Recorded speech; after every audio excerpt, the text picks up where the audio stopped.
You know on the beat every time, no. I would like to personally welcome you to Man Hour After Dark. Say that thing. While I bring you the host, Mike, Buck, and Cone. You know who's coming to the stage. Sports talk than what you about to hear right here. I second that. Go.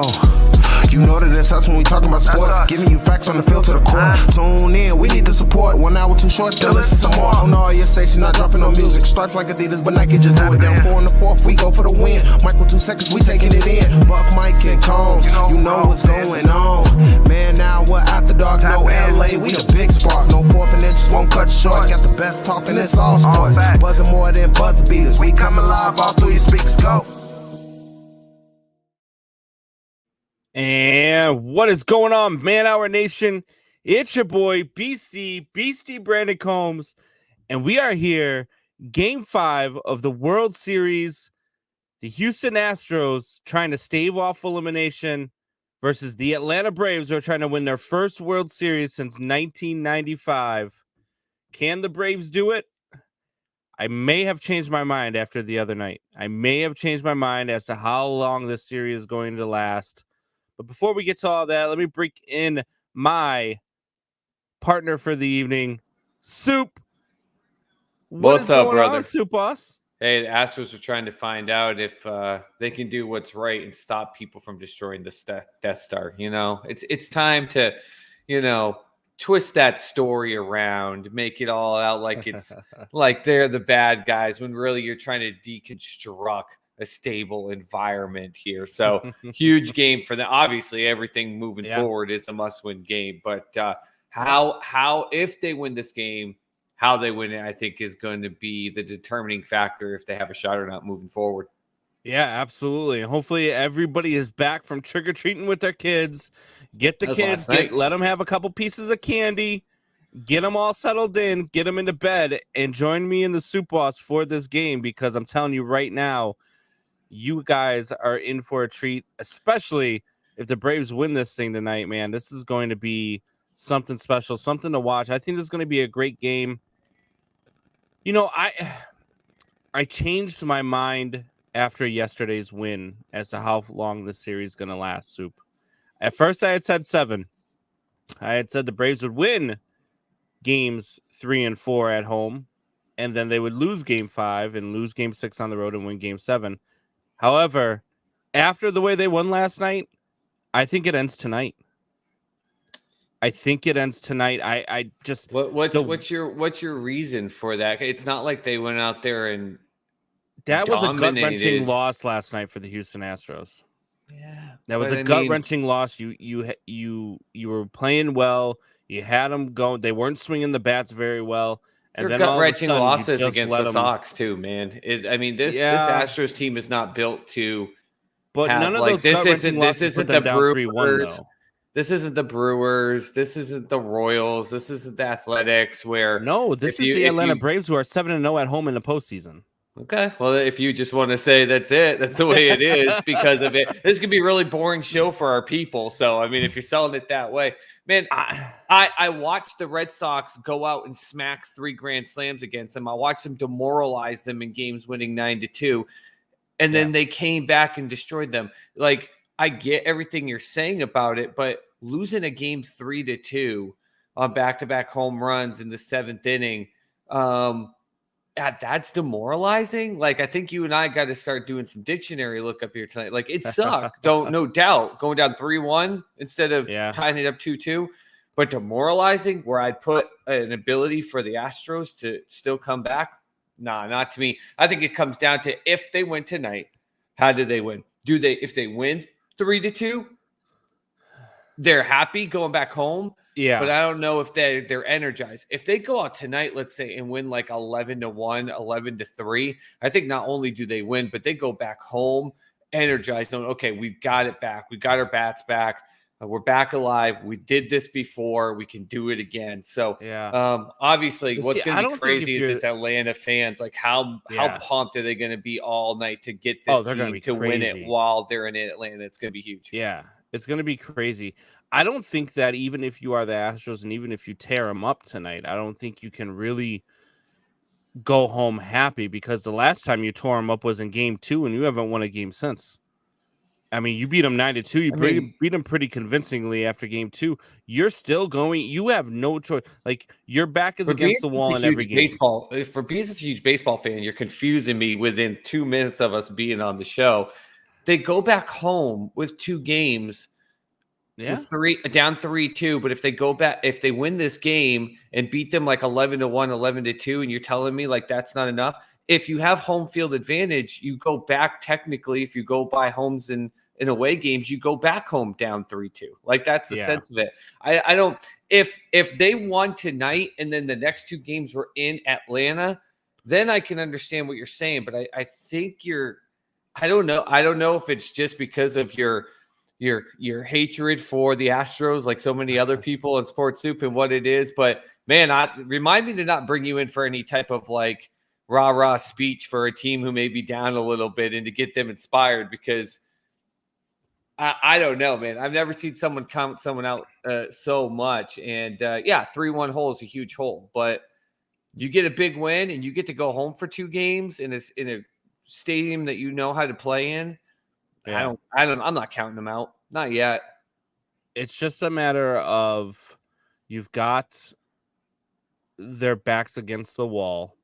You've got an Atlanta Braves team that has not lost in Atlanta this entire postseason. You've got an Atlanta team that is just on a mission. It's not that I'm counting them out. And now, look, we talked about this the other night. I like to joke around. I like to get people going about the Houston Astros. I don't hate the Houston Astros because of 2017. Do I think it was stupid? Sure, but I'm not naive enough to believe that they were the only ones in baseball that were doing this. They're not only the only ones that weren't doing it, but every team in baseball has cheated in some way, shape, or form, and they continue to cheat today, whether they want to admit it or not. Right. And it is what it is. But I feel, for me, it changed with the way that Atlanta won last night's ball game. Now, like I said, if you remember before the series, I had said they'll flip flop in Houston, and then the Braves will go home. They'll win 3 and 4, then they'll lose 5, they'll lose 6, and they'll win it in 7. I felt like the air came out of the sail yesterday for the Houston Astros with the way that they lost so late last night. So for me, that's what changed my opinion. That's what changed my mind for it. Well, I have no opinion based on that game, because to me, neither team dominated that game. I don't agree with you that it was gut-wrenching. I think it sucked, but gut-wrenching, I think, is a reach. Right. It was a loss. It was a bummer of a loss that we said in game 1. We said I was saying it game 4, even though I wasn't watching it. I was kind of watching it through my phone. I said, you just think there's a hit. They're not far away. Like, to me, that's not gut-wrenching. If you know, like, you're in a gut-wrenching to me is you're up by 7 in the 9th inning and they pile on 9 runs, and then you have bases loaded in the 9th with no outs and you score no one. Like, that's gut-wrenching. Like, gut-wrenching in that aspect, no, it just sucked. But you don't get to the World Series. You don't go to 5 straight ALCSs, get the World Series 2 out of the last 4 years by being down 3-1, losing game 4 by a score of 3-2, and go, God, that was just so gut-wrenching. I don't know what we're going to do to get back. I'm not in the same boat as you, man. Sorry. Now, it all depends. Like I said, though, I'll decide it. Well, obviously, if the Braves win, then it's over. But depending on if the Astros win tonight, how they win, I think that determines the type of energy they go back to Houston with. Yeah, I don't disagree. So before we get to the lineups here, before we get to first pitch in roughly about 6 minutes here, I believe, Boston sports baseball lost a legend today. A guy who, somebody who I listened to a lot when I was in New England, somebody who I know Soup Boss listened to a lot growing up in New England and being a part of Red Sox Nation. Look, to listen to Jerry Remy, and most of the time that I was listening to Jerry Remy, it was with Don Orsillo. And to listen to them two call games, man, it reminded me of two really good friends calling a game. It reminded me of what you and I would be like if we were calling professional games in the booth, because they laughed, they told jokes, they did their thing. But not only that, Jerry Remy loved the game of baseball. He loved the Boston Red Sox. And I mean, it's tough. I mean, it was the seventh battle with cancer. Which is just crazy because so, you just almost just thought he's going to pull through again. I mean, he came out and threw the first pitch in the playoff series here for the Sox. And though he didn't look great, we've seen him look probably that bad before. Yeah. So you just thought, he'll be fine. 7 battles with cancer. I don't know if there's any human being that can get to that point and continue to fight, he did. So it's extremely tough. It's extremely sad. Our thoughts and prayers are with the Remy family, and we hope that they can find happiness in the fact that he is no longer in pain, and they can find some relief in that aspect. So, rest easy, Jerry. We're gonna miss you for sure.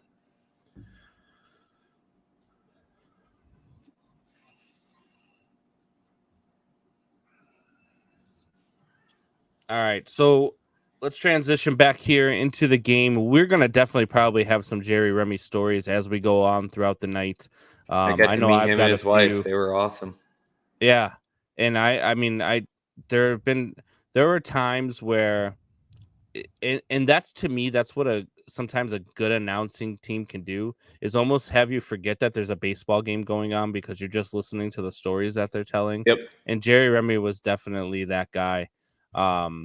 So let's get to the lineups real quick, and then we will definitely get to the game, and we will share some Remy stories. We've also got a giveaway tonight, guys. This one tonight here is a big one.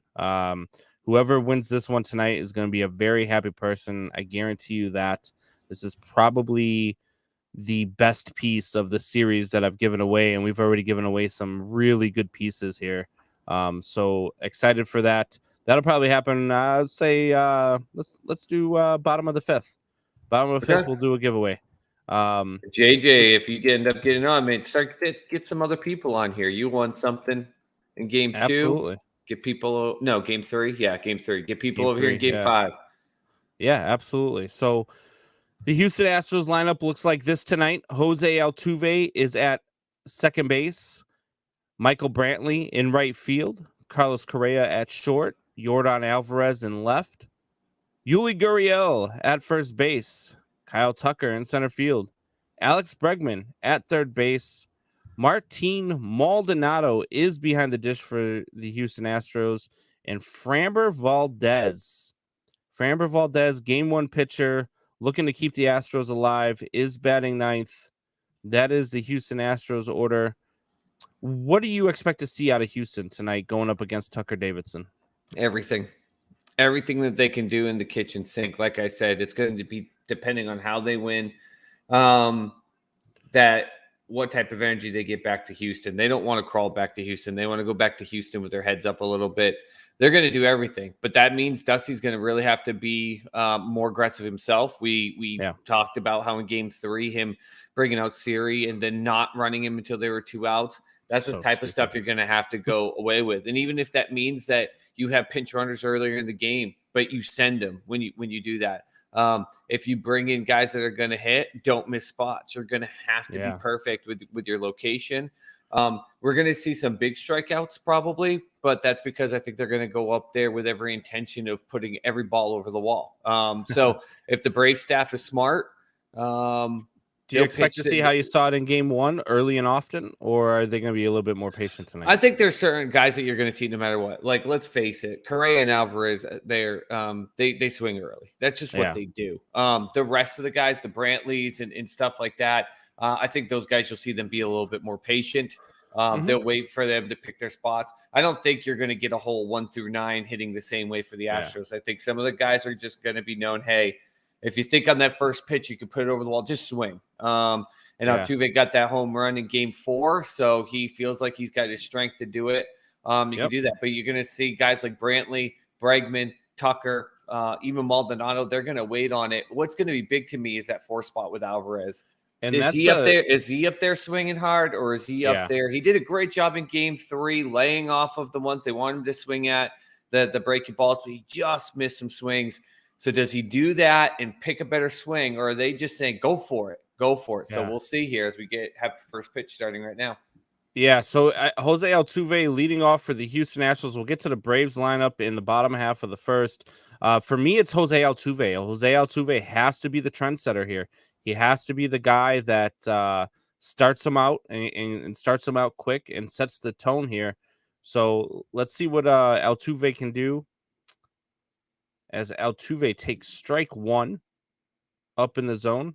How are we doing on feeds? Are we about close? Sorry, I was typing out some stuff for people on YouTube. I got strike two. So you're on. No, that was strike one. That was strike one for me. So I'm a little behind you. Okay. So let me sync it up. We thought we were. Bit. Yeah. Sometimes it's hard, you know. We got a guy in Oklahoma, a guy in Atlanta. Sometimes they go to commercials. Sometimes, you know, the cable box will glitch. So I've got the second pitch is being delivered right this second. And second pitch being delivered now.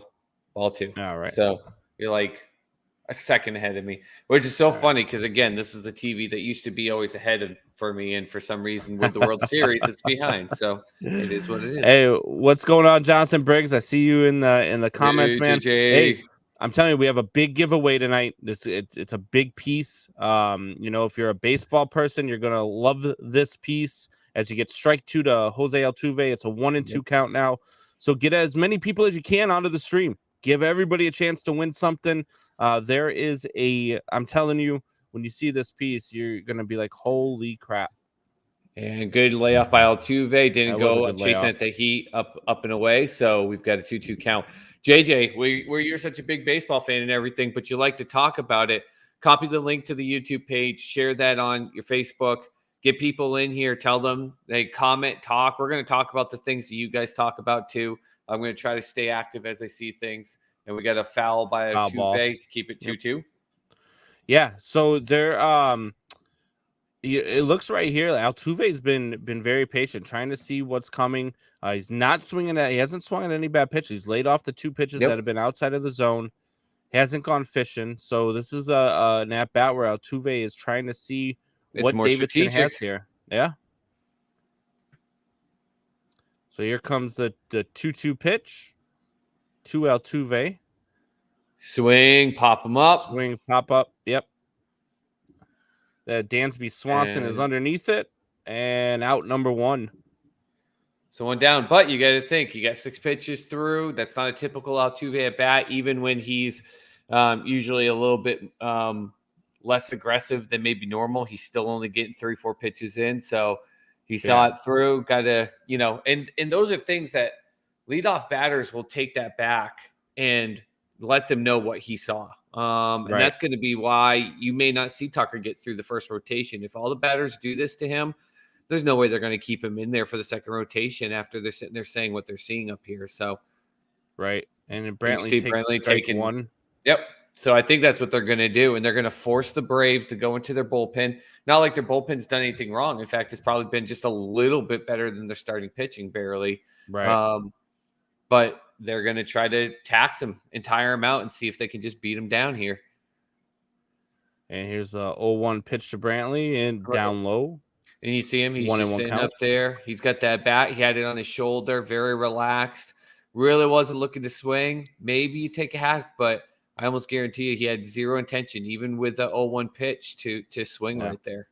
And Michael Brantley's been hot. Rumor had it that he is also on the list higher than Ted Williams in the all-time list. Eli. And here's the 1-1 pitch.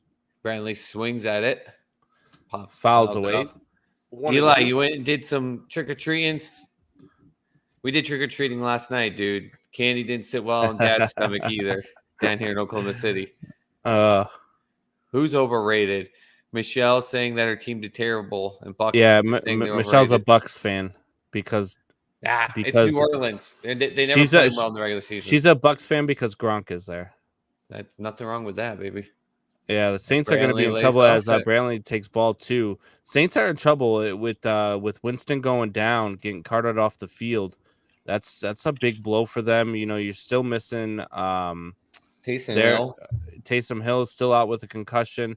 So, but I mean, look, they had Their third string quarterback came in today and ball 3 down Trevor low. Siemian comes in and beats Tom Brady. And I gotta tell you, man, I was floored.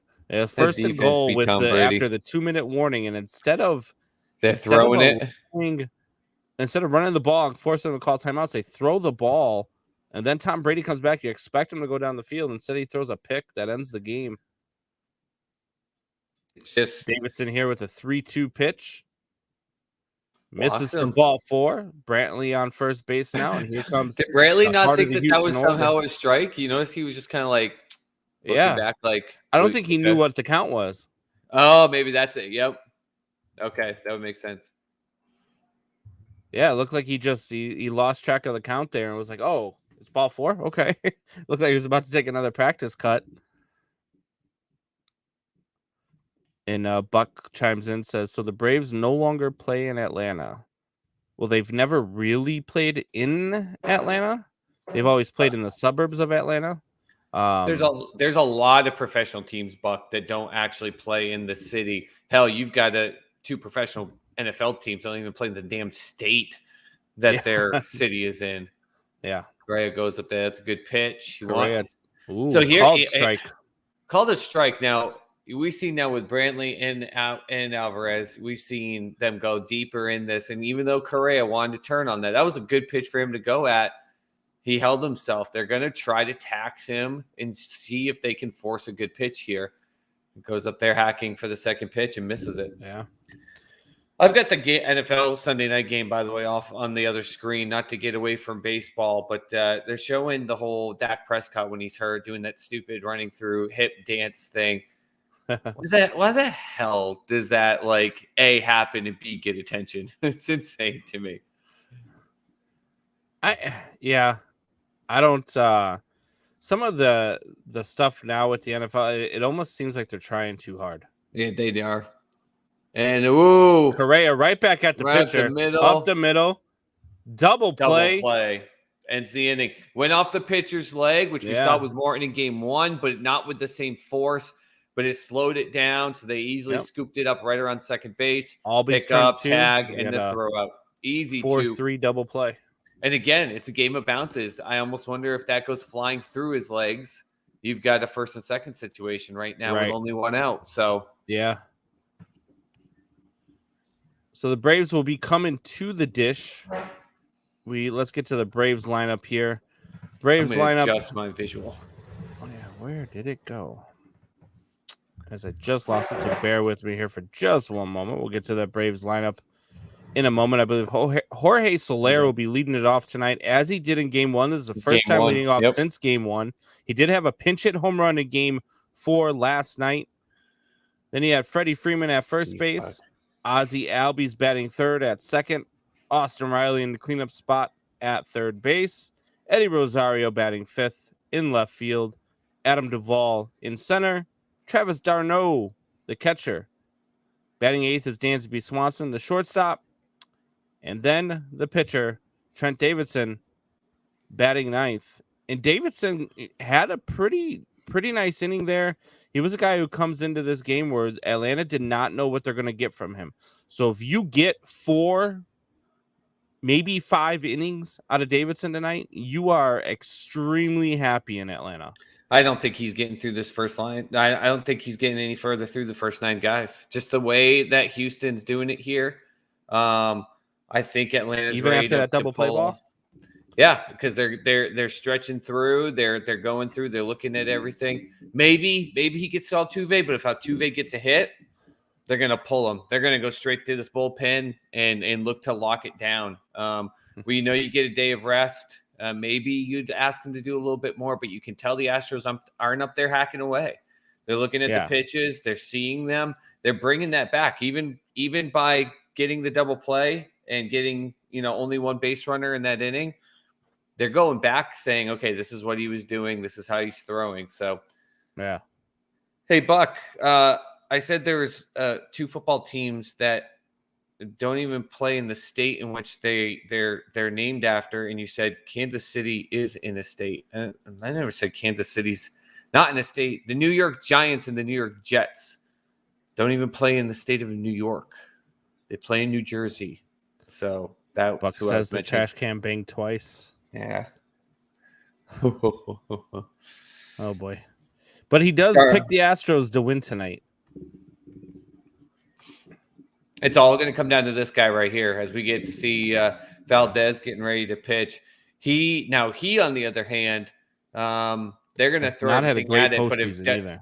If Dusty can get him to go out and do what he did his second outing in the ALCS against the Sox, he'll do it. He'll ride him and really give his arms on that team a rest. And it's interesting here with Jorge Soler leading it off. Jorge Soler took him deep on the first pitch in game 1. Yep. And Valdez has a 6.35 ERA here in the postseason so far. So he has not had a great postseason. Ball outside. Soler was leaning on it crazy. You said that about how the first pitch he hit it for a home run in game 1. But then this one, he got a nice little, that was like what, an 86-mile-per-hour breaking ball right down the middle of the plate. Didn't swing at it. And he's swinging on the third pitch and a muff by that one third takes baseman. a bad hop. Bregman muffs it, played it to his side. Oh, that was a tough hop.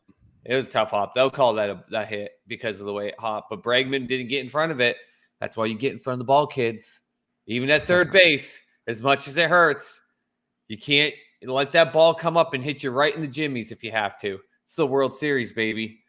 I don't think he had time to get there, man. That ball. No, he did. No, yeah, he had time to get there. He played it badly. He wanted to come up off on the side so then he could just scoop in with one step motion, throw him out. He didn't have to do that. Stay in front of it. Let it hit you in the stomach if it bounces weird. So now you got a big situation here. Freeman up, no outs with the runner on first already. And he swings and drives him in center field. Freeman. That's going to get caught.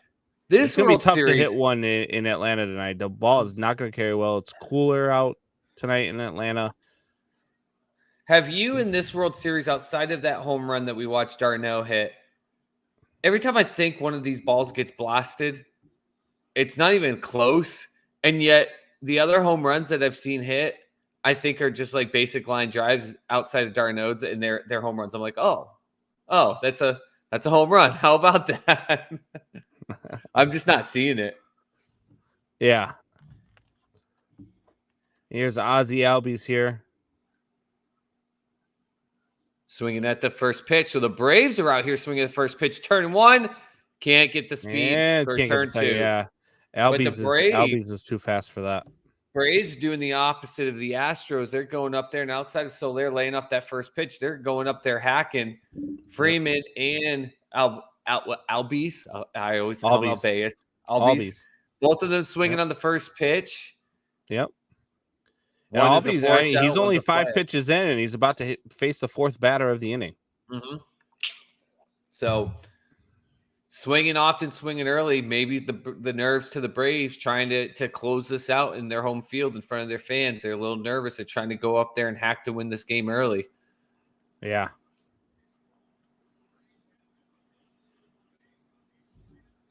So here comes Austin Riley, and Austin Riley's had some big at-bats for the Atlanta Braves in this postseason. Kind of has had a tough World Series. I believe he's 5 for 17. He's looking to break out of it in a big way, and he's going to be swinging heavy here. And he got a swing, and he got a base hit, put it right through the gap. Let's see, Albies going for third. He is. He's got it. First and third with 2 outs. The Braves are up there hacking to win this game early.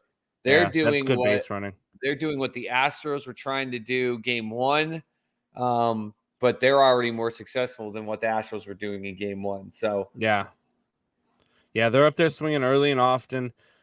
They're bringing the 5th man to the plate already, and you're only 7 pitches in for Framber Valdez. But you have a chance with one swing of the bat to make it a crooked number and throw 3 up on the board. If not, a base hit automatically gets you 1 run at the very least.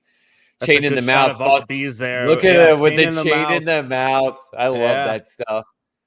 Buck saying New Jersey isn't a state.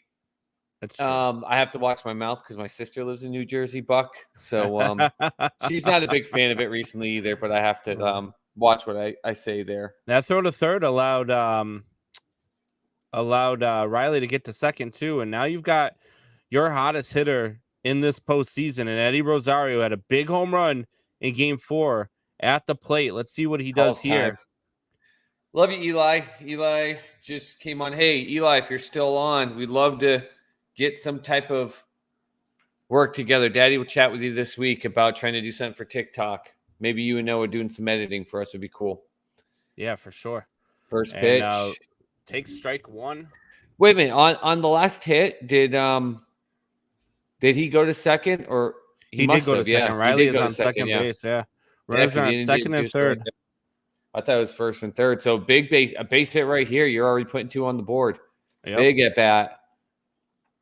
That's a good look there by Rosario. Looked like he wanted to swing at first and then laid off. Hey, for everyone else that's in here, by the way, if you could do us a huge favor, if you're on here, we love it. Get in the chat, talk to us, but throw a like on the video as well. Share it and throw a like. It really helps us out. The more likes we can get on the video is just going to help us out tremendously. We thank you guys for that. Absolutely. Big pitch outside. No. So Rosario doing the opposite of what his fellow Braves hitters have been doing this first inning. He's taking his time and being patient, getting that 2-1 count, like you said. Adam Duvall lurking on deck, has not had a good World Series, only batting 188 in the World Series. Wouldn't be surprising here if they do work around Rosario, even though it would load the bases. You'd almost much rather face Duvall right now than Eddie Rosario, who's been just lights out this entire postseason. To see what Valdez does here. Here comes the 2-1 pitch. Valdez looks in. Shakes it off. Looks like we got another time. Rosario calls time. Yep. This is twice that Rosario's called time here. A little bit of cat and mouse here. Yep. He's up there to do the opposite.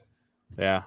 And he's making Valdez now work. So now the complete opposite of what he saw in the first 4 batters. Yeah. He's got a guy going up there being patient, calling time twice on him, not swinging, gets a 3-1 count. A lot of pressure. But to your point now, you almost just say, throwing away, see if he swings at it. If not, you just load the bases and you take a shot on the next batter. You have the same amount of pressure outside a grand slam, adding 1 more run on the board. And that's ball 4. Ooh, ball 4. Ooh, that was a close pitch. Valdez wanted it too, man. Catcher was coming across his body. I think they wanted him to throw that outside just to see if he'd swing at it. So bad placement by Valdez. Buck says, Soup, as an IT guy, you might want to reset your router after the show. Don't reset know my router every day. What he's seeing. It's a piece of crap. Everything in the internet and the power in this place, even though it's top level stuff, is all crap. Maybe I'll reset. That's a good visit there by Maldonado and Correa. Try to calm Valdez down. He was a little upset after that ball 4 call there. He really wanted that pitch, yelling at himself on the mound. And now you've got Adam Duvall here. And look, do not make a mistake with Adam Duvall. You've got to approach this guy carefully. I was going to say, you talked about how he's had a bad postseason. Just takes 1 swing of the bat. Yeah. As a Sox fan, J.D. Drew is a legend because he had a terrible postseason until he ate 1 swing of the bat for a grand slam, and it all went away. And a big swing. Big swing. There it is. Right field. Going up. Grand slam. Gone. Adam Duvall, as we are talking about it, puts the Braves up 4-0 here in the bottom of the first inning. Wow. Game number 5. That is a huge spot for the Atlanta Braves, a huge 4 spot. Duvall, as we were talking about, was not having a good World Series. We just said it only takes 1 swing. And what does he do with 1 swing? Changes it all around. True card right out. And now it is 4-0 Braves in the bottom of the first, and they have all of the momentum right now. And it all got set up, by the way. Yes, you got the guy in second and third and everything, but the Braves team were all coming up and doing this. But Rosario, the batter before, was patient, forced him to work through, called 2 timeouts, threw him off his game, forced the walk, and then he goes up there and Duvall does what the rest of the batters were doing. Huge swing, grand slam. What a amazing moment. You know, we go back to that Ozzy Albies. That could have ended the inning, that double play ball that he hustled out of the box and beat out. And that kept the inning alive. And they have since now put up 4 runs on the board. Travis d'Arnaud at the plate, swings, dribbler up to short. Correa gloves it, out, throws the 4 runs on the board in the first inning. A big, huge grand slam by Duvall. And again, all that stuff that you were saying, just like that, it doesn't matter. It's the JD Drew play. No one will remember if the Braves win tonight any terrible situation Duvall's had at the plate all postseason long. Yeah. Right now, he's their hero, and that's all that matters. And I agree with Briggsy here. Says major kick to the gut early in the game. That is a major kick to the gut for the Houston Astros. It really is. If you were with us before the game started, I had mentioned that I kind of changed my mind after watching the way the Braves won last night. I felt like the Astros' backs were against the wall, and I felt like momentum was just so in heavily favor of the Braves that I felt like this series was going to end tonight, and the Braves are trying to make that happen. Yeah. Now now all the pressure is hardcore on the Astros, because I said I'll give them a chance with some if they go into Houston with momentum. If they win big, they could still win big, but I was thinking like 11-2, something like that. But they're gonna have to use the next 8 innings and just outslug the Braves right now and do everything they can. So there's a lot of innings to do it. There's a lot of time to do it. But at the same time, the Braves now doing something we haven't seen from them this whole World Series, going up there and putting that bat right on the ball and making things happen. So maybe it's too little too late. Yeah, it's going to take a major effort now from the Houston Astros lineup. They're going to have to work. They're going to have to get base runners. They are going to have to create opportunities, and they cannot let Braves pitching calm down here and settle in and get the best of them. Because yes, if you get through Tucker Davidson, if you let Tucker Davidson go 4 or 5 innings here and he gets out of it, the Braves are in really good shape. Yeah, because that bullpen comes in. It is going to be tough to muster 5 runs against this Braves bullpen. Yep, without a doubt. Not to switch up sports again on you here, but you know, we've talked about the Detroit Lions. Will they end up being the first 0-17 team? And I'm like, they're going to get 1 or 2. I really thought today they were going to get a win. I picked them to win today, Soup Boss. After our conversation last week, I picked them to win. I was like, this is going to be the one that they win. And they got murdered. Shellacked. Did you see my post on Sports Soup about the commentary, how riveting it was? I did not. It was like, the Lions are the worst red zone defense in all of the NFL this year. The other guy goes, well, they're going to have to do something to change that. There's silence. Next offensive drive for the Lions. Wow, this defensive guy in the Lions had 2 sacks. Well, he's got as many sacks as the Lions have first downs in the first half. The other guy goes, yeah, they're going to have to do something to change that. Complete silence on the mic. I was like, this is riveting. That's terrible. It's terrible. Absolutely riveting commentary. Oh, just brutal. They show Adam Duvall's reaction to his grand slam home run here in the bottom of the first inning. You feel good for guys. I mean, look, when you're a kid, if you're a baseball guy and when you're a kid, what do you do in the backyard, right? You dream of hitting a home run in the World Series, a big home run, how you're going to celebrate around the bases as Alvarez takes ball 1 low here. But that's the things that dreams are made of, right? I mean, those are the things that you dream about doing, and then you get to do it in a big game, could be a clinching game for your team. That's just, you feel good for guys. Big cut here by Alvarez, going to left field, getting to the warning track, but it's like out. Under it. Just a big out again. That's the thing with this Braves team, man. They've gotten contact, but they've all just been big outs this World Series. Yeah. It's just the bat just underneath some of these balls. Now, but to go back what you're saying, man, the only difference in this is he's not going to give 2 flying craps that it was in the first inning or the 9th inning, but we all make pretend it's bases loaded, 2 outs in the 9th on a 3-2 pitch. That's the only difference. Yeah. But he doesn't care. Grand slam in a potential clinching World Series. As first you take inning, ball 9th 1 inning, there, doesn't care. Ball 1 to Gurriel, just misses out of the zone. That was the same pitch for Valdez that Valdez wanted, did not get the call. So at least the home plate ump being consistent here early. Good He pitch. gets strike 1 called on the outside corner. Just caught the corner. 1-1 count here to Yuli Gurriel. I do that all the time. I mix up his like name. You said the exact same name the first time. And we got a contact on it. This should be a base hit. Gurriel is a base hit up the middle. So getting a base runner. Let's see what the Astros do to react, because you wonder, even if they had a game plan of how they were going to come in and swing and run the bases, did it all fly out the window with that Duvall grand slam? And, you see that line drive base hit there, and a lot of people, I have friends tell me this, oh, he's got to come in and get that ball. I'm telling you right now, you do not come in and get that ball. For one, that is a really hard catch to make. Them line drives into the outfield are really hard catches to make. And not only that, you take with the 4-0 lead, you let that ball drop in front of you, and you let your pitcher do his job here. No reason to do it. You're not in a situation where the go ahead runs on third base or something crazy like that. Not only that, that's not a looping left center or right center one where and we got a big swing by Tucker, not up there watching, just foul, just going out. 1. What's going on, Drew? Your left fielder and right fielder aren't backing you up. So if he dives for that and it goes right underneath him, Gurriel, even though he's probably not the fastest guy in the face of the earth, he's at third, if not home. And it's a big difference between just holding him at first. There's no reason to dive for that there. No, I agree. It just drives me nuts. I get people all the time, oh, he's got to go get that.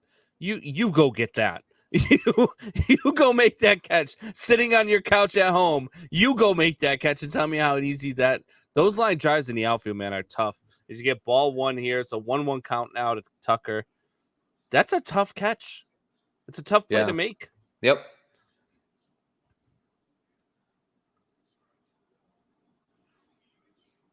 Just seeing a ton of reaction in the corner of my eye. I thought the Dallas Minnesota game was in Dallas time, but it's in Minnesota. I guess the Cowboys just missed a field goal, so people are going nuts. Drew says, big 2-1 pitch. Trick or treating. Oh, no, that was the 1-1 pitch. Now it would be a 2-1 pitch. That was a ball on the outside. It's a good call by Blue. Blue's calling very well here tonight. Drew, if you want, I think they've done most of this World Series. Or when you get your stuff that you won, you'll see the return address. Feel free to slip some candy into a box and send it my way. I am all about the candy. Buck says, Michelle, why would you? So Aubrey was a baseball player for Halloween, and she chose to be a White Sox baseball player for Halloween. Big hack at the ball once again by Tucker. He's gone up there, big looping swing at the 2 foul balls. He's got a 2-2 count. Yeah. So Aubrey went as a White Sox fan. So Buck says, you all heard it here. Combs' daughter is a Sox fan. She is. Pretty much the entire family is Sox fans. So I've turned Michelle. I've turned Michelle's dad. I have not been able to turn the rest of them. But Sox, like my Sox or White Sox? White Sox. Okay.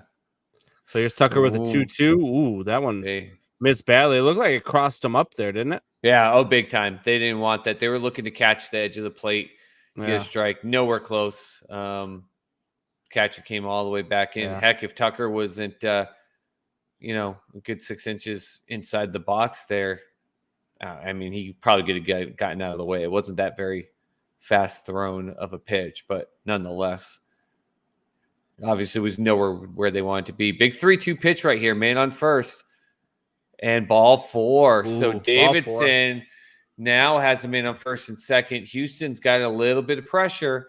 Hey, I'm impressed. And to your credit here, Soup, you said that there was no way Davidson was going to make it through the lineup here.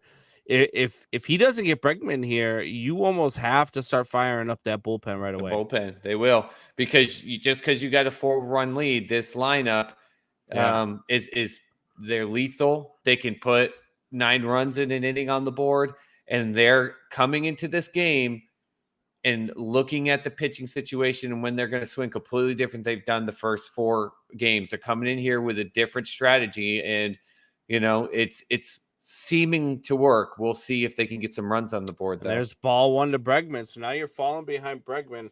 Look, you just got a 4-run lead. Your job right now is to throw strikes.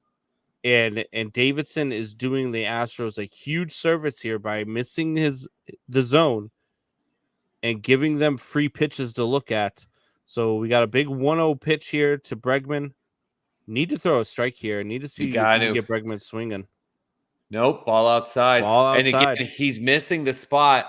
Catcher's going to go out here and talk to him because he's going to tell him the same thing I just said. Just throw strikes. Yeah, this is 3 out of 4 pitches that d'Arnaud has been set up somewhere specific. D'Arnaud's not one of these catchers that, will try to trick the batter, come in one area, and really he's slipping out to another area. Where he's putting the glove is where he wants his pitcher to throw it, and he's had to go almost all the way across the other side of the plate 3 out of the last 4 pitches. So he's going out there to calm him down, let him know, listen, you got 4 runs, you got to lead one batter at a time, one pitch at a time, but you got to throw strikes. They're going to sit here and watch every ball you throw. You got to throw strikes. Let your fielders do the dirty work. You'll be fine. So now Davidson here set with the 2-0 count. See what he fires back here at Bregman. Strike good 1. Pitch. That's a good pitch there. Yeah. Yep. That's a good breaking ball. Bregman thought it was up, but that ball hit the top of the zone there. That is, I think Bregman was almost verified with the ump there. It was that definite. Is that he's because again they're trying to not only figure out the pitcher, but they're going to figure out the ump here. And it was questionable. Big swing by Bregman. And now you're in a 2-2 count. You were 2-0, now it's 2-2. I think Bregman wanted to ask him. It was kind of asking him like how far up, Was it at close? The top of the zone? Was the very top of the zone because he's going to go back to the dugout and let them know like that's the top, right where you saw that. Anything higher than that, it won't be. Which I'm pretty sure the way the ump is calling this, he told him, that was the top of the zone. Home plate ump has been very consistent here through the first, inning and a half. He's not giving a whole lot of leeway for the pitchers. Here comes the 2-2 to Bregman. And d'Arnaud wanted up high, and instead he came down low. And that's in the Bregman puts it into right center field. We're going to at least get 1 run in. Are they going to send the runner for the second one? They're going to hold them at third. Big hit. Again, location being an issue right now for Davidson. And with 1 out, Bregman does a huge thing. Not only knocks in Houston's first run, but keeps the pressure on with 2nd and 3rd. No out, no chance at a double play. Again, d'Arnaud wanted to get the bullpen up in a hurry here. Yep. If you're the Braves. Davidson's missing his marks across the board, and Bregman took advantage of it. So, it's hard to be a rookie in this stage. And when you start getting in your own head, it could be a long inning for you. So the Braves need to do this guy a favor and go get somebody warmed up right now. Now you have a big thing here. Maldonado's up here as the 8 hitter. And they showed the pitcher for the Astros rubbing up a baseball bat. So the all intents and purposes is they're going to have him out. So a big situation here. Do they have Davidson just kind of pitch around him, get bases loaded, get the pitcher up there? But instead he comes in and gets a strike on the first pitch. So we'll see where they go here. We can do here. d'Arnaud wants it low and in. Again, he missed. 1-1 count. So we got a guest joining us here. We got Michael Buckheister. What is going on, Buck? What's up, Egon? What's up, Egon? Living the dream. Which one are you? Are you Egon? I'm Bill Murray, whoever that one is. You got I don't think it's hooked up to your microphone there. Buck. Big swing and a miss here. Davidson just threw one in the dirt. First pitch we've really seen go in the dirt for either pitcher here tonight. So good block by d'Arnaud, but Maldonado went out there and took a big hack at it. So and now you got a 1-2 count on Martin Maldonado. It's a big pitch here for Davidson because you come in, you get him, and you've got the looks like they're thinking about putting in a pinch hitter already. Looks like they had a pinch hitter getting ready. It's going to be completely up to what happens here with Maldonado. So let me ask you guys this question. Earlier, right before I jumped on, you said the Braves need to get their relief pitchers warmed up and like ready to go. Does the score need to be tied before we put in a relief pitcher, or no? I would say if you get back to the top of the order, you got to bring somebody in. Okay. In fact, if Maldonado right now puts one in the gap and you score 2 more runs, then you just throw the relief pitcher in. It's going to force the Braves anyways to bring in a relief pitcher. And here we go. Big swing by Maldonado, driving him back. He's under it's going to be an out, but that's going to bring in another run with a sac fly, and the runner goes to third. So, and just like that, the Astros have cut the deficit in half. It's now 4-2. And they manifested these runs. So Houston not going up there trying to hit home runs. They're going up there, making the pitcher work. This is probably what they wanted to get done in the first inning. If it wasn't for that ball going off the leg of the pitcher, we could have seen this last inning. So I think this is a good focus by them to do this, and we'll see what happens. But with 2 outs, do you keep your pitcher coming in here to hit when you got a guy on third? I haven't seen any slowing. Pitcher. Yeah, they've got Valdez up there. Interesting. Here we go with a chance. Up there, swinging too, man. That was a hack. The pitcher's trying to go yard. That wasn't even choking up and just making contact. That was a tomahawk shot. So, do you guys think this is the at bat of the night here? If he gets on base, it changed the whole outcome of the game. If Valdez gets on base, I almost think but they haven't shown the Braves warming anyone up, so it will really depend on what happens. If for some reason Valdez gets on, you're going to have Altuve coming up here with knowing to be lethal with one swing could take the lead. I'm shocked they're not showing anyone for the Braves. Is there any chance that the Astros and the Braves right now are just like, you know what? We know these guys are going to get hit around a little bit. We know this is going to be a shootout, but we're not going to tax our bullpens. Great pitch. Strike 2 by Davidson. That was a beautiful pitch by Davidson. It's amazing when pitchers pitch against other pitchers and they'll throw out something nasty like that. And it's like, you didn't do that against the first 8 guys. But because do have somebody up. Chavez is up in the bullpen for the Atlanta Braves. And he's not throwing light, so he's been warming up for a little bit. Yeah. If this game is a shootout, it favors the Astros, right? No, not necessarily. The Braves can absolutely bet. Their lineup is every bit as good as the Astros. So if it gets into a shootout, it could absolutely be an 11-10 game. I wouldn't necessarily say it favors the Astros. I would say it favors the Braves because they get the last at bats. I would disagree with Combs. I think the odds state on what you know out of these two teams that if you were to say that the Braves and Astros are getting in a shootout, and we got a big pitch for strike 3. Valdez thought he was going to get another looping breaking pitch. Kudos to him going and getting a 2-2 count there. He was trying to work it, but I disagree with Combs because if you were to say that Houston in Atlanta are getting in a shootout, who would be at odds favorite? Like who would have the advantage no matter the scenario? And I think that's based on that. I think that is definitely Houston, but I mean, it's what I said earlier in the game. If it's a shootout and even if the Braves lose, but it's like 12-11, that's not going to make the Braves upset that they lost, you know, going back if they still put up a bunch of runs.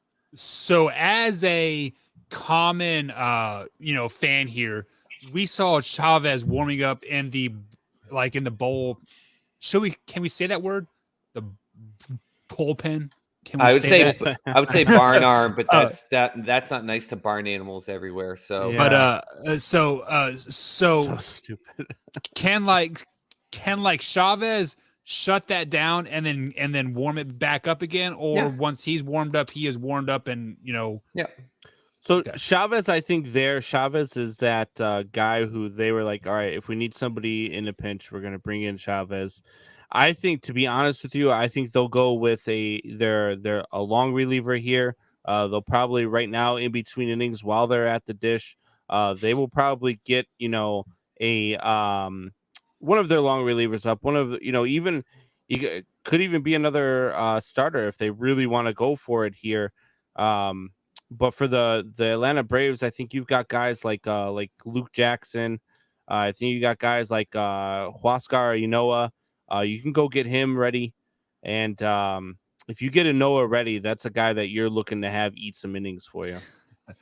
Benjamin says he's offended by the bullpen comment, by the way. Put that out there. As we got some. It's always good when we get some spam in the chat, right? Because that means people are noticing that we're on. We got some spam in the chat. We got I got it blocked. Webcam HD XYZ. Yeah, don't give him that. Don't give him the clout. Don't give him the clout, Combs. Hey, he's sending me kiss faces and stuff. Maybe he's sending it to you, Buck. Yeah, it was definitely. He did say you were Bill Murray, so anyone wants to kiss that man. I know, right? I'm offended. It's the arm barn, fellas. Clean it up. Oh, it's Kingsley on. He's on the Facebook side of it. What's up there, Kingsley? I'm only seeing the YouTube side of it. Soup. When you vote, you got to push exclamation point vote space and then the name. By the way, well, yeah. It's all good, man. But Buck likes to make it complicated for people. Yeah, no kidding. So, why don't we make it a little bit more complicated? Do you want me to throw in an asterisk in there? What you have to do is you have to touch your nose once, touch your ear, rub your forehead, touch your chin, and then say Astros, and that's how you get your vote in on Streamlabs. All right, guys, I gotta go. I'm going to record for the Man Hour show here. So starting at 9 in costume and everything. Oh, 100%, dude. It's Halloween special. Come on, man. That's why I got it on. Just making sure. So like my son was Stay Puff. My wife was the green slob dude. Yeah, strike one to Swanson here. But yeah, it was the other Ghostbuster. Slimer. Oh, so you had Slimer, the Ghostbuster, and you had another Ghostbuster, and you had Stay Puff. That's pretty cool. I like the Stay Puff. All right, guys, you guys have a good night. All right, have a good one, Buck. We got Valdez back out there as he was at bat, so we knew we were going to put him back out there, and it's quickly ahead 0-2 on Swanson, the 8-hitter. Big spot here because if you get him out fast, now with only a 2-run lead, you already had a pitcher warming up. If you're the Braves, do you go ahead and stick that relief pinch hitter in there and switch out your pitcher already? As he mentions the Swanson here low, I think that if he doesn't have a clean inning here, you're going to see something new when we get to the top of the order. Yeah. And Davidson is on deck, so they are going to let Davidson hit as well. Yep. So it looks like Davidson will get another inning here. I like it. I like it as a baseball fan. We've gotten so used to the new Swanson way fouls one off for strike 2. Of playoffs in the MLB being that if you're a starting pitcher, even if you're doing good, if you're throwing a no-hitter in the World Series after 5 innings, you get pulled. If you're a pitcher after 4 innings doing well, you get pulled. Like there's no such thing as when you and I were growing up as, the Kurt Schilling, like going out there, like 7 innings on a bloody sock. Like you never see that anymore. And so the fact that both these teams right now are like, yeah, okay, all right, they've given up some runs here. We're going to keep them out there. Is not the norm in today's MLB. We got a big swing, play at the shortstop. Correa turns nice play around. By Correa. Play. Beautiful play by Correa up the middle. Did a full 360, and when he came around with a ton of force, but threw an absolute bullet and strike right to first base to get the out. No skip or anything. So beautiful. That was a great play by Correa. That's a tough play too, going up the middle. Wow. Yeah. And right in Gurriel's like mask, like right at his face level. Absolutely beautiful throw. Thing of beauty. And again, those are the little things you want to build on. Hey, we got 2 outs. And instead of that weird bounce by the ball or the Braves getting the break, Correa goes out and makes a big defensive play. You want to build on these things and get energized. And so you're going to try to see the Astros doing that, I think. Yeah.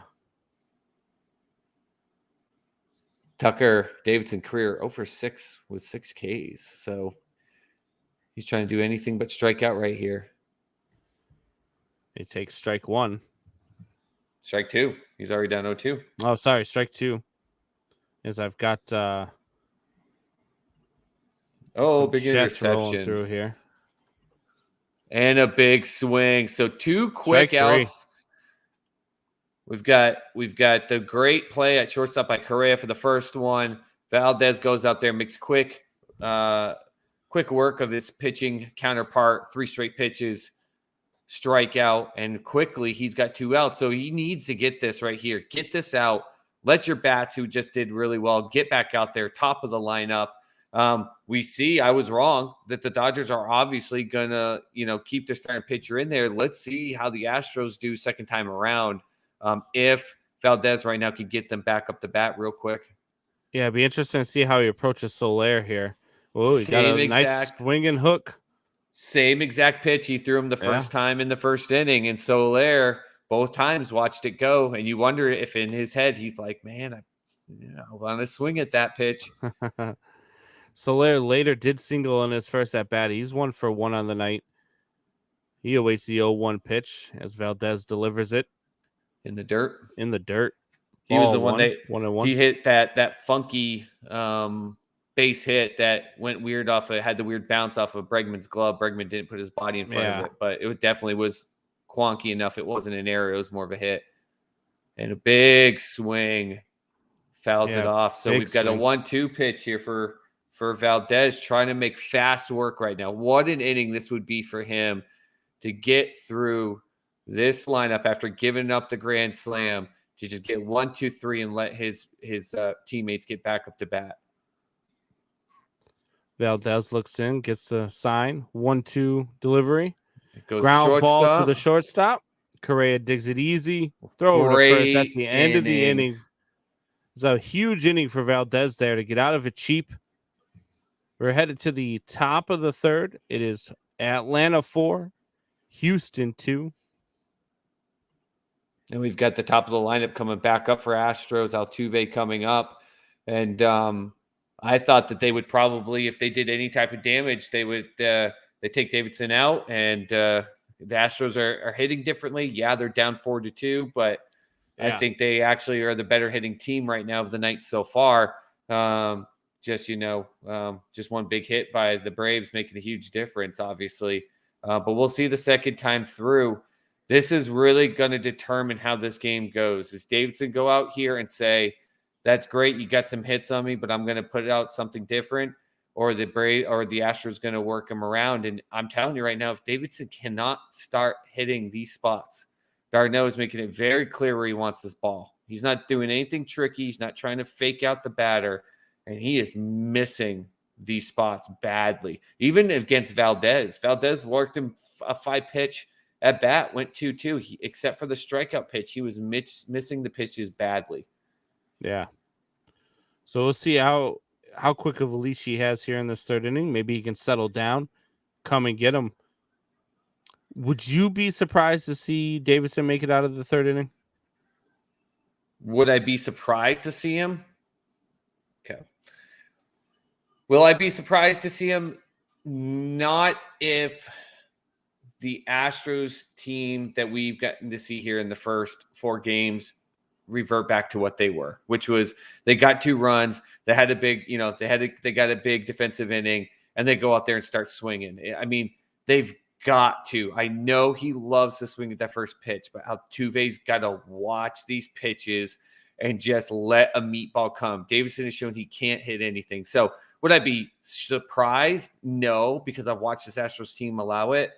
But right now, I'm betting that he doesn't get through this inning. I think the Astros are going to come up. They're going to put a couple runners on the board, and he's going to get pulled. Okay. Not a couple runs across the board, a couple runners on base. What happens after that? I'm not sure. Depends who they bring in. So they did have Chavez warming up. They still got a Noah in the bullpen lurking. I know he has been listed as day-to-day, but if he's ready to go, I mean, this is a time of year where, look, if you're day-to-day, that means you're good to go. Yep.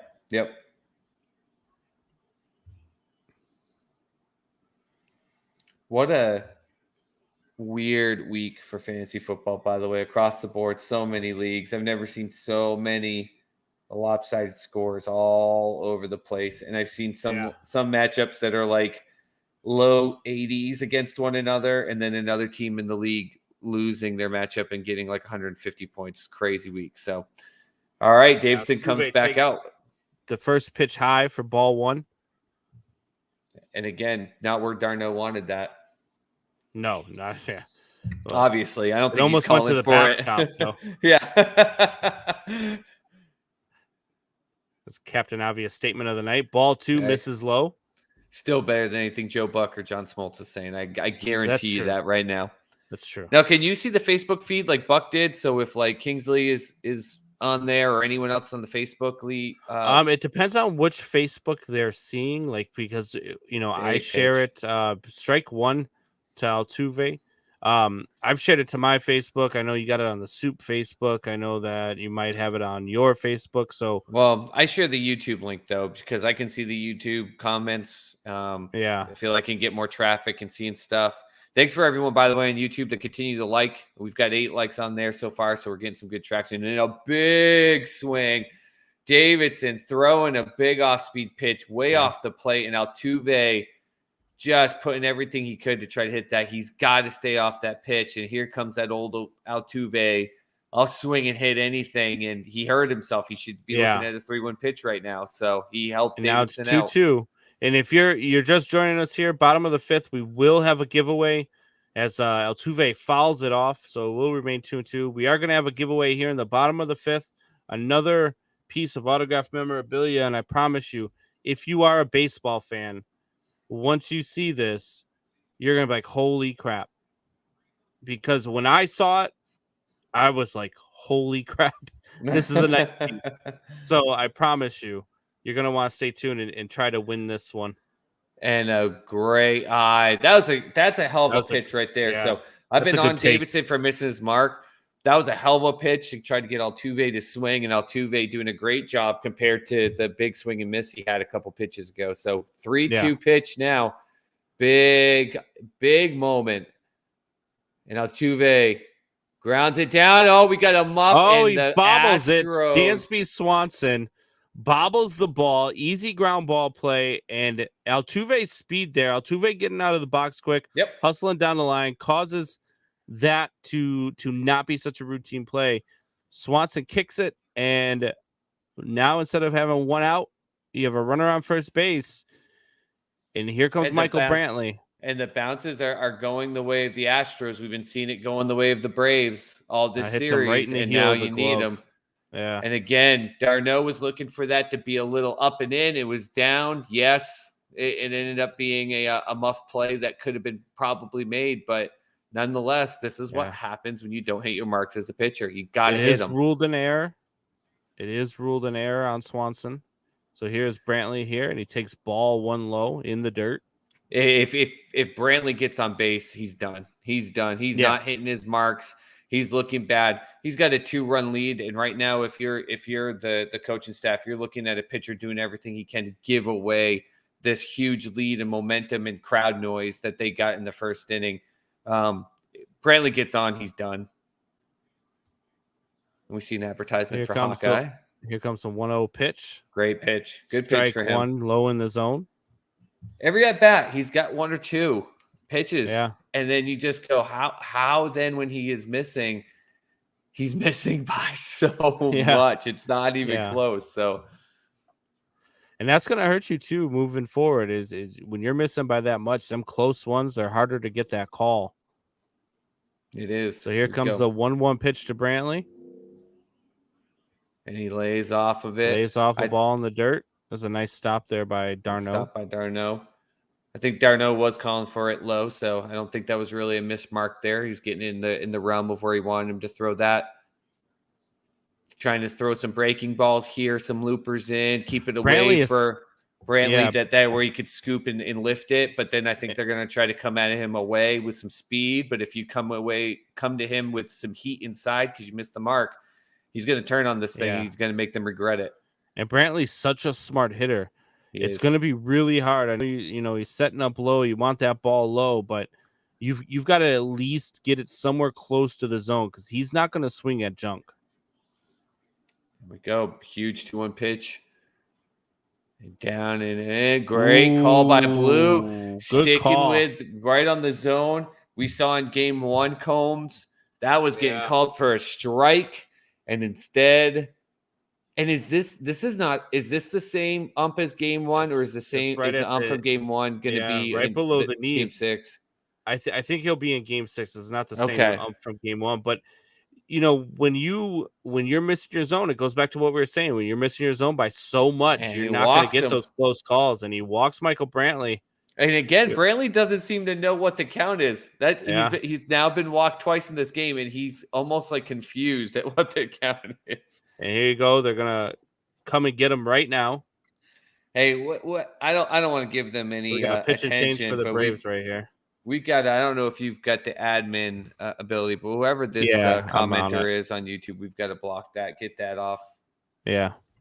God, people got to do something better with their lives. You get so much energy to do stuff. Go change the world. Quit peddling that crap.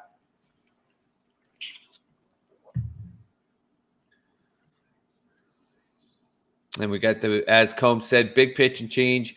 You know, I said, knowing this Astros team and sometimes what they've been known to do, would I be shocked if Davidson got through? No, because if they went up there just hacking. But you saw Altuve, even though it was an error, he worked the count. He gets to the 3-2 pitch. Brentley goes up there, gets the 5-pitch walk outside of one good pitch. If you're the Braves, you know this isn't going to last. And again, this Astros team is a team that you can throw up 6 to 9 runs on you just like that. They've got to get a different arm in there.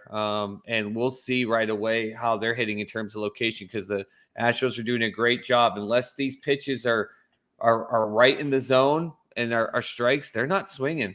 Outside of that one bad Altuve swing, we have not seen a swing outside the zone by the Astros team. So they're working this very well. And it was 2 batters later than I predicted, but I pretty much said he wouldn't get through past the first round, and he got through 11 batters. But right now he's responsible for the 2 batters on.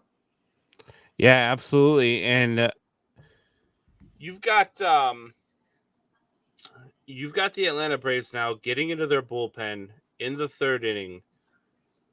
Is this a problem for the Atlanta Braves? We've talked all series long about how the Atlanta Braves bullpen is their bullpen is deeper than the Astros. Their bullpen is their strength. It is. Is this a problem for the Braves, or are they comfortable with where they're at? I think they're comfortable because it is what their bullpen is built to do. Do I think this is what they wanted? Especially with how many pitchers did they use last night? I think they used about 6-7 pitchers. Yeah, something like that. They used a lot. So I really think they wanted Davidson to go a lot further in this game, at least through 3 innings, maybe 4. But is this uncomfortable for them? No. But I don't care how good of a relief pitcher you are. The World Series potential clinching game at home, the last game in front of your home fans, you want to do it now. Chavez is one hell of a pitcher, but you got 2 runners already on with no outs. It's a nerve-wracking situation, and he comes Here's out Jesse there. Chavez. Ooh, gets the call. Wow. Now he came up with something different we haven't seen from Davidson. Comes up with a lot of speed, spin on that, but that was a ball, and it wasn't even close. No, that's what we were seeing in game 1. That was a spot about 3 inches off the plate, off the strike zone. So not a good call by Blue. First bad call by him all night. Going right back to the spot. This time he calls Same spot, calls it a ball this time. Same spot, but the first pitch, it was more straight, had a little curl, came in. Second pitch was curling out and worked its way in. And, of course, I'm not listening to the commentary, but they're showing it, and I think they're wondering probably why at the same spot. But I think it's just the way it was approaching the plate that was the difference for Blue. Or maybe Blue realized he shouldn't have called it a that could be in true the first place. That could be true, and that's the thing. If which he misses we see outside now, again, it's 2-1 now to Correa, and that could be it. So if Blue right now knows, like, man, I missed that. Correa's gone up there being patient, so maybe it should be 3-0. But I'm glad he fixed the error in that, because that was more like the first pitch, and yet he laid off and didn't call it a strike. So they're going right to that spot again. Came up in the strike zone a little bit, and Correa was behind it, and he knows it. Look at him. Like, he knows he made good contact, but that could have been more right there. So a lot Correa of nerves. Just missed that one. Just missed it. He looked in the dugout like he knew that he had just missed it too. He wants that one back. They're going to throw him an off-speed pitch here, down and in. I love the Astros fan in the outfield here with a NASA suit on. And you get ball 3 here, so we're going to go full count here. Chavez misses way wide. A great at-bat here by Correa to come up, new pitcher, throwing heat. You know that the pitch is going to do as much as work as your bat. And outside of that one pitch, he hasn't swung. He's working this. I'm telling you, I think the Astros knew they were going to work every single pitcher tonight. And kudos to Correa. and Altuve who have done it, who I didn't think would. So, and a big swing here into left center field. And that's going to get into the gap. That's going to score one. That's going to score Duvall one. You comes at up. least got someone on third, second, and third. Nobody outs. out. And I told you, man, I don't care how good of a pitcher you are. You come in a World Series game with no outs and 2 men on. That's a pressure situation. And kudos to Correa, who just worked this count, got the pitch he needed to. And if the Astros could play like this for 5 games in a row, I think they're winning more games. I think this is 2-2 or 3-1 in their favor, but they haven't. And it's mind-boggling how all of a sudden it takes you being down 3-1 to say, hey, guys, we should probably do something different after 4 games. Yeah. So now they got runners on second and third, nobody out. And Yordan Alvarez is the batter. He goes swinging at the first pitch again. Pops up left field. Is he going to try to tag? Nope. He did not try to tag. It was not deep enough for Brantley to get home. So he still got 4-3 Braves right now. Runners on second and third. Now there is 1 out. Yordan Alvarez, that's the second time tonight that he swung early in the count. And the second time tonight, he's hit a lazy pop fly. You wonder if when he gets back in the dugout, they're going to have a conversation with him. No, about being a little bit more patient at the plate. I think they've been so patient to play into everyone, and we've talked about it, but I think that's a situation because you have no outs. If you can just push the runner at home, do it. Go after that first one. I think they're just going to talk to more about if you're going to take this swing, though, you got to put that deeper in the outfield. I think that was okay in their standard. Yeah. And we've got a lazy dribbler up the middle. That's going to tie the game. The out is made at first. So 2 outs now. The Houston Astros have tied the ball game at 4. Correa standing at third as the go-ahead run. And just like that, all the momentum, all the energy, the grand slam in the first inning, all of that is just wiped off the board by some patient hitting, some good spot hitting, and then Brantley going up there. Yeah, he got out, but he got the job done. He got the tying run in. And the Astros are doing what they can do. They could start stringing these together. So the pressure's now on the Braves. They've already got dipped into their bullpen. Chavez is, even though those runs aren't technically his, they're going to bother him because he let them be scored. So, yeah, absolutely. So Tucker takes strike 1 here. Runner on third. 2 outs. Tie ball game here in the top of the third. The Braves, who had started out the night looking good with a 4-0 first inning, 4-run first inning, I should say, off the grand slam by Adam Duvall. As you get ball 1 here, it's a 1-1 count now to Tucker. And now all of a sudden the Astros have worked their way back into it.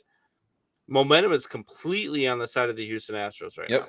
And they're confident. They're up there. They look good. They're showing Altuve right now in the dugout. They're up. They're on top of the dugout. They're motivated. They took the bullet and they said, "Okay, we got this now." And now you're up here seeing Tucker. Now he's working. All of a sudden, last 2 batters swinging at the first pitch. Tucker's now watched 3 go by. 2-1 pitch upcoming. Let's see if he chokes up a little bit. He just put some dirt on his hands. Is he going to choke a little bit instead of that big swooping swing that we saw at his first at bat?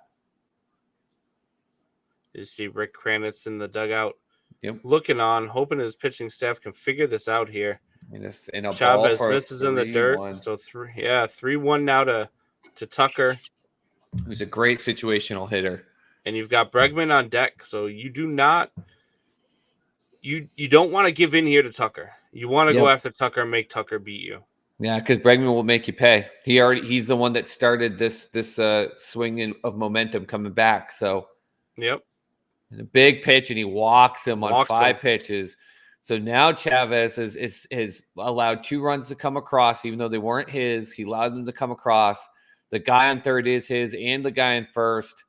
And all of a sudden now, Bregman, who started this with a big hit to the opposite field in the gap, has a huge chance here to give the Astros the lead after giving up a first-inning grand slam in the World Series that would have buried so many teams. Instead, the Astros have fought back very quickly, too. Are you surprised we haven't seen Smiley up for the Braves yet? Yeah. But we didn't see Chavez up, and he was throwing steam when they showed him. So There's I don't another think they ball to Bregman. Yeah, and you look at his body language. I mean, this Chavez is an absolutely fantastic pitcher. His postseason numbers, he was like what is .089 ERA, something like that, under a 1. Yeah. And he's out here. He's not feeling it. The Astros are doing what they need to do, but they showed Chavez throwing heat. So I don't think that the broadcast team was showing when he first got up. So I wonder if the Braves already have someone up right now. And you see Tucker, look at the body language difference. He's up there. Now, I'm sure he's joking with Freeman because, as you've mentioned, Freddie Freeman's up there. Even in this spot, he's up there joking around him. Joey One of Votto the best doing guys it, in the game. Yep. But at the same time, they've got good body language. Bregman lays off the pitch. They check with the first baseman, say it's a no swing. So 2-0 now to Bregman in a huge spot. They walk him here. Do you think that if there's someone warming up, they're already going to pull Chavez? I think so. I think this has to be Chavez's last batter. You either get the out or somebody else is coming in with the bases loaded. And a big swing by Bregman, but he got underneath it. And that is the final out. So a big spot there in a 2-0 pitch. Bregman would have almost normally put that in the right field, but he got a little ahead of it. That's a big out get for Chavez too. Now, don't get me wrong. That's a huge out get. We're gonna take a quick break here. We are through 3 now. We're gonna take a quick break. Get some drinks. Maybe grab some candy. Do something. It's Halloween night, people. We got to do something. All right, we'll be right back. Give us a couple minutes.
And we are back, and it is the going into the bottom of the 3rd inning, tied at 4 now. Each team with 4 runs on 3 hits. The Braves do have that 1 error by Dansby Swanson. It's a brand new ball game here, and now Framber Valdez pitching into the bottom of the 3rd. There's another case for the Atlanta Braves where if they can get a couple of runners on, they could probably chase Valdez and get into this Astros bullpen. And I think that turns the momentum back into their favor as Freddie Freeman leads it off, takes ball 1. Sorry, I'm laughing. Kingsley, who was in the chatter in Facebook earlier in the game, posted that Cooper Rush looks like me and a couple dozen edibles, and I'm looking at it and I hate him because he's not wrong. Oh, that's hilarious. Cooper Rush, if you don't know, is pitching. Not pitching. So, He's quarterbacking for the Cowboys tonight. Freeman takes strike one. We do have a giveaway now in the chat. Yeah, we do. Get free merch. Type hashtag Beastie. He messed that up. Buck messed that all up. Hashtag Beasy, BEASY in the comments now to get entered to win. Way to suck, Buck. Oh, man. So type hashtag BZ in the comments now to get entered to win free merchandise. Sometimes you try to do something good and then you mess it up and you're just like, yeah, I tried. That's what happens when you let your sissy Siri do the typing. It's a 1-2 pitch is low and outside for ball 2. And that was 2 to Freeman. And that was on purpose. See if you get Freeman up there swinging. I don't think Freeman's going to be the guy to do that, but that was a good throwaway pitch. Yeah, absolutely. So we're looking for chatter in the comments. Chad says, bring the chatter in here, people. Do you think the Astros just took control, or is it still even a game? Chris Sims says still in an even game, Great take, meaning Chris like Sims. there's no pressure as much on the Braves. Yeah.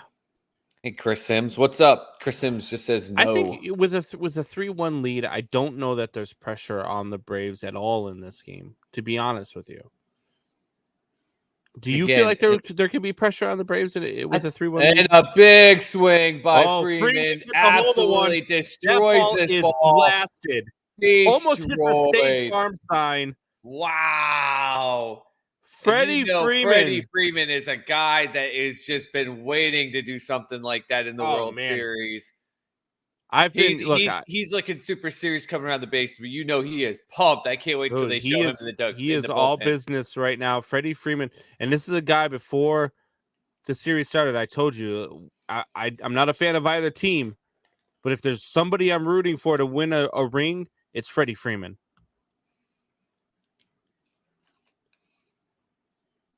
And he's being pretty calm. It's like business. Like, hey, they got the 4 runs, but we're out here. We know who we are. Not going we away know what easy. we can do. And everything I asked in that question was, did the Braves just take the momentum in the game, or is it still even? Freddie Freeman just said, not only is it even, one swing, I'm bringing it back. Jonathan Briggs says that ball was smashed. That ball was crushed. That was an absolute monster of a hit. What an absolute it wasn't just one of those you just got enough. That ball's missed outside, 1-1 to Albies. That was one of those ones you're in batting practice, and it just looks like a beach ball, and you know where you're putting that thing. He was only about 40 feet shy of hitting that State Farm sign on top of Truist Park. The ball was blasted. And Albies goes swinging in the dirt. That was about a 50-foot breaking ball. Yep. And Albies went fishing. Now, Albies has come up here, and his first pitch was swinging at it, and he's swinging at that, and it's almost like you want to tell the kid, like, hey, we just got the lead back. You know, Valdez, he's going to be rocked by that, and he swings at 3 out of the 4 pitches, but his speed here we go. No! Tough play by Bregman. What a play by Bregman with the bare hand to get the speedy Albies at first. That was a beautiful play by... He was going to have to do it barehanded to get him with that speed. Beautiful play by Bregman. As on the telecast, I go directly back to the home run shot of Freddie Freeman. Absolute monster hit. No chance. Boom. now I saw before we went to break, I said, get yourself some candy. You said you didn't need no more candy. I see you chewing on some candy here. I said I don't need any more candy. I didn't say I wasn't going to get any more candy. What do you got there? What do you got? You got some Skittles? No, Skittles are gross, man. Skittles are the best. Peanut M&Ms and peanut M&Ms. Well, originally, did you know these were originally called? Those are my favorite. Sour Patch Men. They were astronauts made in the 70s in order to be astronauts. They were Sour Patch Men. They were sour flavored gummies to look like astronauts. So there you go. There's your random useless. Austin Riley fouls one off to go 1-1 here. I did not know that. Sour Patch Kids are one of my favorites. What's your favorite Halloween candy? When you open up the Halloween bag, what do you want to see in there? I don't even want to say it because people give me so much crap about it, but I absolutely love them. Candy corn? No, you would think that, and I do like candy corn, but it's not I like candy corn too. It's what I stole from all my kids last night, and I ate most of it last night and today. I'm a big Tootsie Roll guy, man. I love Tootsie Rolls. I love the Tootsie Roll. I love the chocolate ones. I love the fruit ones. I love the big log ones. And we got a hit to shortstop and Correa. Yep, 2 outs now for the Atlanta Braves. So Valdez in 2 batters just continues to show, since he gave up that grand slam, pitching very well, but he just gave Freeman just something to eat, and just outside of that. But oh my God, what do we got?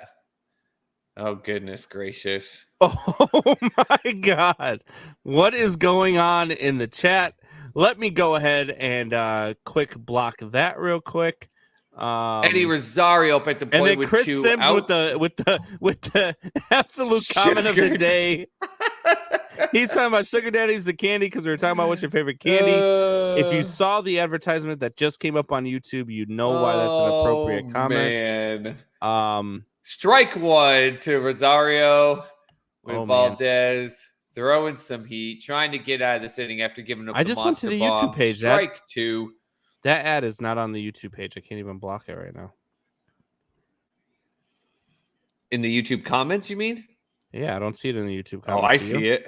I've got the YouTube page up right here. All right. Well, I just blocked the user. I'm in the YouTube. Oh, there it is. I see it now. Yeah, it's there.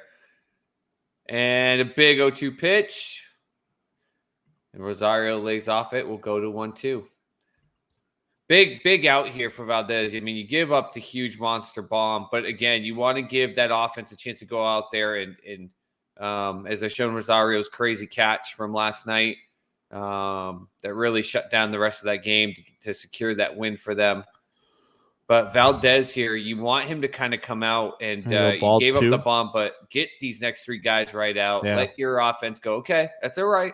We came down from 1 down. We'll do it again. But the way this game is going, what I said to you is Houston was going to, in order to go back and have a chance in this series, they need to go back with a ton of momentum.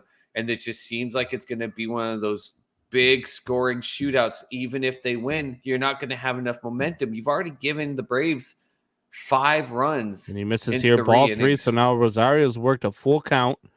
3-2 count here from Valdez. It's going to be a big pitch from Valdez. Does he challenge Rosario here? Because if you do, you could be in a rough spot here. Rosario, you got it because you got Duvall. You got Duvall on deck, the guy who absolutely murdered a ball to the opposite field for a grand slam. Even though he's not hitting well, he obviously just hit the first pitch he saw well. So you got to go get him right here. And you showed him the first 2 pitches you could. It wasn't like the first 2 pitches were fluke strikes. Big 3-2 pitch. Ooh, misses. And he let that ball go way too early. Let's see if Duvall can put another one in the seats. Chris Sims says it's going to happen. He says Duvall busts it open here, which means that Duvall's going to strike out on 3 pitches. And we're going to go. I want to know if this Chris Sims, obviously, is not the real Chris Sims. I wonder if that's his real name. It's not like Chris is obviously not like a name that millions of people don't have. So it could very well be his real name. I just think that's funny with what we know of the Chris Sims, the actual sports analyst. So they're out here now speaking to Valdez. Dusty's out here and he's making the change, going to the bullpen, which is what I said. They weren't going to let him go see Duvall. So he gives up the monster home run to Freeman, gets 2 quick outs, but then walks Rosario, and that's enough for Dusty. And we've got a pitch and change. So Valdez you will not not see a ball harder than the one that Freddie Freeman put into the seats. Chris Sims says that is his real name, but he's black. I'm black. Well, okay. Thanks. I appreciate it. Good. Perfect. That's good to know. So to anybody watching on YouTube, sorry about that advertisement earlier. I did go ahead and block it and delete it. I did jot down the website name, but I did go ahead and block and delete it. I want to know, Chris Sims, if your comment about sugar daddies was it was a real comment pertaining to candy, or you just timed He said that earlier perfectly? it was just perfect timing. Oh, did he? Yeah. That's crazy. Because that is hilarious. So Jonathan Brick says, crazy stat I learned today, the last team to clinch the World Series at home was the 2013 Boston Red Sox. Yeah. And that was the first time they had done it since the infamous chat that all Yankees fans love to rub in Red Sox Nation's face, 1918. That was the last time they had won it at home. And then they are the last one to win it at home in the World Series since then. So, which just proves baseball, man, is just, it's so funny because we talk about so often home field advantage and everything like that. Yeah. Yet what do we almost always see? We always see splits when teams are on the road, just get one. The home field advantage in baseball, I just don't feel is as huge of a thing as much as just the better team just shows up to the series and ends up winning. Right. I think that's just what ends up happening 9 times out of 10 now. Yeah, I think so. Chris Sims wants to know how they get these points, Combs. How are you guys getting these points? So Chris, if you go in, so you see like the Streamlabs will have the poll, they'll say exclamation point vote. If you type exclamation point and then type points, the word points after the exclamation, then it'll tell you how many points you have, and that'll tell you how many points you can gamble. Like I just did it, but I don't know if he'll say it for me. Of course I did. There we go. I have 2 loyalty gift points. Now I gambled a bunch of mine off to win a Beastie shirt, which I never got because of the fact that they don't have size medium in anything. Beastie is so take a large. He's terrible against people. Join that are Team small. Dad Bod and take a large. Let it. You can grow into it. I'm sure you will at some point in your life. You will grow into it. Chris Sims has 2 loyalty points. How does he get more loyalty points, Combs?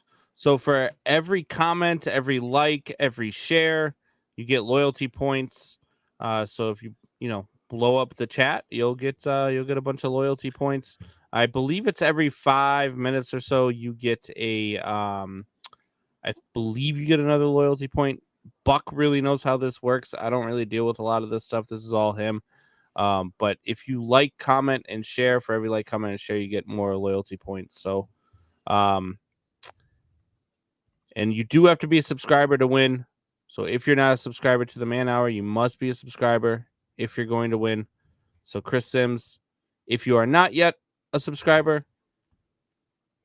all you have to do is go to manhourradio.com, or you can actually subscribe right here on the YouTube page as well. It's right underneath. I think that's how I did here. it. If you just hit the subscribe button, you can choose whether you want to be a 99-cent subscriber, $2.99 subscriber, $5.99 subscriber. And once you're a subscriber, then you can enter to win. It's a 1-0 count here to Duvall. Misses. Not gets miss the strike. Up high. Gets the strike call. Yumi Garcia is now the pitcher in for the Astros, by the way. Yumi Garcia. Good call. Right on the letters. Yeah. It was on top of the automated You don't see that strike call a lot in the league. Usually it's a low strike that you'll get. The high strike is really tough to get, but the umpire giving it tonight. 1-1 count here to Duvall. Great pitch by Garcia. Beautiful pitch. After blew having it by him at 95. After having that looping pitch get there for a strike, comes right back. Kind of almost the same thought process. It's speed up, but just absolutely put some mustard on it. This time Duvall wanted to go up there because he saw the first one and his brain couldn't catch up with the speed difference. So great pitch right there. Let's see if Chris Sims is going to be right or wrong. Check Got a 1-2 count here to Duvall. Chris Sims says that Duvall's going to bust it open. Let's see what we get on this 1-2 pitch.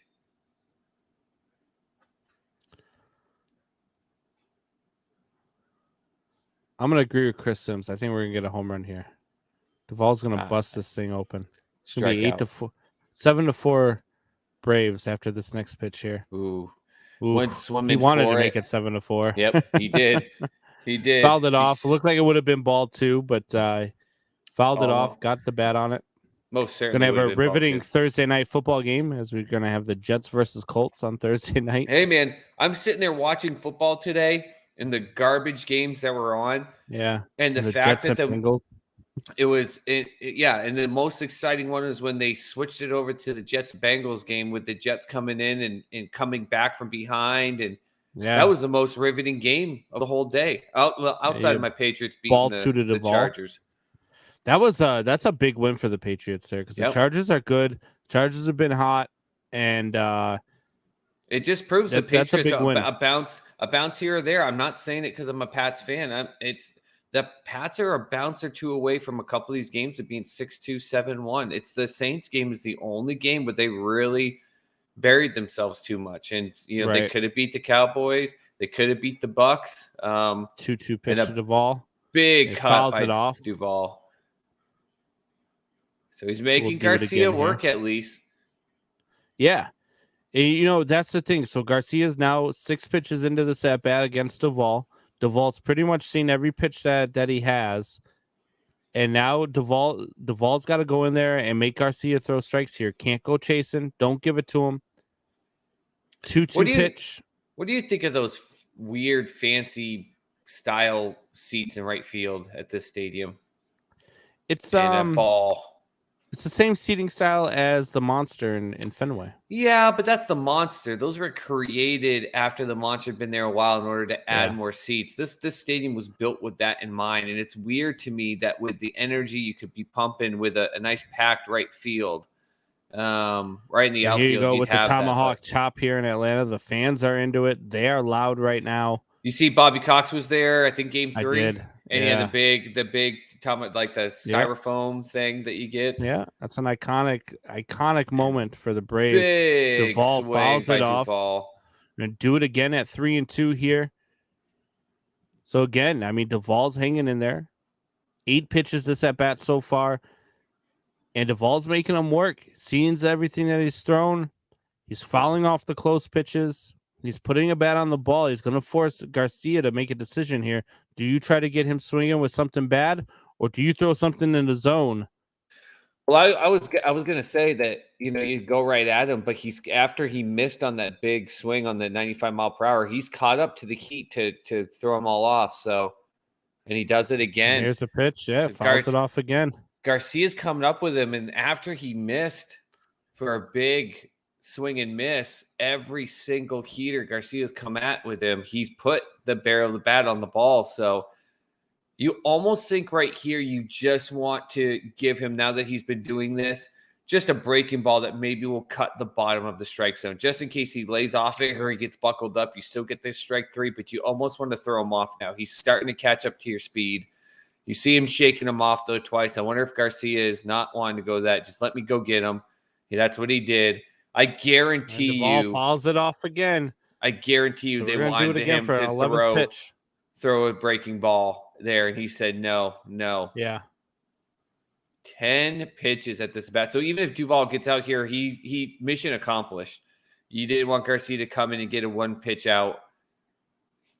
Yeah, making Garcia already throw 10 pitches before he's even gotten it out. Huge. We're about to see the 11th pitch at the at bat. Duvall's digging in right now. Garcia gets the sign. Looks like him and his catcher are on the same page. Here's the delivery. And Duvall goes swinging. What would have been ball 4, but he does foul it off. Ton of movement on that pitch. Yeah. And again, that's why I'm just saying throw him something off speed, because there's a lot of movement, a lot of speed on these pitches, and Duvall's not hitting them, but what you said, he's fouling it all off. Yeah. Great at bat for him right here. And you got Travis d'Arnaud on deck, which, I mean, look, he's no slouch at the plate, but he's also still getting back into his rhythm after that injury that he was dealing with all season long.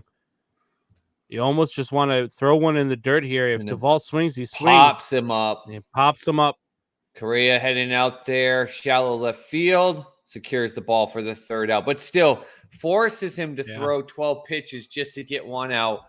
Rosario got a base to knock Valdez out, but of course Freeman, the huge swing, with the long fly. Just that ball's still flying out of Atlanta. So that gives the Braves back to momentum. We'll see how the Astros. Again, here's going to be the interesting thing for me.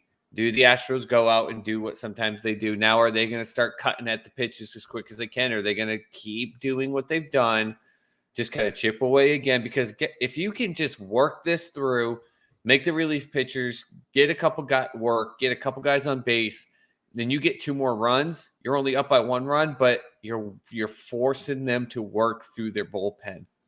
Right.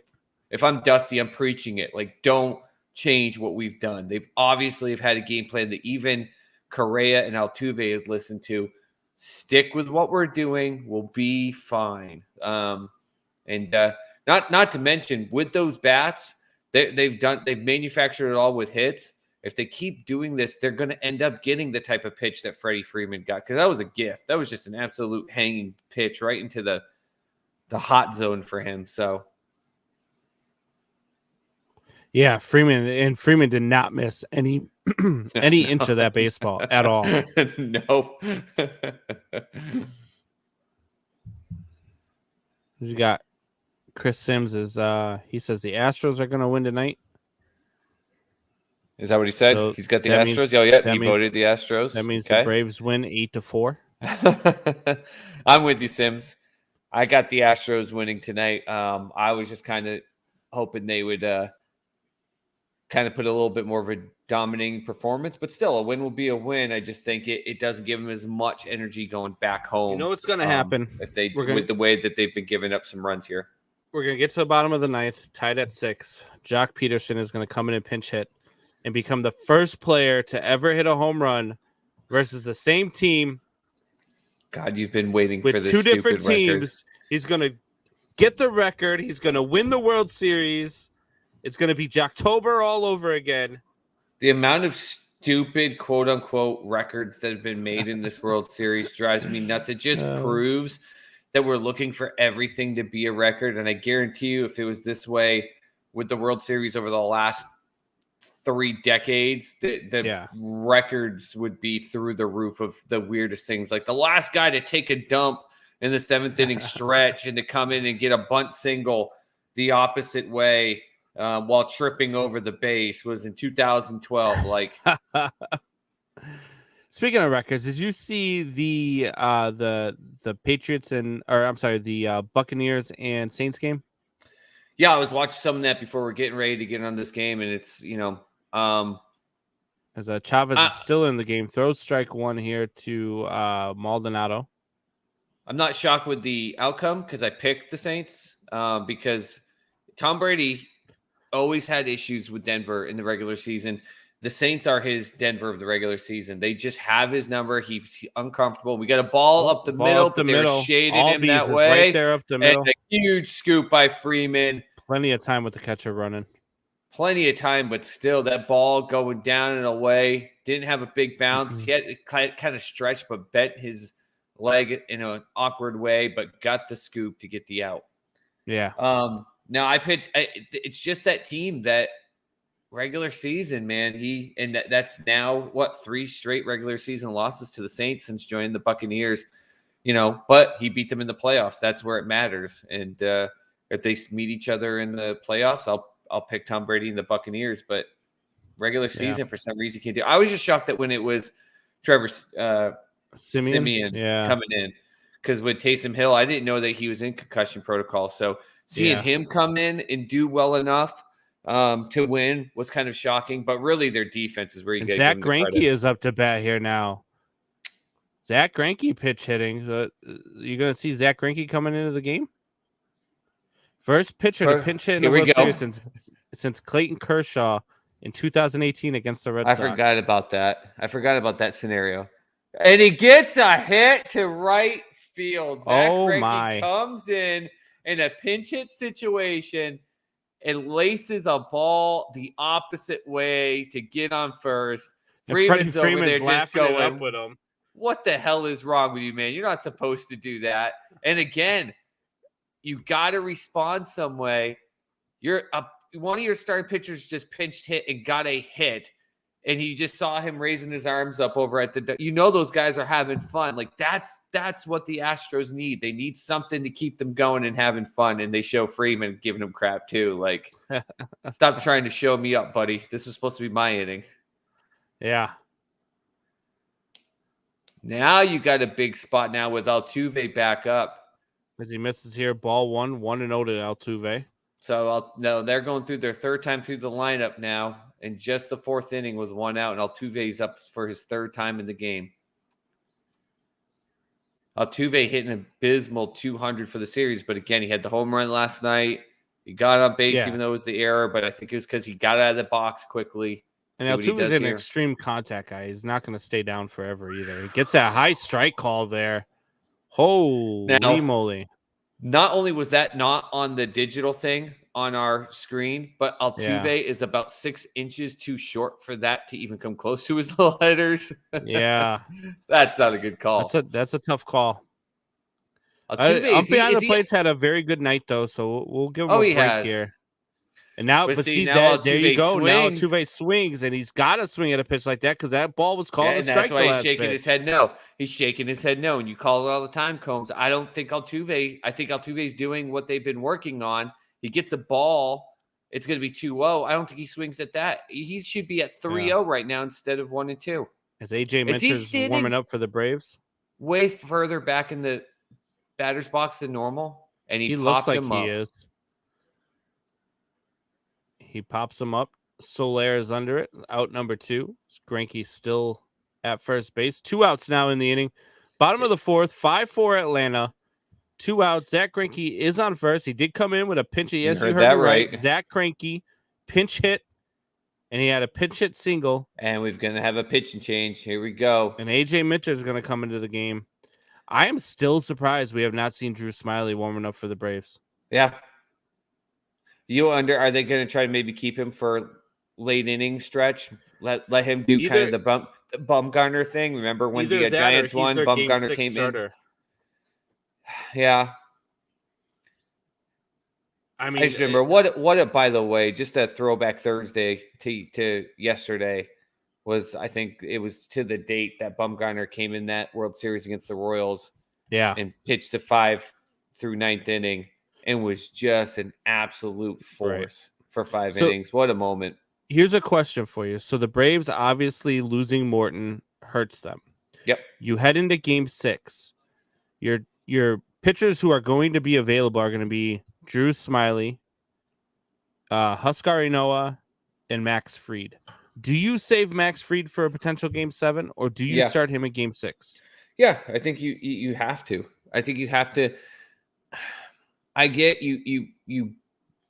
It's so hard, right? And this is why I'm not paid to be a coach or to do anything in sports except to volunteer to come on these shows with you guys. But I mean, you have to know this is still a World Series that could go to the seventh game. Yeah, you have a chance to win it now, but it's not the last game of the World Series if you don't win it. Like, you have to make sure you get a chance to be set up for success down the road, because you don't want to get to a game 7 and you're literally just asking, your backup catcher to go out there and throw it for you. Like, you've literally screwed yourself over from winning a 1-game series at that point. So you have to set yourself up for it.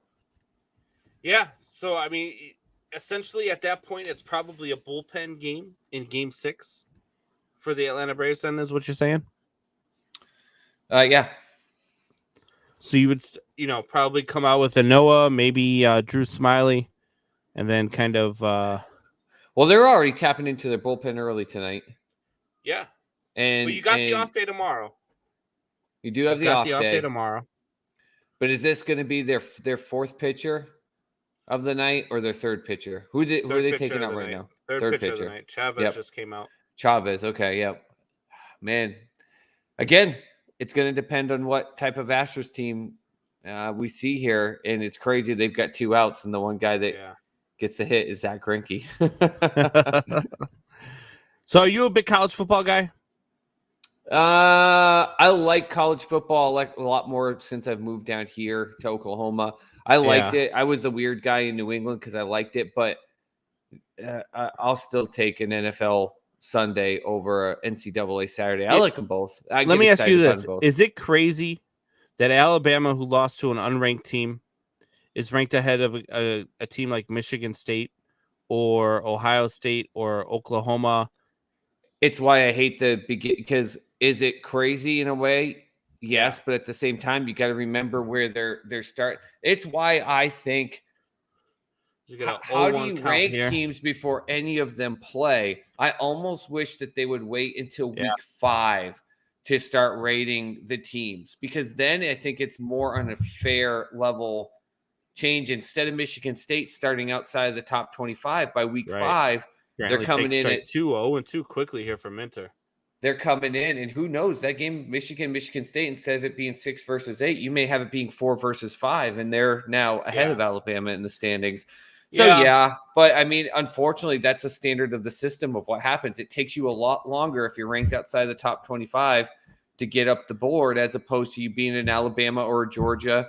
You're already ranked. And that Michigan State game was amazing. Yeah, amazing to watch. Here we go. Brantley gets the 0-2 pitch here from Minter. Big swing and a miss. Strike three. That's a huge miss there for Brantley. He didn't even have a chance. He gets fooled. That's a guy we talked about when this World Series started. The Astros needed him to be methodical, and he's the one guy that they have not been able to count on. He's just not looked good this whole World Series, and it's too bad for the Astros. And you see the fans, the Braves fans, Freeman got them all excited.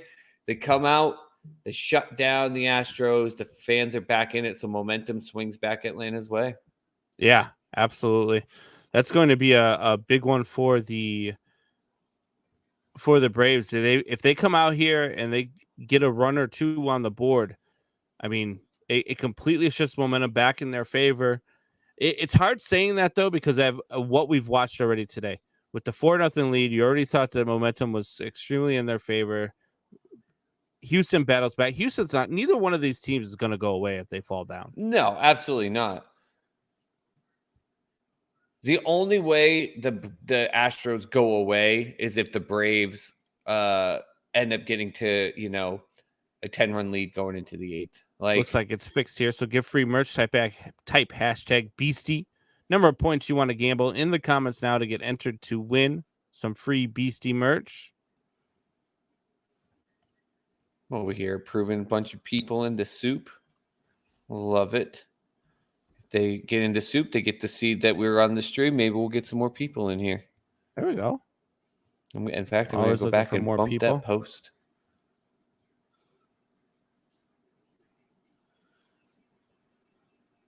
Well, we made some people happy. I was just looking at it earlier. We had 7 thumbs up and 2 thumbs down on the stream. Now all of a sudden we've got 9 thumbs up and 0 thumbs down. So we've turned some people around.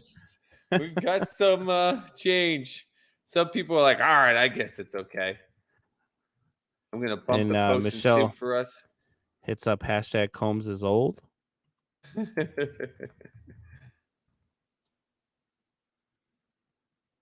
We're doing it in the bottom of the 5th, the free giveaway, right? Bottom of the 5th, there will be a free giveaway. Yes. Bottom of the 5th.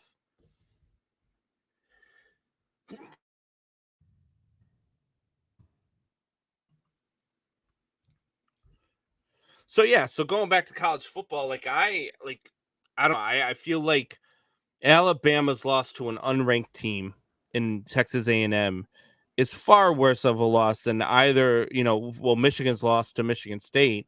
I feel like both of those teams should still be ranked higher than Alabama. If you're going to start ranking teams, and if you have to take, losses into account, who did you lose to, who did you beat, who did, all the stuff that they're supposed to take into account into college football rankings, I just feel like Alabama, there's definitely an SEC bias. I mean, we all know that. And it just shows more and more and more, because there's no way Michigan, after that loss to Michigan State, should be the 9th ranked team in the nation. And we've got a new pitcher in for the Astros. So that 12 pitch at bat that Duvall had last inning may be enough that was it. They left him in for only one pitcher. One batter. D'Arnaud versus Urquidy.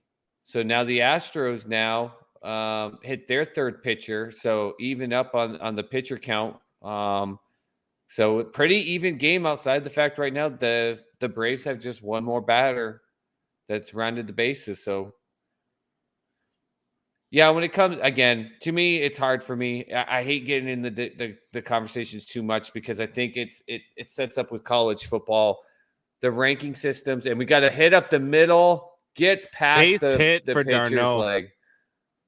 We've seen so many up the middle hits, potential hits going off the pitcher's leg, slowing the hits down, getting the batter out, but that one snuck by. As they show Bobby Cox, it looks like I think the 1996 World Series champions. The last time the Braves won the championship. Yep, 1995. That's what it was. The last time they won it. And I think the last time they went, obviously, 99. And Greg Maddux is in the house. Andrew Jones, 10-time Gold Glove winner. Chipper Jones, as Buck would say, the only guy that could knock the ball down about 16 times, spit on it, drop, slip it, and somehow would still throw you out. I always love the story. Swanson takes one deep, but he looks like the center fielder is under it. 1 out. Darno's first, but there's that story between Chipper Jones and the Cubs announcer, who, former ESPN announcer, Boog Sciambi, and he said once to Chipper, he said, why do you always swing at the first pitch? And Chipper said to him, he said, well, sometimes that's the best pitch to hit. So that same game, Chipper Jones takes the first pitch and it's right down the middle, and he steps out of the box and he looks up at the press box and stares right at Boog Sciambi. And he's like, in a popped up bunt here. Minter, obviously the pitcher, trying to just move the batter over to second base, but gets up underneath it. Yeah, 2 outs. Maldonado easily got underneath that, made the play, and 2 outs now here in the bottom of the fourth. So yeah, Chipper steps out of the box, looks up at Boog Sciambi, almost as if to say, Told you. That's why I swing at the first pitch. And then he shakes his head after as he gets back into the box. It's a pretty great story. You always love seeing interactions like that between players and broadcasters because, look, you guys, they talk before the games, they talk after the games, they develop some sort of relationship and trust. So it's something that you do. I've seen it a lot at the collegiate level. I've announced for quite a few collegiate league teams, and you get used to talking to the guys. You see them every day, and you start rooting for them and pulling for them. So then you start talking baseball, you start talking strategy, and you start noticing things for them. Sometimes you help them out, and sometimes you look stupid. And it was one of them times where Boog Sciambi looked foolish. As you get strike one here to Jorge Soler, low in the zone. Jorge seems like he looks like he didn't like that call, but it's definitely a strike. I don't know what it was definitely a complaining strike. about. And I tried seeing how many points I had. I had 0 points. I think I want to know, how do I have 0 points when I'm literally one of 4 people that is on every show? I call BS. Maybe I'm just not allowed to win. I don't know. All right, so Soler here now's worked a 1-1 count. Urquidy, they got a runner on first. There's 2 outs. Outside. Ball 2, 2-1. Darno on first, doesn't have a ton of speed. No, he is a catcher. No. But I think that was the whole point, that they were trying to get him to get over to second base, just to move him over with the sack bunt, so that. So is Soler going up there with one thing in mind then? Yeah, I mean, he usually does, but yeah, he usually. And there's ball 3-1. Yeah, 99% of the time, that's what he's thinking, anyways. But this is one of those times that his coaches are definitely telling him, like, "Hey, you get the pitch, you go up there. This is an American League hitting mindset individual right here. Go crank this ball."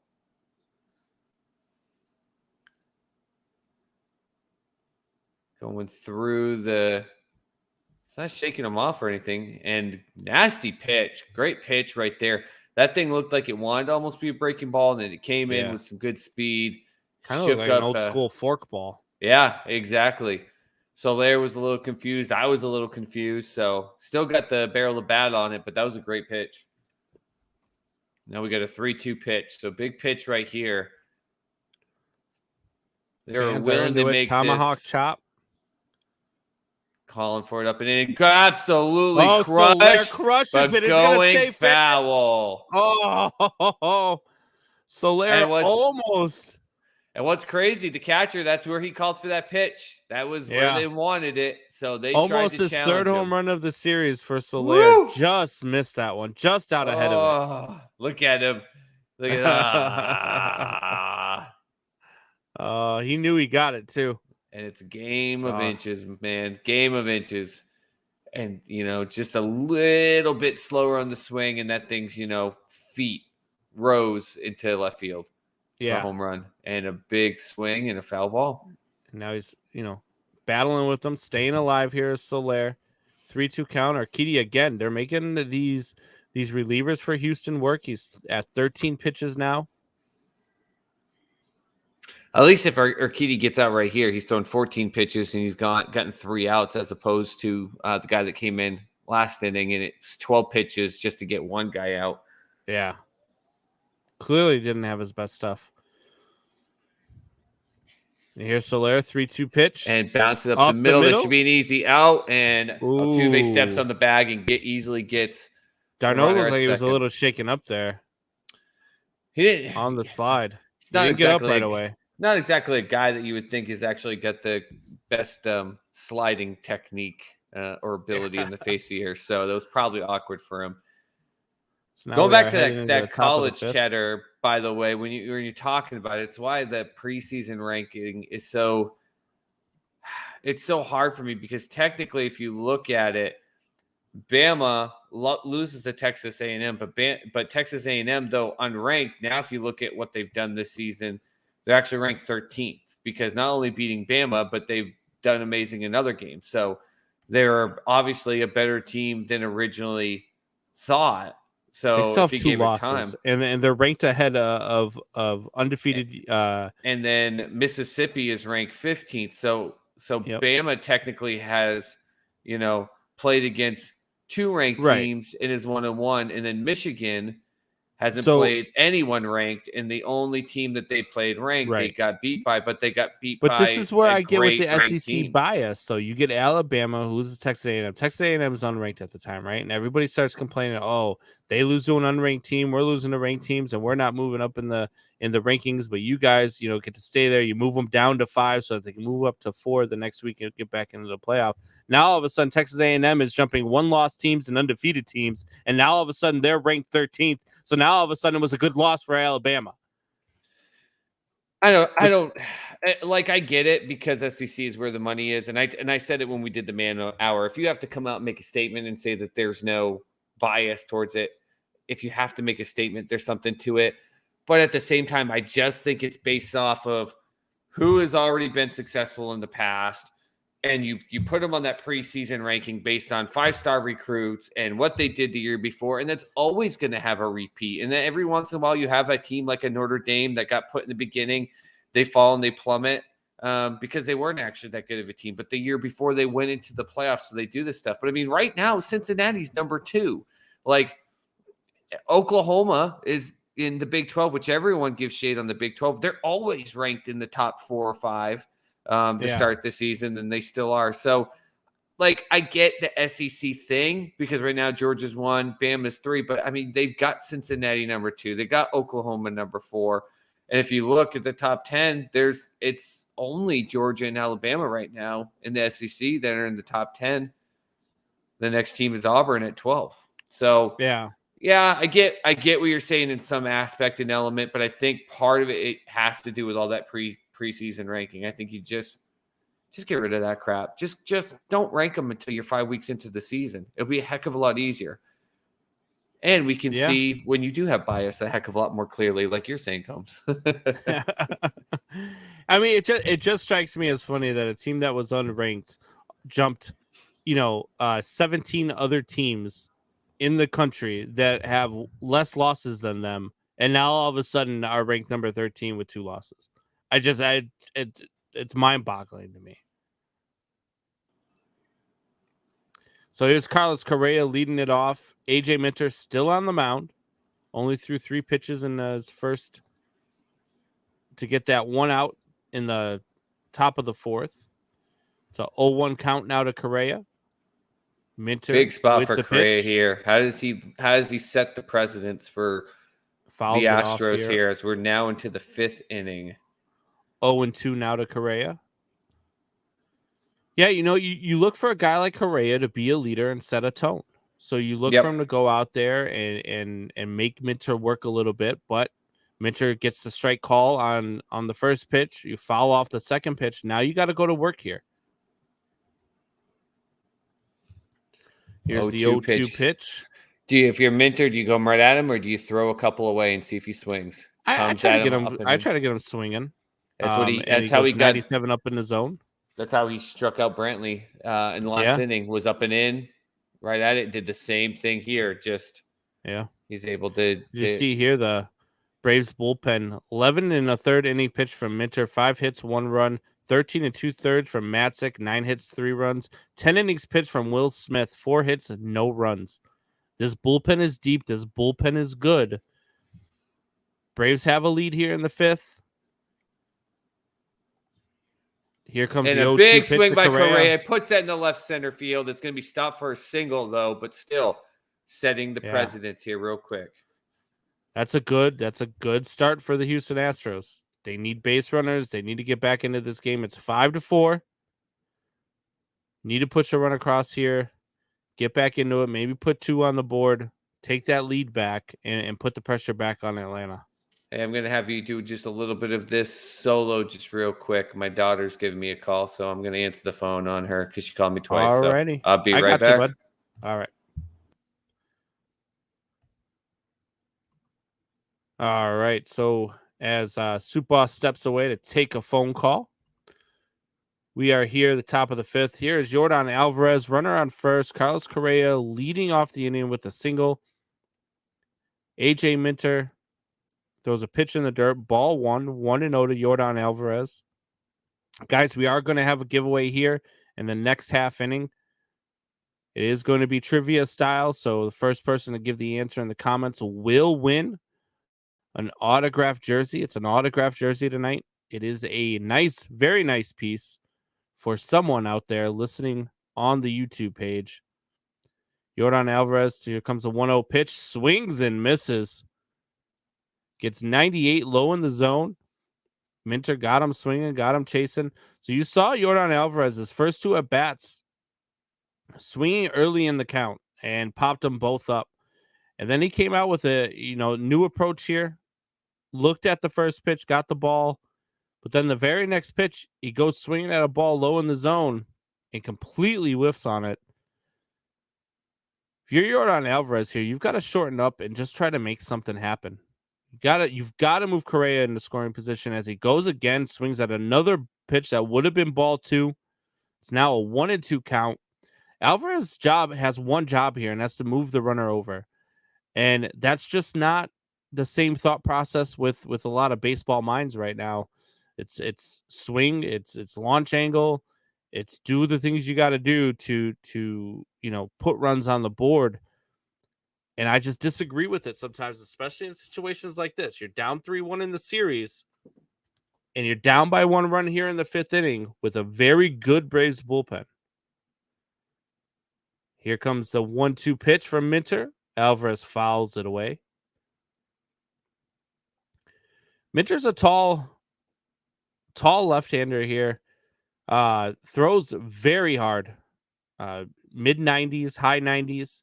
And he is just a strikeout pitcher. And you don't get very many hits on him. You don't get very many opportunities to score runs. So when the leadoff guy gets on, you've got to do what you can to make sure you're advancing runners with at-bats. So let's see how Alvarez approaches it here. Down 1-2 in the count. See what Minter throws him here. Looks like he's going to try to get him swinging here, low in the zone. Strike 3 called. Nice pitch. He missed his spot, but got the call low in the zone. Yordan Alvarez goes down looking. 1 out in the inning. Runner on first. 5-4 Braves. That was a beautiful pitch by AJ Minter. He did miss his spot, but still got the call low in the zone. It was a strike. Good call by the umpire. Sometimes you don't always get that call when your catcher's got to come back across his body to catch that ball, but it was definitely a strike. So Minter now pitching to Yuli Gurriel. That name always gets me. I don't know why. As he throws strike one, looking. 0-1 count. Yuli Gurriel is one of those guys who is quietly one of the better hitters in this Astros lineup. Yuli Gurriel is a guy who hits for about a 270, 280 average every year, but nobody ever knows who he is. As he misses here, ball one. Yuli Gurriel is one of those guys that if you have him on your fantasy lineup, if you have a chance to pick him late in your fantasy draft, go ahead and pick him up because he is going to help you out. He's a very consistent hitter, hits for average. Definitely one of those guys you want to find late in your draft if you have a chance heading into next season. Keep that name in mind. So Minter here, 1-1 count to Gurriel. Gurriel swings, fouls it off. 1-2 count. As I get distracted here. Girlfriend kind of came down and wasn't wearing a shirt, so that'll help. Why we've got that's why we've got those links on the screen that were popping up because we're bringing it on ourselves. What a swing, by the way, by Gurriel on that last one, and that big chop right up the middle, right through the middle. Correa will definitely get third on this one. No, ooh, Correa's got to be on third on that ball. He should have been hustling because that was a force play no matter what. You want to try to break up the chance at a double play if the shortstop grabs that. So, I mean, I have to look to was see what happened there. He's got to be on third. The outfielder got a late break to it, though, too. But that ball got to the outfielder so fast. I don't know. I want to see. Minter's mad at something. I wonder if Minter tried shaking him off and he said no. Because you could tell he looked back at the catcher and said something. He wasn't thrilled. Yeah, Correa it looks like he just kind of was just loafing to second base. Like he just expected it to just be an easy one. But man, still 1 out, two on with 1 out. Good at bats right there. And now Tucker's got a chance to do something. He's got 2 walks. Heck, they'll take a walk right now. Are you kidding me? Bases loaded with 1 out. Absolutely. Michelle corrected me there. She's not my girlfriend. She's my fiance. My bad. I heard it. I didn't say anything because I was thinking more about our weird chat. By the way, I love the 1 out that they've gotten so far in this inning. I love the guy wearing the Mike Myers mask and the Braves jersey. And I do like some of the costumes out there. Yeah, for sure. He wasn't like earlier. It's as if the only energy Mike Myers would give, like a stabbing with a knife. And then earlier, the Astros fan with the NASA outfit. Yep. They're showing Tucker's feet. He's a little antsy thing. And a little dribbler to first base. They're going to get the out. Freeman's going to get the out there. So now you got 2 outs. Now, if Correa gets the third on that last hit, that possibly scores the run there to tie the game. Oh, yeah. Because where the first baseman got it. Now, at the same time, if he's on third, does the first baseman play that last Brantley at bat in a different place in the field where he would have, and before that last hop, already been up ahead to grab it and then able to throw it? And we're going to get an intentional walk right here. They're calling to put Bregman, which is a good move by them, I think, on first base. Load the bases up here with 2 outs on top of the 5th. Big moment here for the Astros as they're going to load him up for Martin Maldonado. And look, I've watched this guy play a lot throughout his career. I'm a big fan of Martin Maldonado behind the plate. One thing I will tell you, he doesn't hit for a lot of average, doesn't always come up, but he does seem to come up when it matters the most sometimes. He just comes up with those hits that just hurt you. And this is a big spot for Martin Maldonado right here. See if he can make him pay. Minter looking he's a Christian Vasquez type of for the Sox. Same thing. Yeah. Not a guy that you worry about, but come up here and just put the barrel on the bat in a big moment. Come in. Man, he was like a statue right there. Minter comes in. He was okay with getting hit there. Yep. He was going to allow himself to absolutely get drilled and bring in the tying run. He didn't care. He didn't even move. Nah, I don't care. Whatever. I'm a catcher. I get hit all the time with crap. That's a good approach by Maldonado. Make Minter throw strikes. He's got nowhere to put you. Bases are loaded. 5-4 game here. Top fifth. 2 outs. And you got some good Correa base on runners, third, by the way. Gurriel on second, and Bregman on first. Gurriel and Bregman are smart base runners. And misses low here, so 2-0 really quick to Maldonado. So I think that one bad pitch that Blue had behind the plate against Altuve, as you said, maybe he realized it was wrong. I think that's been the case because everyone since then he hasn't called. So good on him for correcting it. That's all I ask of him. If you know something's wrong, just don't call it again. Right. Make the correction. Don't then start calling it and saying that's the strike zone I made. No, you're a human being. You're allowed to make a mistake every once in a while. It's hard to call everything perfect. Just correct yourself. Maldonado is there. Up there, right down the middle at 96. Yep. And he wasn't gonna swing in any way, shape, or form. He was gonna make him pitch to him. Because if that's a ball and it's 3-0. Yep. Now's where the battle starts because now you got a strike on you. Now you've got the ability to swing. How patient can you be? And right now they're showing an at-bat for Maldonado. You know what they're showing in the series? They're showing how much more he's gotten up in the bat, in the box. Which I noticed. He's got the right-handed version of Anthony Rizzo, who is virtually standing over the plate when he's hitting. Yeah. I noticed with Altuve, and I brought it up to you, that he was standing in the box differently. He was off almost, like he was going to try to make sure he got the barrel of bat and the ball his last at bat. I think what they're doing here is on purpose, is having Maldonado. He's getting him to crowd the plate to make Minter as comfortable as possible. Big moment here, too. 3-1. 3-1, 2 outs. Nowhere to put Maldonado. Bases are loaded. Minter with the pit. Ball four. Maldonado comes around looking like he's going to bunt. You could tell Minter just off his game. Not a good pitch. Pitching coach comes running out of the dugout. Darno, looks like he pulled a groin and he starts grabbing himself as he's running out the dugout. Forgets he's 90 years old. By the way, made probably because of the moment and how they just tied it up and what's going on. No one noticed. Darno had to really stretch out for that ball to grab it. Like if Darno doesn't grab that, we might be seeing the opportunity because, like I said, we had the runners on second and first were smart runners behind Correa. Yeah. If he doesn't get that and that goes running, going up the left, the third baseline, you may see what's his face who was on second, who's now on third, trying to run and get that go ahead run. Watch this pitch again. They're going to show it. Darno had to all of a sudden just flip and go the other way with it. So, and the Astros are going to bring a pinch hitter to the plate here. And it will be, it looks like Marwin Gonzalez, maybe. Yep. Yeah, Marwin Gonzalez is going to come to the plate. Big moment right here.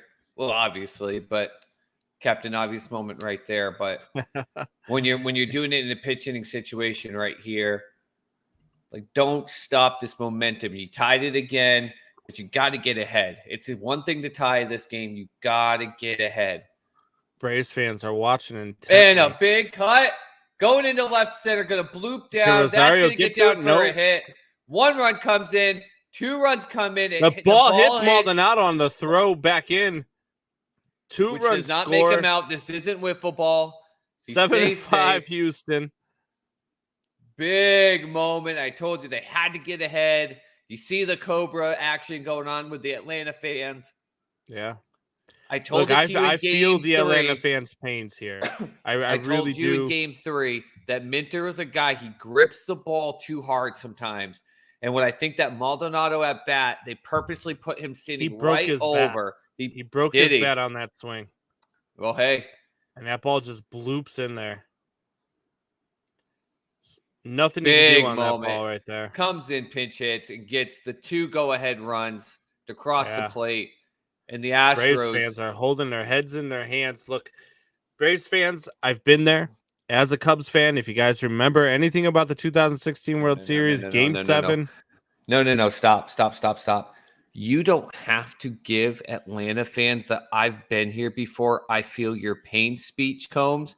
Atlanta fans have been feeling this pain of being up big in series for the last decade and then losing them. Your pain as a Cubs fan does nothing for them right now. They're feeling what they've already felt for the past decade. So Georgia, the Falcons, and But the you know Braves, what, though? they've already Back felt in this. 2016, that's how Cubs fans felt, because when that comeback started happening for the Cleveland Indians, and they came back and they tied it in the 8th inning there off of Aroldis Chapman. We felt, oh, here we go again. We thought we had it, and here we go again. And that's what Braves fans are feeling right now. And I feel for them. Their feeling is, can't one of our teams just freaking secure the win for once? Can't they just, for crying out loud? Ever since that Atlanta Falcons Super Bowl, 28-3, 3-1 for the Braves against last Alabama. Year. Yep, Georgia 20-7 lead over Bama late in the third, 3-1 lead on the Dodgers last year for the Braves. They're just like, can't we just get one to just be polished off? Can we please end this misery? And that's the only thing I'm saying, man, is that this crowd being so in the first inning, it was so huge that the Astros keep chipping into it, because the fans drive the energy so much, but they're just as responsible sometimes for the feeling of things going down. If the home crowds are out of it, there's nothing an away team loves more. And if the Astros start chipping and adding more runs here, and that crowd goes silent because they're feeling that here we go again, you give them momentum. I know you're saying that was still a huge game, gut-wrenching game, but I'm going to tell you right now, you're wrong, Combs. That wasn't a gut-wrenching game, because they've now twice already in this game, 3 times in this game have had more pressure in this game that they had in game 4, and they've come back and have a big two-run lead. So their goal is to silence this crowd right now. And if you can leave this stadium with a hefty win and looking at those fans who are wondering, oh no, not again, that's a feeling you ride going back home into Houston. And that's a feeling that the Astros fans will ride. Trust me, they love to be hated. Let it be. We've got Chris Martin now coming out. Trying to stop the bleeding. Altuve up at the plate. Runners on first and second. And Altuve holds up. Ball 1.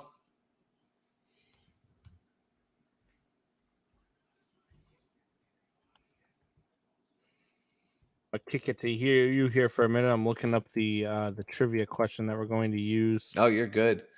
So we've got Altuve, and again, big spot where he would almost always swing at that. Nice heater coming up kind of in his chest area, even though it was up and in and it was a ball.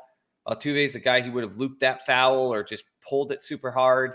And instead, he held off. I think they had a game plan in this game, and it served them well to not let the leads by Atlanta get to them, and they've chipped away, and now they've got 7 runs. So Altuve up here trying to put some more damage on this board.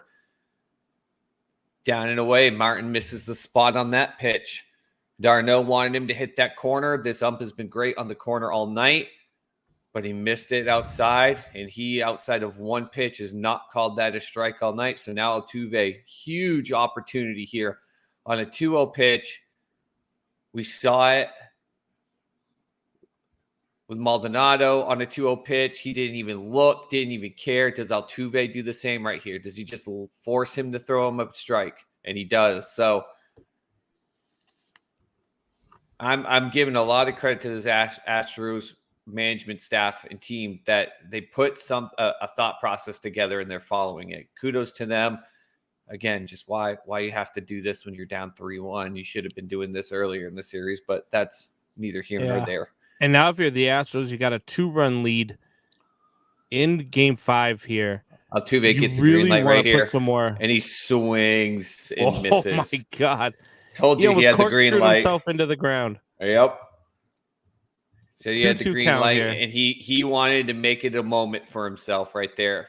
And that's a great pitch for him to just put the barrel of the bat on and put in the left center field. But instead, he wanted to make it a moment. he had the green light, and as you said, he corkscrewed himself into the ground. Man. Big pitch, 2-2, coming from Martin. And down and away.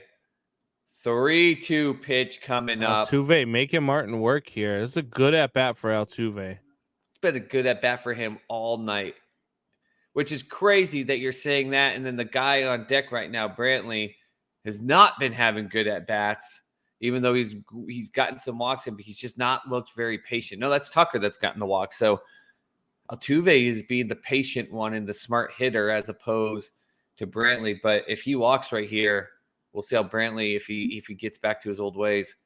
And swing and a miss. Altuve swinging at ball 4, but it was a nasty pitch, starting the strike zone and just absolutely plummeted. But the damage has been done.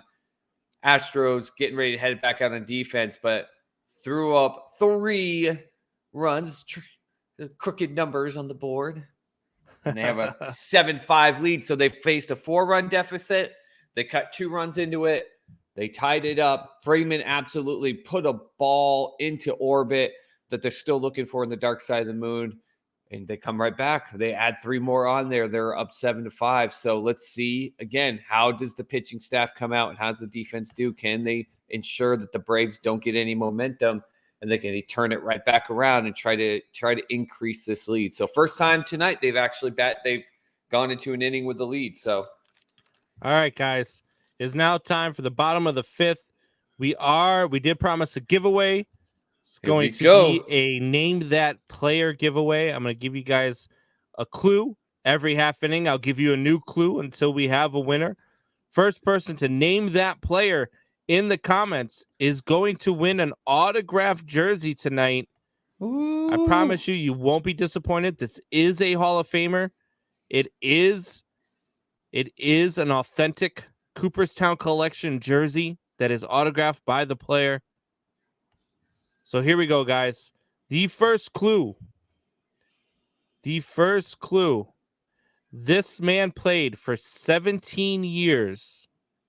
And in those 17 years, he played for 4 different teams and was in the MVP conversation with all 4 teams. 17 years, 4 teams, and was in the MVP conversation for all 4 teams that he played for. I'm making this one tough just because this is a big one, and I'm okay if I hang on to this jersey. So this one's going to be tough. MVP, right? Yep. So he was in the conversation. He didn't win one with all 4 teams, but he was in the voting in all 4 teams. Okay, I just wanted to make sure it was specifically that award. Yep. So interesting. Yep. Drew comes at me with Phil Niekro. It is not Phil Niekro.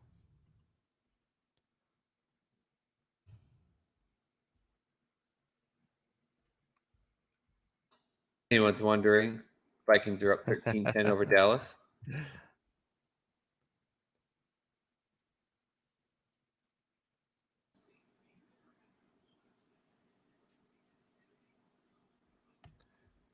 I have a guess, but obviously it can't be me. But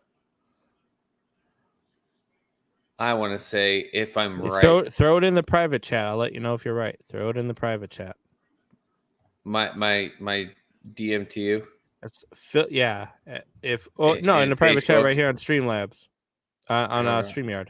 I'll end up doing it the wrong way that way. I'm just gonna PM you on Facebook. All right, perfect. So Freeman grounds out. Matten gets him to ground out. Matten is in. It is not that. Not that person. Okay. Nope. Good guess though. That's a good guess. So Matten comes in, throws 1 pitch. Freeman grounds out, and that's a huge out, by the way. That's a huge out because you had the guy that came up there, got them the lead last time, got the energy back, and you shut him down. And this is a statement, like, okay, you guys got it last time. Not Jim Thome, Drew. It is not Jim Thome. Another good guess.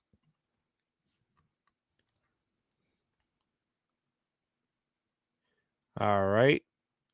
0-1 And we're pitch to gonna have 1-1. Albies, misses high, 1-1. Every half inning, we will have another clue, so you might want to just hold off for the next clue. The clues will get better and better as we go. I made it as tough as I could because, again, I'm okay with hanging on to this jersey if we don't get a Big correct cut. answer. Foul ball, so we'll have a 1-2 pitch coming up. Ozzy Albies is one of those guys, and I know we've talked about Acuna and being okay with Acuna, not being okay with Acuna missing the series and baseball's missing out. But Ozzy Albies is one of those guys who, just like Acuna, as he strikes out swinging here. Strikes out swinging. You want to watch this guy play baseball. Yeah, he's electrifying. He's got a ton of speed. It is that shot they had earlier in the night with the necklace in his mouth was a cool thing. But Acuna just has, I don't know, he has that aura to him. The big Austin Riley with here. a big hack here. 92 up in the zone. So we see the Astros, by the way, not to quickly change the subject here, but while we're on 2 outs, the Astros go up. They throw up 3 runs. They take the lead, and I talked about it all night. How do the Astros respond? Do you work the pitcher? Are you smart? They have the Braves now for the first time are facing a deficit, and what are they doing? They're up here hacking away. Freeman first pitch, ground out. Albies strikes out. Riley comes up. It's just hacking for the fences. It's just 1 inning. It's just 3 batters, but I'm seeing a difference between the 2 teams and how they're reacting to pressure, and that benefits the Astros. But a big cut right here. This is going to go in the left center field. We're going to get extra bases out of this. Great piece of hitting. Puts the awesome. Jets Let's say on. turn on the Jets. He did. He was thinking third second. real quick. Yeah. But I think was smart enough to slam on the brakes. But I was sitting here saying how they're not reacting well, but instead Riley comes up and just takes a great hack at a pitch. And after looking bad on the first one, puts it in the left center field and gets a double. And hey, it's just 1 hit. Now you just need a base hit. You get one of those runs right back. So could have been a quick inning for Matten to come in and shut him down. And instead now he's got to work with a guy on second base. And now you got Eddie Rosario at the dish. Guy who has really hurt the Astros throughout the series, really hurt everybody that he's everybody in this postseason. He's been their hottest hitter. Maldonado's going out and talking to Matten, and I think probably everything you're talking about is what he's telling them. They've walked him twice tonight. I don't think, unless Matten misses a mark, I don't think he's going to see anything that he can really rip. If anything, he's going to have to really adjust his body and take a swing at something that maybe goes the opposite way or something. But as Jason Hatton chimes in on Sports Soup and tags me in a post and then tries to answer the question that way. I don't know if he just can't figure out how to comment on YouTube. But you are not correct with your answer, but we do need to have it on the chat in YouTube or on Facebook. But it's got to be in the chat. If you're not in the stream chat, I can't give you the victory. That's clever. Big swing by Rosario. They just threw him a nasty breaking pitch. Just dropped, came right up in his eye level and dropped. Yeah. They've got the shift on here. So Bregman is over there technically covering third. Man. And if you're Rosario, you've got to try to slap one straight up the middle here. You do. But that first swing that he just had right there was not that. So let's see. Can he choke up? His feet are pointed that way, but he pulls the ball. Has a pitch come down, and instead of laying off that, he's pulling the ball. He's super nervous. He should have been choking up and trying to put this thing right into that area on the left side. And it comes down to what we talked about earlier in the series, and we've talked about it on Man Hour, is when are batters going to start learning that if the shift is on, try to do something a little bit different? Because to me, I have no problem with the shift because it always works because these batters don't adjust. Oh, ball 1 there. Rosario wanted to go after it, but he did hold up. Yep. Good pitch to see if he goes to chase.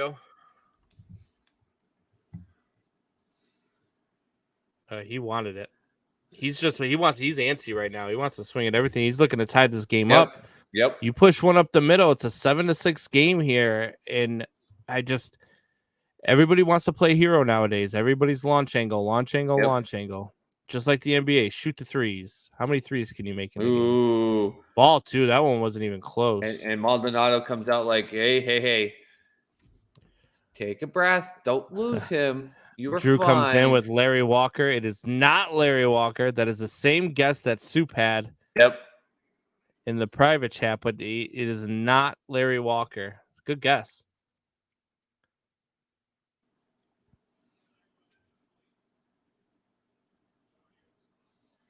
And now we've got Eddie Rosario here with a 2-2 count, 2 outs. Runner and on he second. chops it to the pitcher. Easy out at first. Matten gets out of the little bit of pressure he had with the runner on second. Big inning for him. And So the Astros can come back and try to make this a bigger lead. Good inning for him. Heading to the top of the 6th, it is Houston 7, Atlanta 5. We are in the top of the 6th. And then it's time for another clue for you guys. This player, like I said, played 17 years in the league, played for 4 teams in those 17 years, and was an MVP in the MVP conversation for all 4 of those teams. This guy was also the first Puerto Rican baseball player to hit 40 home runs in a season. The first Puerto Rican baseball player to hit 40 home runs in a season. I know where a lot of people are going to go with this. It's a tricky one here. First Puerto Rican born player to hit 40 home runs in a major league season. He hit 46 that year, to be exact. Got it now, Soup? I don't think so. Commercial in that game. I actually don't think. I mean, I kind of do and I kind of don't, but I don't want to say anything because if people on here know me through Soup, knew me from growing up and everything, I'm kind of giving something away. They'll know that I have a connection if it's the player I'm thinking. That's it. There you go. There's a bonus clue for people that may know me. All right, so you're heading into the 6th inning now. Got a guess by Drew on the chat. Vasquez. It is not Vasquez. It is not Vasquez. Is this player the jersey that it's signed by? Is it signed by this player? It is. God, if it's who I think it is, Combs. Holy shit.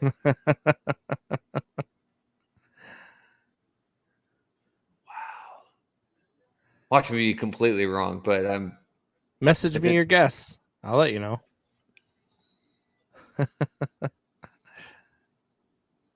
Michelle comes in with hashtag Man Hour Nation. Michelle, thanks for joining the stream. Thanks for chatting. It is not, and that's where everybody's gonna go with it. I thought. Okay. But that's why I said I wasn't 100% sure back and forth, but and we have a winner in the chat. Drew, it is Orlando Cepeda. Oh, wow. So, Drew, let me show you the jersey here. Oh, yeah, because obviously my guess, he didn't play for 4 teams. I forgot about the first clue. Yep. We got a big swing while Combs is grabbing the prize here for Drew. Martin's out here pitching again, and Brantley hacking at that first pitch. Very unlike him. He does have 2 walks tonight, by the way. I didn't think so. He just looked really bad at his last at bat where he struck out. You see here, Drew, it's the Cooperstown collection. It's got the Cooperstown stitch still on it. It's got the Hall of Fame patch on it. It's got the San Francisco Giants patch on it. And then you've got Orlando Cepeda with the signature on the 0. And it's got Hall of Fame 99 inscription. That's when he was inducted in the Hall of Fame, 1999. It's a Dave and Adams COA. It's also got the Cooperstown Majestic collection here. And it's also got a nice stitch in here of 1962 Orlando Cepeda. Nice. So, and a it's a nice hit here. cut by Brantley on a 1-1 pitch. He's fouled off 2 pitches. Both the fouls have been the opposite way as they've got the shift on him. So it looks like he's trying either that or he's just luckily looking that way. But it looks like he's trying to go against the shift, trying to put it towards left field. So, congrats, Drew. So that's a nice little hit for you, Drew. That's a nice jersey. That is one of the nicer ones that I owned, but it's just I got so much stuff that I just can't display everything, and I'd rather have people who are going to be able to Brantley with another swing and a foul ball again going to the left field side of the ball field. Yeah, I'd rather have people who can take them and display them or have room for them or can do something with them, be able to use it, be able to pay it forward. So, Drew, congratulations. That's a nice hit. It's about a $300 value on that jersey, by the way. Nice. People were wondering, my first guess was Larry Walker along with Buck, and Brantley hits into the shift. He pulls it, goes 3 pitches, and goes down the third base side, goes towards left field, fouls him off, looking really good. And that one he got a little mixed up and ends up pulling the ball and goes right to the shift. My first guess was Larry Walker. And then when Combs gave a second clue, I forgot about the first clue because if I thought of that, I knew it wasn't going to be wrong, but my brain automatically thought Roberto Clemente, which is one of the reasons I wear 21. It was just, but obviously Roberto Clemente didn't play for 4 teams. So Drew is excited. Says, "Holy crap! Holy crap! Holy crap!" That's freaking awesome. And yes. Drew comes in. Larry Walker played for 3 teams, not 4. Michelle says, "Do not touch my helmet, Michelle. I am not giving away the Brian Urlacher helmet. Do not worry. The Urlacher helmet is safe. I'm actually done with giveaways now. But yeah." It's, a little pay it forward for the listeners who have joined us, been gracious enough to join us on these nights that we've been able to call the games. We've had some really good giveaways. We've had, it was gave away let's see, we had a Dale Murphy jersey last week, which, God, what was his name? Briggsy won. We had the Nolan JJ. Ryan ball, which Drew also won. We had the then he was nice enough to give it away. We also had the 1-1 pitch to Correa, puts it on the ground to shortstop, and that'll be out number 2 here in the top of the 6th. So Martin's doing a good job of getting some ground ball outs here by the Astros. We also had the Juan Soto game used bat too. Forgot about that one. That was another good piece. That was the Carlton Fisk one and the Soto bat. I like the Soto bat because it was actually game used bat. That's pretty cool. Yeah.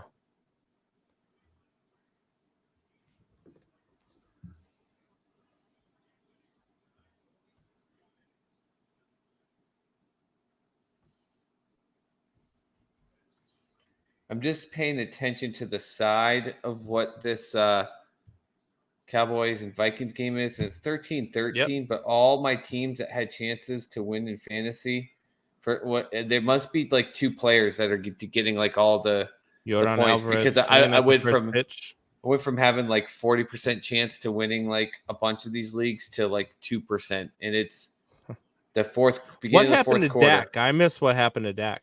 He got hurt in the last game they played. It's kind of like the Kyler Murray thing, where on his last drive, like tweaked something. It was a game time decision, but then someone leaked out earlier in the day that Dak wasn't going to play. And we've got a pop up, great sliding. Oh, nice catch. play by Rosario. So we've got a 1-2-3 inning by the Astros here. So Astros could have made some noise after going up by 2 runs, and instead they go down in order, letting the Braves still get a chance of getting back in this game. Yeah, we some of these fantasy football games, you say you went for a 1%. I lost my matchup last week in fantasy football by 0.03 points. Amanda lost a game to Calvin by 0.02 this year. 0.02. Oh my god. By the way, Dak brutal. Prescott, yeah, it's his calf muscle. Something exactly similar to Kyler Murray. So is Kyler Murray going to be out too? I haven't heard anything about him. He might be, but it'll be closer to next week. Seeing he played on Thursday gives him a little bit more time to rehabilitate and everything like that. Early reports say that there's a chance that he might sit a game, but they're going to wait to make that decision until they're closer to game time next weekend. Drew says, I got 2 Hall of Famers jerseys, Fisk and Cepeda, plus a Gary Matthews bat. Yeah, you've hit big this week there, Drew. Thanks for being a constant constant supporter of the show. Drew, this is why you share the show and tell people they come win stuff, and yet now I'm realizing Drew probably doesn't want to tell anyone because he wins all the stuff. Why does he want anyone else coming and listening to us? Yeah, Kyler Murray has a what they're calling a 1 to 3 week sprained ankle type of issue. That's what he has, is a 1 to 3 week, but they're not saying whether or not he'll be playing or not next week. So, gotcha. Yeah, I am absolutely murdering it in one of my fantasy leagues. 6-1 in that league, but it's a 2 quarterback league. It's a dynasty league. You get to use 2 quarterbacks a week, and my 2 quarterbacks are Tom Brady and Matt Stafford. And but I've also got Derrick Henry, James Conner, DeAndre Hopkins, Cooper Kupp, Rob Gronkowski, Tyler Higbee, Darnell Mooney, Amari Cooper, Christian Kirk are all on that team. Got a deep dynasty league that we have defensive players as well. My defensive players are always the bread and butter to me. Yeah. Doing really, really well. And this week they all sucked. All terrible. It's a weird thing to think that, because you just don't think of defensive players, you just think of a defensive team. But we have the lineup is literally as many defensive players as it is offensive players, so it's balanced. And they usually get anywhere. Ooh, and looking at the full, I know we're doing the baseball game, but a huge 13-13, and someone just came around the edge and absolutely murdered Rush, the quarterback for the Cowboys, and he's limping off the field. Absolutely murdered him, and he fumbled the ball, and the Vikings recovered it. He never even saw it coming. And they're paying tribute to Jerry Remy here on the broadcast here on Fox. Oh, man. That's a tough one, man. 68 years old, 7 battles with cancer, and just a tough loss. What's your favorite Jerry Remy story, listening to a game with Jerry Remy? Or I know you said you got to meet him and his wife. Yep. Got to meet him and his wife when I worked for a sporting goods company in the Northeast. Got to meet a lot of sports stars, especially all that time Boston started becoming winning championships. It was just really, really cool. But I got to meet him and his wife, but it was a very formal type of way. But you could see that he was just genuine. You could just see that what we saw in the booth and everything, which you saw a lot with Don Orsillo, was just a ton of fun. But yeah, there was a game, and I can't remember the exact who they were playing or what it was, but I just remember I think the Sox were up something 7-1. So, but you never know what could happen. It was the 5th inning or something, and him and Don Orsillo just started cracking each other up, and Remy couldn't stop laughing, and then every time he tried to talk, he would just start crying, laughing again, which had Don Orsillo telling him, stop it. It's ridiculous. They finally, Nesson, after 2 innings of it, had to have the guy in the broadcast studio come in the corner and commentate on the game while it was being played because they were going so crazy, but they kept focusing on Remy and Don Orsillo, and you could just tell finally after 3 innings, they went back to them, and Remy was just I know I really should apologize, but you all know that was absolutely hilarious. And they started laughing again, and then Don Orsillo just couldn't, and they ended up finishing the game out with the network commentator at the desk just finishing out commentating the game because they were just losing their minds. And that's the thing a lot of people are talking about is just. Yeah.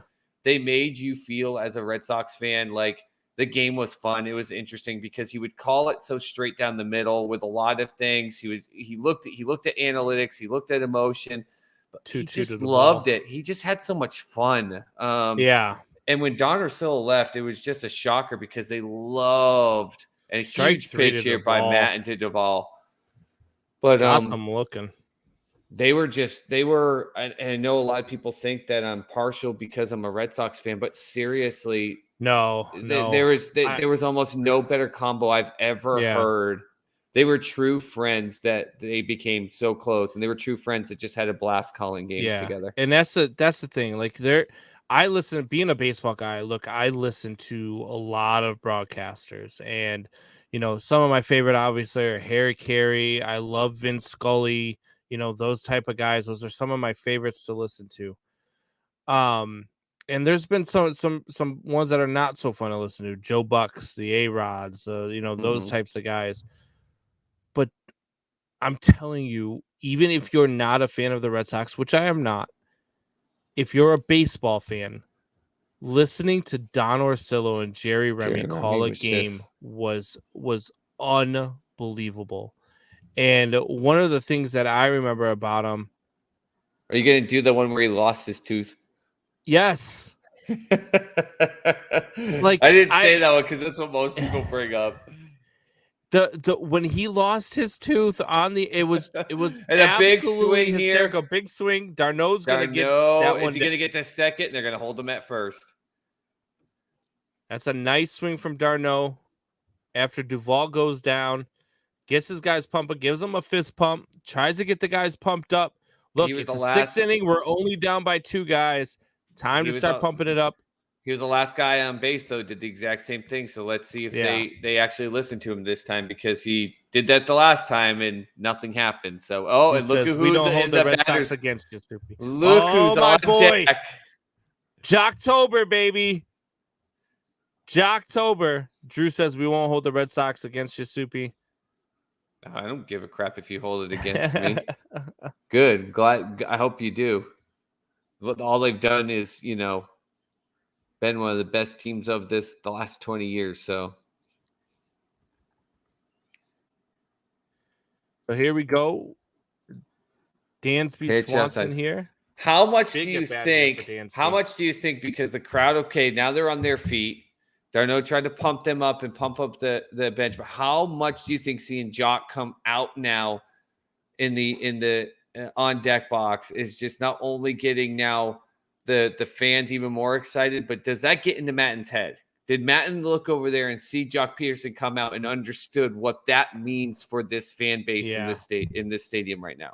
Yeah, I think so. I think it plays a part as you get 90 right down the middle. Swanson looks at it. Right down the middle. I'm okay with that take there. You're up in the count 1-0. I'm okay with that. You're trying to make this guy throw strikes. You're hoping that the fans can get in his head. You're trying to make him work. See what Swanson could do here 1-1. I bet you if you give him that pitch again, he's definitely not taking it twice. Is he going to look breaking ball though now? No, I think you sit fastball, react breaking ball here as you get a slider out and away for ball 2. It's 2-1. I think in this situation, you have to look fastball and you have to react breaking ball for sure. And Mattin's not a ground ball hitter, so you'd almost wish that he could find a way to induce the double play. But I mean, his breaking stuff is going from 3 to 9 on the clock. It's not going 12 to 6. And Drew says Harry Carey was always the funniest to listen to. He was always so bombed by the 7th inning stretch he could barely seem to take me out to the ball game. And pitch outside. There's ball for 3, ball 3-1. Look, I watched a ton I of love stuff Harry with Harry Carey. Carey. My favorite, but the friendship with Don and Jerry. Yeah, you would learn stuff in the game. You would get their serious side in this game, but you'd also hear 2 friends having a blast, and you would laugh. Like it was like Harry Carey alone could beat Don Orsillo or Jerry Remy, but Don Orsillo and Jerry Remy as together as a team. That's why when Don left, it even with Eck. It wasn't Swanson as good. Swings huge there. 3-2 count. He was trying to get some money out of Freeman to see who could hit the ball further tonight. For me, Don Orsillo and Jerry Remy are probably a top 3 duo of all time that I've listened to call a game. I was a big fan, and I'll always am probably biased here, but the Pat Hughes and Ron Santo was always a great call. Ron Santo absolutely loved the Cubs, lived and died with the Cubs, and you could hear it in his voice as he was calling games. And a strikeout. Strike 3. Matt gets a strikeout. They're showing the Astros. What did I miss? I missed something. I was watching the Astros fans. The girl is losing her ever-loving mind. And the guy is like side-eyeing her like this is obviously, it's probably his spouse. And she is like foam at her mouth, like screaming, and he's like it's like that one that Toronto Maple Leafs fan. You ever see that one where she's trying to take a picture and he's smiling, and then all of a sudden, she looks down, and he's like, yeah. That's what it's like being a Maple Leafs fan, though. Yeah, joke. We got a guy on here who comes on and does the football power rankings. His name is Graham. He is a Maple Leafs fan. I went and did Spilled Soup a couple weeks ago, and I was on the back end. I was in the chat when Graham was following up with his rankings, defending you and me with our Cardinal stuff, because I know Buck was trying to twist something just to get more clickbait and more frustration with people. And we'll talk about his clickbait here in a minute too, because he came in with some idiocy today. As pinch hitter this postseason, 3 for 3 with 2 home runs is Jock Peterson. Come on, Jock. Do it for me, buddy. This is going to be the call of all calls if he gets if there's a guy that would helps him in the way he pitches, Mattin's just going up there. He just doesn't have anything looks at that 91 breaks 12 high in the 6. zone. 0-1 count now to Jock Peterson. If Jock just puts the barrel of the bat on one of these pitches, the pitch is gonna do half the work. Mattin's up here just trying to throw cheese. Yep. So here we go. 0-1 count. They got the beads going. Now. Did you see how he had his jeweler fly out to Atlanta to fix his necklace? Yeah, I did. And a big swing. He's trying to tie the game elevated the pitch, probably knowing that Jock wanted to go up there and swing at it. Beautiful pitch, beautiful time to throw it. Puts it at an 0-2 count now. And Jock Peterson steps back into the box. Got that pearl necklace hanging down. I love all the people with the pearls in the sand. Look at that big and pops him up, gets it on his hands, but the shift is on, and a big play. What a catch by Bregman. That's a tough catch to make. From friggin' South Carolina, runs to the other side of the field and absolutely chases that ball down. I thought there for a second with where he was because of that shift, seeing how hard he was running, I was like, Jock got away with one right there because that's going to drop down. But Bregman makes the play. Big out right there. Disappointing. Jock Peterson pinch hitting, if he doesn't come into the game, I am going to be actively rooting for the Astros to win this just so Jock gets another chance at history in Game 6. Hey, so you want to talk about things that, when we're talking about Don and Jerry and funniness and everything like that. Yeah. I just had a message pop up on Facebook. I figured it was someone watching the show or wanting to say something. But I listed some things for sale, tried to sell some stuff last week, and a random person just messaged me from that listing and said, "Hey, hello, are you selling any stickball sticks?" What the hell? And I'm almost contemplating, instead of saying no, sorry, I almost want to kind of see how long I can thread this conversation along to figure out. You should be like, well, I got a couple of brooms I could take the handles off of. Who goes on Facebook marketplace postings and looks for stickball sticks, and B, who looks at a posting that obviously has no stickball sticks and goes, Who still plays stickball? Who plays stickball? Who still plays stickball? With all the different variations of wiffle ball and everything that we have, who the hell still plays stickball? And now I've got to check out They've this gotta person's profile. They've got to be from a third world country. That's the only place that still plays stickball. They're waiting for their Astros t-shirts. They study in Tulsa. I'm not going to say this person's name just in case for some reason they're following us. They study in Tulsa. That's all I'm really getting. They've only got 33 friends. They know someone in Dallas, so they study in Tulsa. Right. They live in Tulsa, which is an hour and a half away. It's an Oklahoma thing. Do you guys play stickball in Oklahoma? No. So we talked about Buckwheat clickbait. I don't want to get too, spammed. boss. I'm just gonna block them. We talked about clickbait with Buck. Did you see the post he made today? No, I haven't seen anything on YouTube before I got on to So this show. man had the audacity to put a thing out there that Astros are coming up right now, by the way, but now I need to look at what you're saying. He says that Kobe Bryant is not a Hall of Fame top 5 player of all time, and says that Russell Wilson is just as good as Kobe Bryant. Not Russell Wilson. I'm sorry. Russell Westbrook is just as good as Kobe and Bryant. that's all because of that stupid meme that came out yesterday. Yes, with the same amount of MVPs and the same amount of just dumb. Talk about seeing the corner of a picture and ignoring the whole masterpiece, but saying, "Hey, the corner of this masterpiece looks like the corner of this piece of crap coloring picture that my kid did, and I stuck on the refrigerator." So they're the same thing, right? Fuck. Strike one, 1-1. How do you compare Russell Westbrook to Kobe Bryant?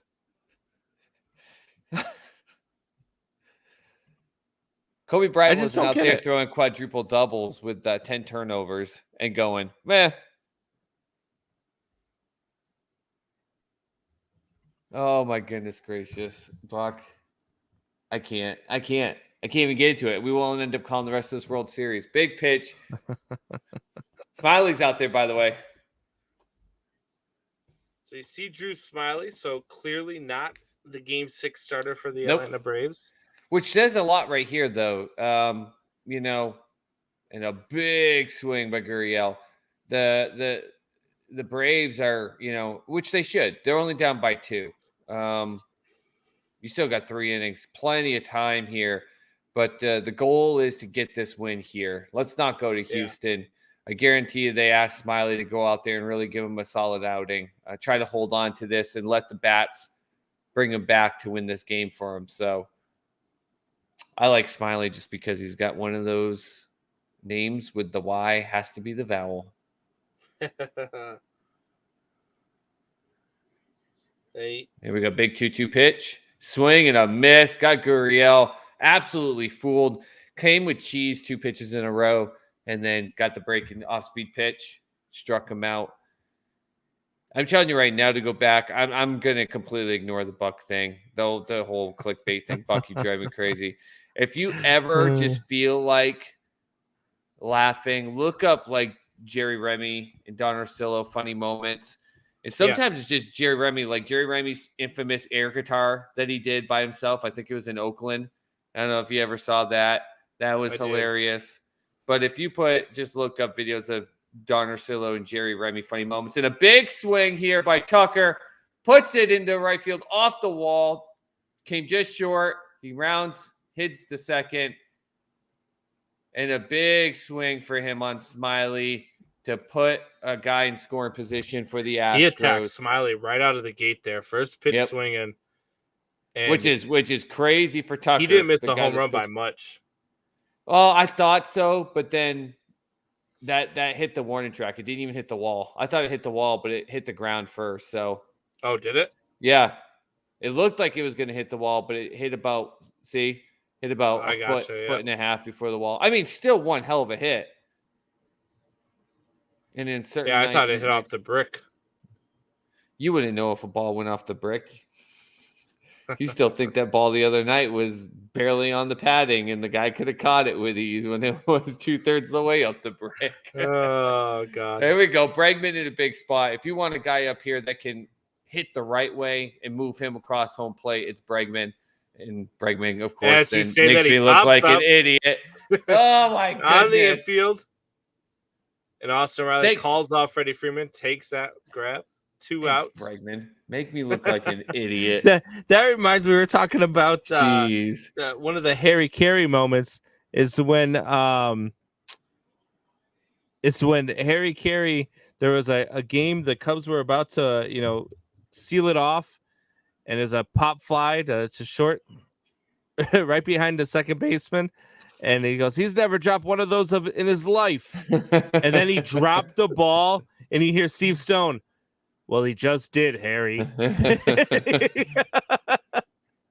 That's one of the best things I ever heard in my life. You know what's so crazy is that the thing with commentators jinxing is getting to the point where now commentators are making jokes, and we got a first pitch, going to be a ball, Maldonado.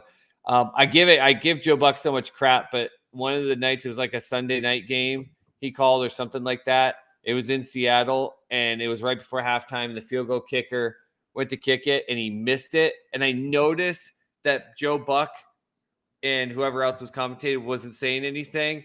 And then the kicker missed it. Joe Buck goes, he missed it, and we made sure we said nothing, so you couldn't blame it on us that it was jinx. And I was like, all right, Joe Buck, that was a good moment right there, because it was funny. And then today, one to Maldonado, 1-1.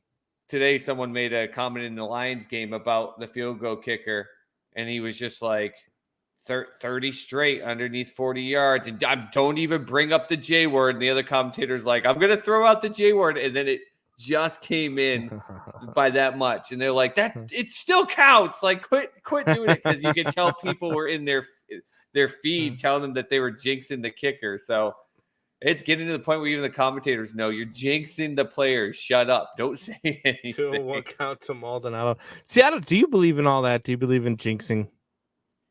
No, I don't believe in jinxing. I just think it's funny as hell when it's circumstantial like that, because you're paid to commentate on every element. And so we don't pay attention to every time. And a big cut here by Maldonado gets it into left field. Through. And here we go. Tucker is going to get home, and he's safe. And Houston put another run on the board to go up 8-5. Huge hit by Maldonado, getting the bench pumped up.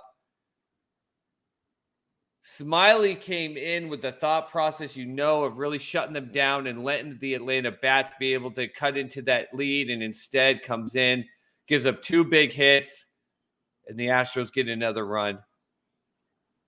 Just a great piece of hitting right there. No, I don't believe in that. It's just we happen to notice it when it happens, because they bring up all that stuff all the time, and then like, oh, they've done 30 inside of 40, and then they kick it and it's good, and you don't go, oh my goodness, the streak is still continuing. Or that was like, so you remember the double doink?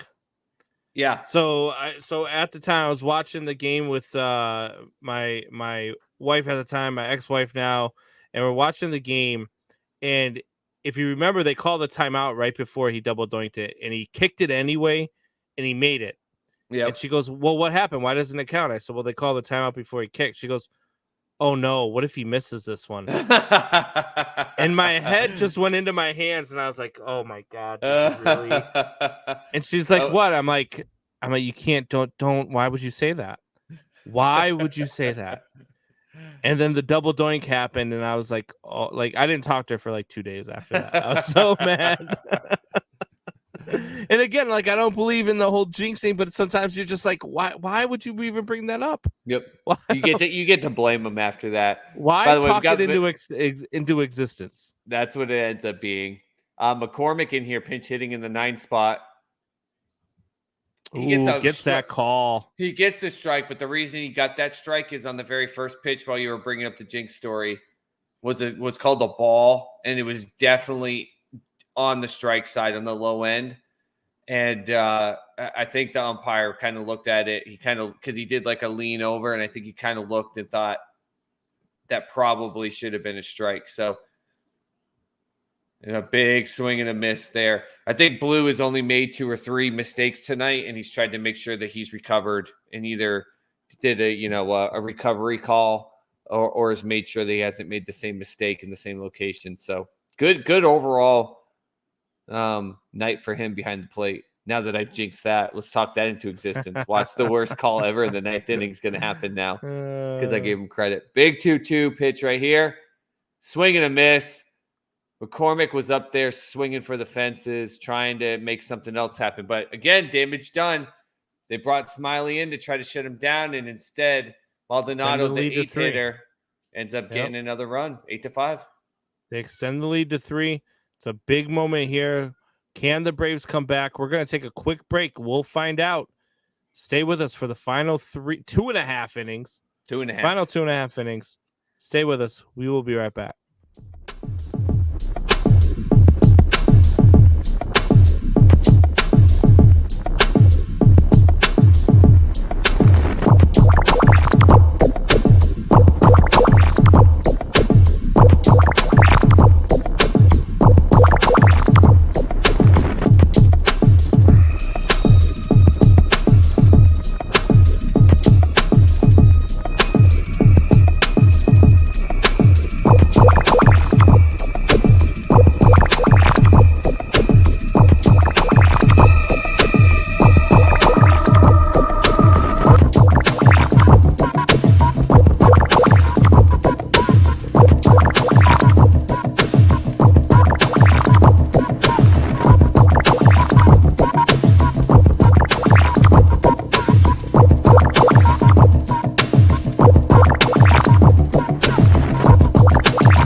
And we are back.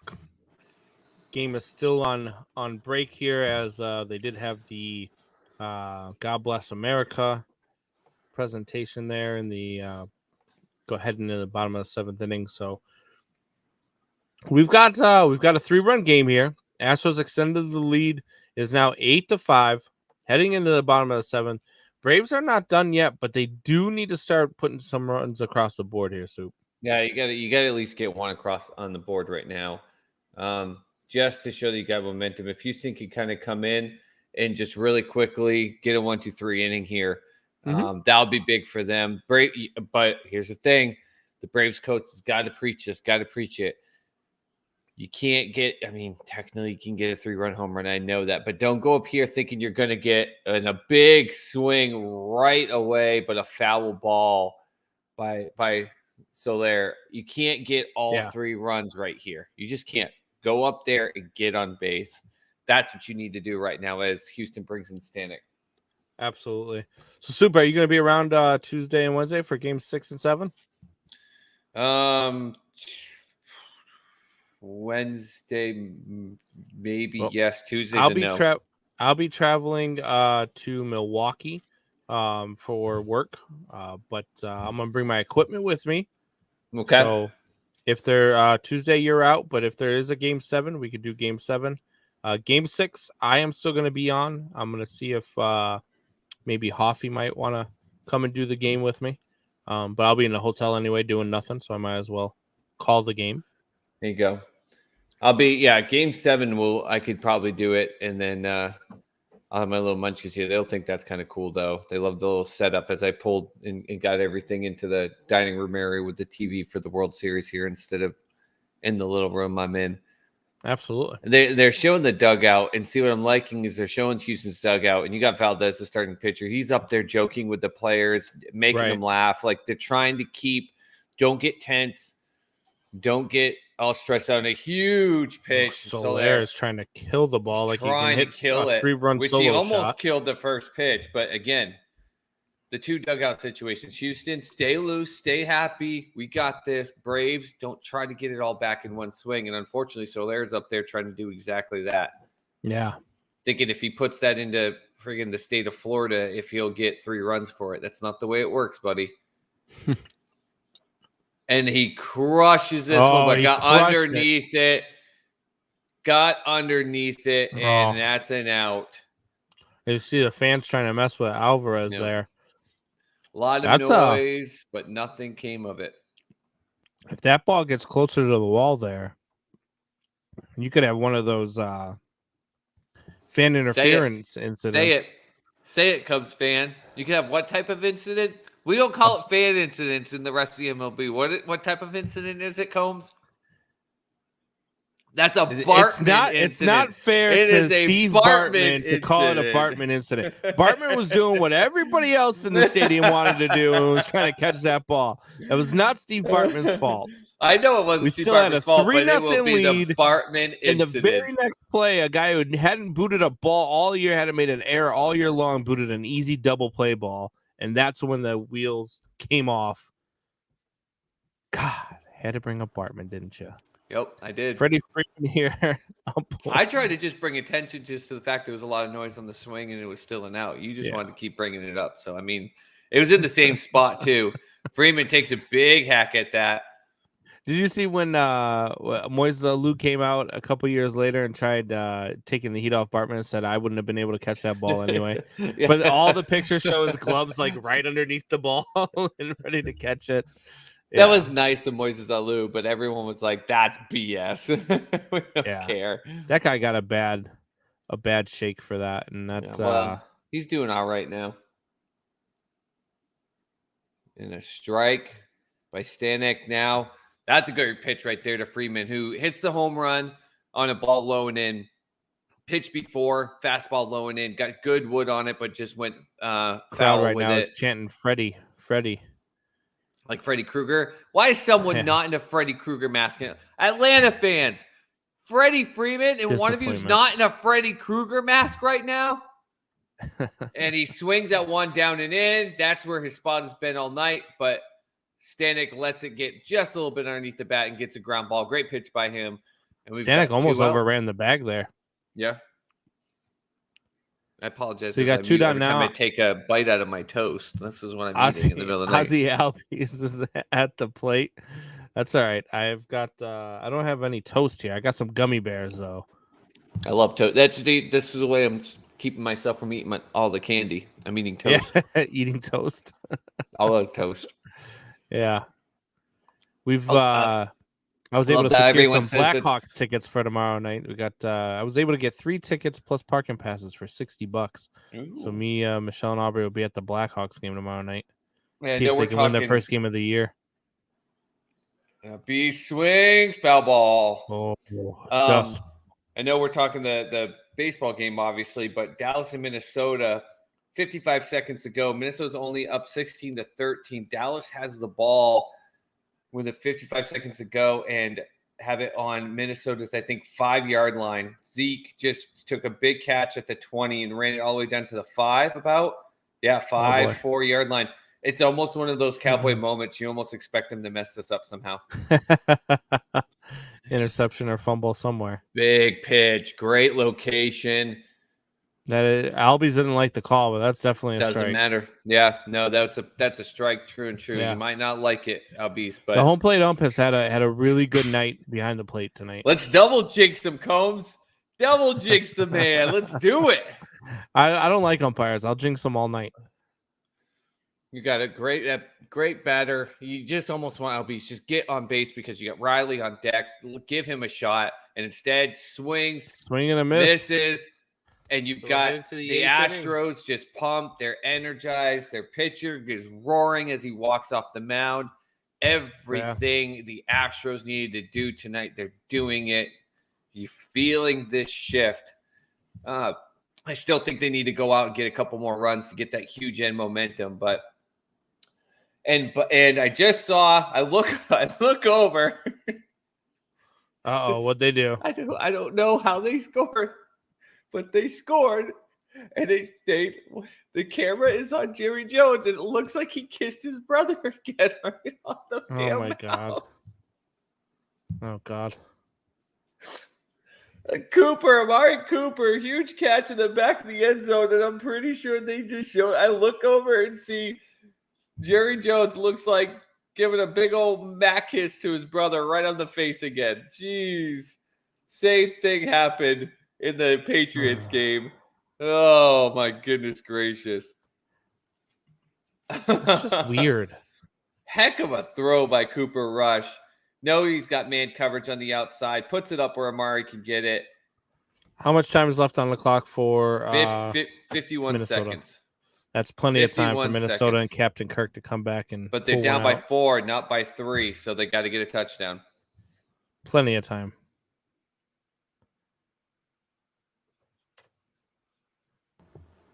Cowboys fans are celebrating like the game's over. They always do. They always do.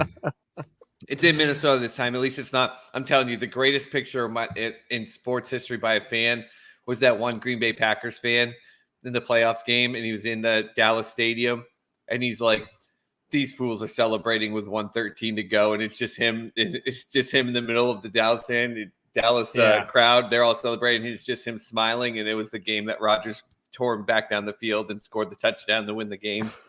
That's one of my favorite moments. But if you want to give me a shot to get down to 51 seconds and score a touchdown, Justin Jefferson and Adam Thielen are 2 dang good options to be able to make that happen. But this is why Kirk Cousins to me is a top 10 quarterback, but he's not he's not top 5. He's top 10 because he can play the game very, very well. He's got great stats and great abilities, but it's Sunday Night Football, and he's losing to a guy being led by Cooper Rush. Yeah. Who looks like me high on edibles, as Kingsley put. I'm watching this commercial here. I just looked it up and saw that. That's for once, it's a smart idea by Major League Baseball. It looks like they're trying to market something. And they usually don't do that. The 17 to 39-year-old ratings are up for way up from last year. And a lot of people are saying, well, that was a COVID year. What about the year before? And they're up the year before it too. So they got to do, we've been saying it. They got to do something. So give them the credit. They're doing some things. And we say Altuve trying to lay down a bunt and hits himself. So it'll be 0-2.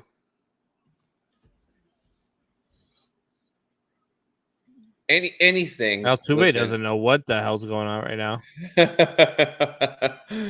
He just bunts, hits himself. So are they wondering if he's out? No, you're out if you make contact with the ball outside of the batter's box. He was still in the batter's box.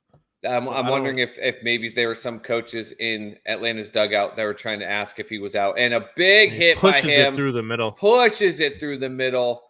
Just enough space based on where the infield was being sat. And Altuve doing what Houston needs to do. Just keep adding. And Smiley again came in, was supposed to shut them down, and instead he's letting them get some hits off him. Yeah, and Smiley's about to be the whooping boy for the Braves because this is Smiley's game. Yep, they're not bringing anybody back in. This is Smiley's game. We're either going to shut him down or we're headed to Game 6.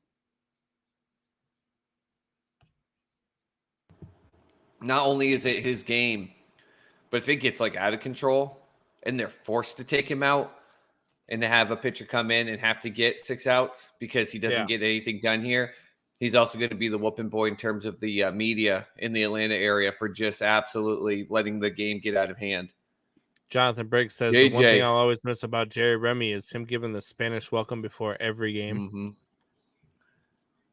He was unique, man. He was one of a kind.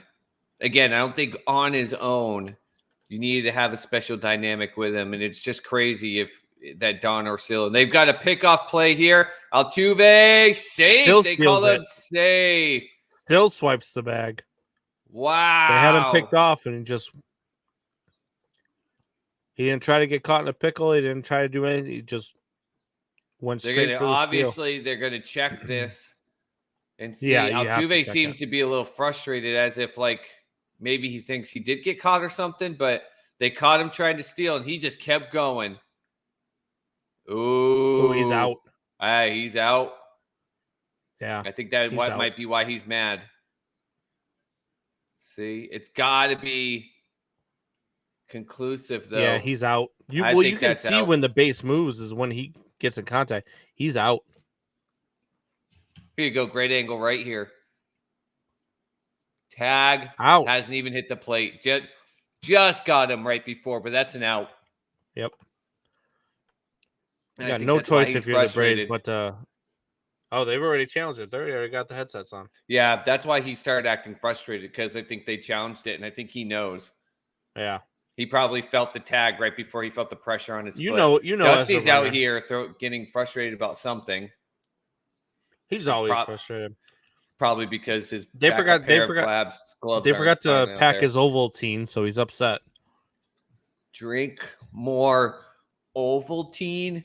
It's a crummy commercial. One of the best moments in movie history. Oh, a huge tackle by a Cowboys player. The Vikings player was trying to run out of bounds. Cowboys defensive player came up and hit him, and it absolutely forced the clock to keep running. Kirk's got pretty much one last hurrah, looking like an idiot in the backfield, trying to run around, gets hit, and the game is over. The Cowboys go into Minnesota without Dak Prescott and Cooper Rush. The ginger-bearded man took too many edibles. We're going to have a post from Buck tomorrow about how the Cowboys need to trade Dak Prescott. Yep. And they will win the Super Bowl with Cooper Rush. He's listening right now. He's already working on that thumbnail. Oh yeah, he's already got it. He's got it queued up. He's going to take my commentary right there at the end of the game and what you just said. And he's going to somehow splice that into a YouTube short and put that as the header. And so all the people will come. They called him safe. They call him safe on the review. That is wow. Look at Altuve going, okay. All right. Altuve was ticked because I think he knew 100% he felt the pressure from the tag before his foot hit the bag. He was ticked because they went right to the review. I mean, he was mad at himself for getting caught for sure, but I think he definitely was mad because he knew he got caught. This is why baseball fans are frustrated with instant replay. Because you have plays like this, you can clearly see that he's out, and they don't overturn the call. What is the point of instant replay? What are the people who are watching with us right now? JJ, I know you chatted a little bit, and Drew. Does anyone there think that he was safe? That there wasn't enough to overturn it?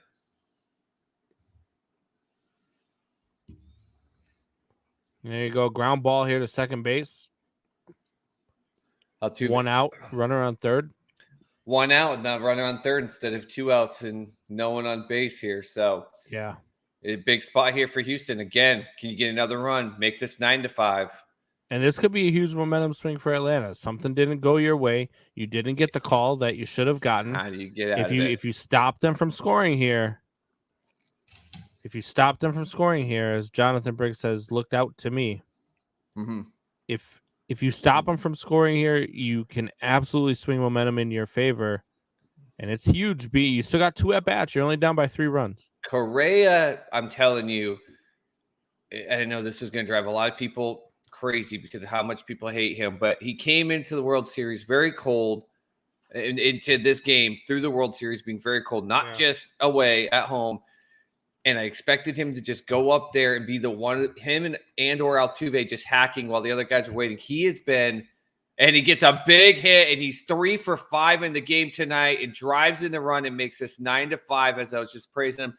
Altuve has just watched every at-bat. He's waited for the right moment. He's 3 for 5 now tonight and just drove in another run. This is a heck of a game for Correa, not only for the Astros to try to get back to Houston with some momentum, but you need a guy like Correa.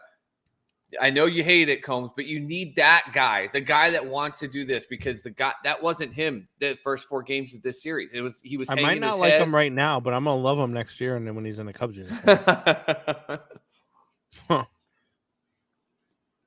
Drew saying he didn't see the call. Now here's the thing: you want some controversy? Watch Atlanta score 3 runs and lose this game 9-8. 9-8. And the winning run being Altuve getting home when people will lose. It looked their like minds. He was out. We're trying to do everything to jinx the game, jinx fan reactions. We want drama. Some men like to see the world burn. You really want to jinx it? We start talking about Game 6. There you go. Game 6 is going to be back in Houston on Tuesday night. This one's over with. The Braves have no shot of coming back. No, I don't want to jinx it that way. I want Houston to win this game. So, look, I always want there to be a 7-game World Series, and he strikes out swinging. Yeah. I always want there to be a 7-game series because I don't want the season to end. I always want more baseball. You want it to keep going. So, yeah. So, Correa just having, I said, a heck of a night. 3 for 5, 2 ribbies, a double, gets a run in there. And then what's his face who just came up here? It was has been the complete opposite. He's looked like he has no idea what's going on. He doesn't know where he is. He looks like he's eating too many edibles. He's just swinging at everything and missing everything. So, tonight. Man, speaking of edibles, did you see the meme, the Aaron Rodgers meme? Yeah. Oh yeah. Give me another gummy, bro. I don't think these ones are working. 10 minutes later. All of those memes from that moment in that game were just absolute gold. The trash can one is my favorite as a dad. Yeah. When you hear the trash truck and you didn't put it out. Or the one when you forgot to take the chicken out of the freezer, but you hear your mom pulling the driveway. Gurriel goes up and big hack at a pitch there, so he's down 0-2. Again, Houston got what they wanted. They just want to get another run. So even if he gets an out right here, it's not going to be anything that bothers them because they're happy. They got to run. You need to get another productive inning. I think they put and a swing off the pitcher. This time it doesn't go to the favor of the Braves. And we've got a batter on first and second. That hit the pitcher or the mound? I thought it hit the pitcher. Maybe it did hit the mound. Maybe they'll show a replay. But that was an 0-2 pitch, I believe, too. It was. Astros are starting to play like the team that shows And that's the a energy case of what they can of do. not trying to kill the ball and just placing it. Just putting the placing ball where they give it to you. And this is what you and I were sitting here all game one saying, this is what they should be doing. And they weren't. And here they are doing it tonight. And you see the difference. Even with Atlanta getting a grand slam in the first inning, even with them getting a Freeman absolute moonshot, they just keep doing what they need to do here. Now, Tucker, last time he came up, first pitch swinging and got that hit double off of in the right field. Let's see what he does here. Ball one. Lays off of it. Smiley didn't even come close to hitting the spot. Almost crossed up Darno big time behind the plate. It's the second time in the series Houston's put up 9 runs. JJ commented, maybe jumping ahead a bit, but did you see a work stoppage coming for MLB this offseason? Yeah, there's a lot of people there saying they don't. Not only do they think there'll be a shorter season, there's some people thinking that we won't have a season at all next year, which will really hurt some people's brains. Where especially where MLB is getting ratings up, especially in the younger demographic, you want to hurt that, you get a stoppage. I think baseball will find a way. I think they'll find a way. It's always stood the test of time. Haven't had a stoppage since back in 1994, and we all know how bad that was for baseball. It was horrible. I don't see another work stoppage happening. I think that they'll find a way. There's going to have to be concessions on both sides. The problem I think we're going to find now is if there is a work stoppage, I think it's going to end up being on the players. I think the players aren't as willing to give in and make concessions like they have been in the past. And that's where you're going to find a problem with Major League Baseball. I hope to God there's no work stoppage, but if there is, and that's why I think it'll happen, I think the players just won't be willing to give up concessions. Tucker pops it up. You could see he got some good wood on it, but it went way off the end of the bat instead of more on the barrel. Yeah. Right in the middle. But again, got to run on the board, strung together some hits, got a favorable call for them right here on the slide. Yeah. Looked like to me and Combs that he was out, but they called him safe, and Correa made him pay with a big swing and a big night he's having, putting another run on the board, 9-5. Yeah, and so going back to the work stoppage and baseball, Briggsy,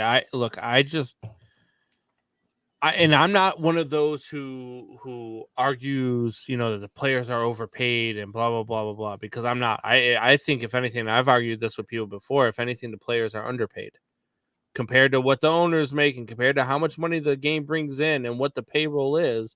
I feel like the players you can argue that they're underpaid. However, I think that heading into this offseason, I think that you look at, what the players did when COVID happened and they had that break with COVID, and you saw how unwilling the players were to budge when it came to certain concessions, and then the owners went back and forth. There's going to be a lot to talk about this offseason with this collective bargaining agreement. And I just, I think that the players are going to be the ones that are going to be hard-headed. I think a lot of people are going to be mad, though, at the owners and saying the owners should just give in to the players and give them what they want. But at the end of the day, it's a business. It's a business. You could argue all day long. You go into your boss's office tomorrow and say, hey, I want a raise. And you can argue to your heart, but he's the one that makes the decisions. And, look, baseball has always withstood the test of time. I mean, it just always has. And, dude, I can't imagine life without baseball. I don't want to imagine life without baseball, but if it happens, I think it'll be because of the players. Yeah. I think no matter what, you can point fingers at who you think it will be no matter what, but I think it hurts the game, period. Like you said, to go back to your point, the stoppage in 90, there's still people today that I talked to that were like, that's the last time I watched the game. Then they're not lying. It doesn't mean they don't know who won the World Series or anything year to year. Right. But I'll be like, oh, yeah, you seen this guy? No. Heard about him. I stopped a lot of people after that. That's the reason why baseball in Montreal didn't succeed, because they were good. A lot of people feel like they were going to win the World Series that year. Pedro, Larry Walker, and just an absolute bunch of They're very good beasts in that team. And yeah, it killed their chances of winning it. So speaking of baseball, Montreal, what is your feelings about Tampa Bay splitting the season between Montreal and Tampa? How embarrassed are you as a? Well, I mean, they're not embarrassed because there's no fans there. I mean, it's a joke that you have to do that. But if you're going to do it, I don't if you're the owners and you're saying, well, we're going to do this so we actually get some fan interaction. I don't know if it's a play for them to be like, we're going to start taking your toys away. You better show up or we're going to take them. Like, you either just do it or you don't. Like, don't split it. Just go, because that's hard on your players. My question is, half of your home games are in a different field. Yeah. It's in a different type of fan base. Like, as Riley takes ball one. Just do it or not. If you're going to split it because you're not getting fan support, why are you going to split it in another place that has shown in the past that they don't give you fan support either? So now you're going to have two home stadiums that are going to be empty. I've gone to Montreal, and I think the difference is since I've gone there since they lost that team, there are a lot of fans there that are like, it hurts. It hurts them. There's a lot of baseball fans that feel bad and they reflect on it that way. Whereas let's say they pick up the Rays and move them out of Tampa Bay completely and put them in Montreal. There's not going to be those fans at Tampa Bay. They'll just kind of be like, oh, well, we had an MLB team here and we got a big swing here by Riley. That's why that last inning was so huge, because Riley had a good opportunity to really get something going. With a runner on the plate, a runner on the base. But hey, you start off the bottom of the eighth, you get a hit, no outs. Let's see what they can do with it. Let's see if Atlanta can get the crowd into it. Let's see if they can start stringing some stuff together. You know, I mean, when we went to Tampa Bay, we did a family trip down to Disney. We had a couple free random days, and we said, hey, let's go see if we can watch a game in Tampa Bay. And they're playing the Angels, and Pujols had just gotten there. And we were like, oh, that'll be, there's a lot of hype with Pujols going there and all that stuff. And as we see first pitch, first strike. And we were like, it'll be kind of hard maybe to get tickets. No, we got tickets 4 rows back, food, kids on the Jumbotron, interviewed by television, everything like that. And the whole night, I'm not kidding you, including parking, cost me, and a big swing by Rosario here to go down 0-2. It cost us $48. 4 kids, me and Amanda, parking, tickets, food, 4 rows back, $48. That is crazy. That is crazy. It's a joke. It's an absolute joke that could be. Now, I loved it, but it's a joke that was the case. And the worst part is they've always got a good team. Yep. The fans don't care. They don't care. That is just a second home game for the visiting team as Rosario goes up there hacking and fouls a pitch off. Yeah, it's so. I even Baltimore fans Montreal. travel there and have more. Like Baltimore Orioles fans have more fans when the Orioles are there than Rays fans. The Orioles, who suck swamp water in that division for the last 10 years, they have better crowd support. Why not try a place like Mexico or New Mexico or Vegas? Vegas. Why doesn't baseball try one of those instead of trying Montreal, who much like Tampa just showed that they weren't going to come out? That's a hockey town. Again, I think going there multiple times after the Expos left, there's a lot of regret. There's a lot of people that are saying that they would. Now, whether or not it actually works, but I think that's a town that regrets that they let the team go away and go to DC. Right.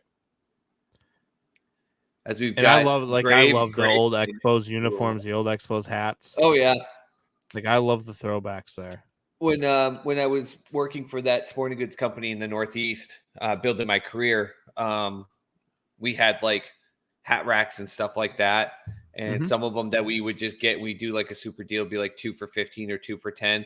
whenever we had anything Expos, that stuff would sell it like crazy. Now that was in New England, but still, Expo stuff would just sell it like nuts. Yeah. People loved it. A big pitch, big hack by Rosario. Keeps himself alive. Keeps it 2-2.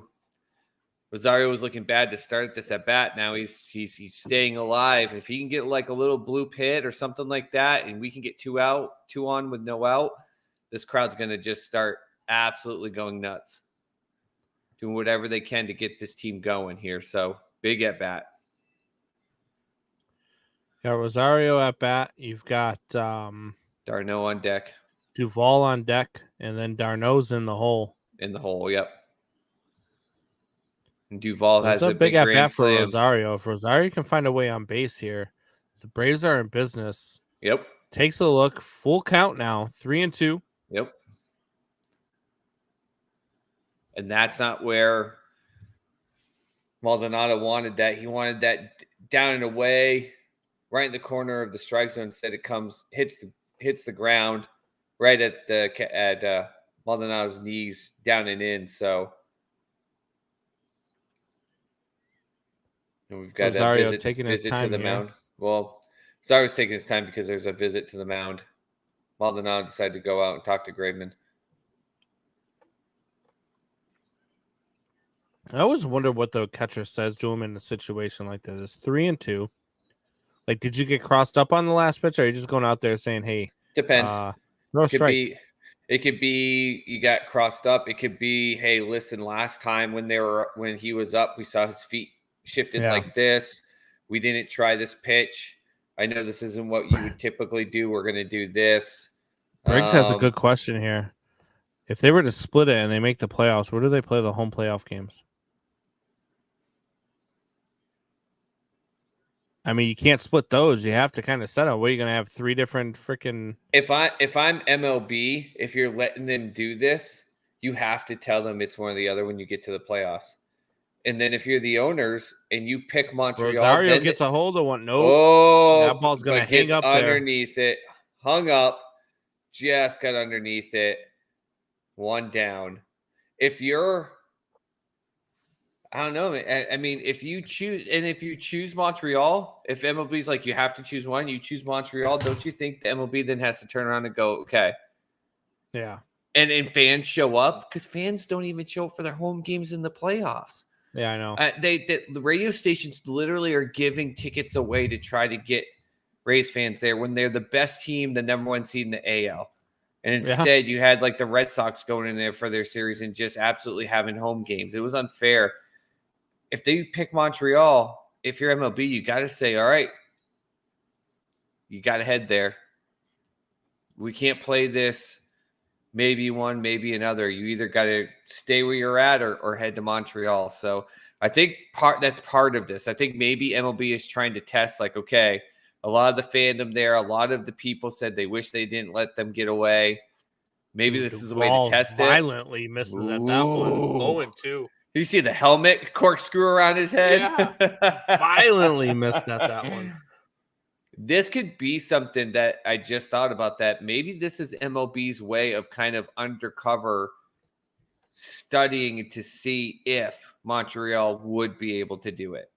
Kind of working with Tampa Bay to see if they do it. And then if they get, even if it's in a pitch way high and in, even if it's a 25% increase, you almost got to think MLB is working with them to say, all right, let's go.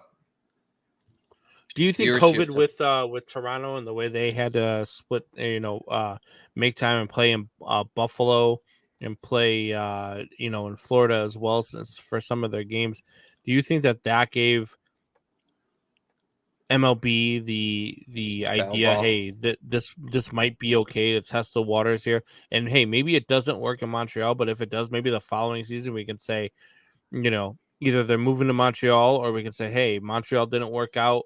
Now let's go look at Las Vegas. Let's split your time between Tampa and Las Vegas. I didn't think about that until I was just talking through that, and that's what I'm kind of wondering. I'm wondering if this isn't as much Tampa Bay as it's MLB working with them together behind the scenes.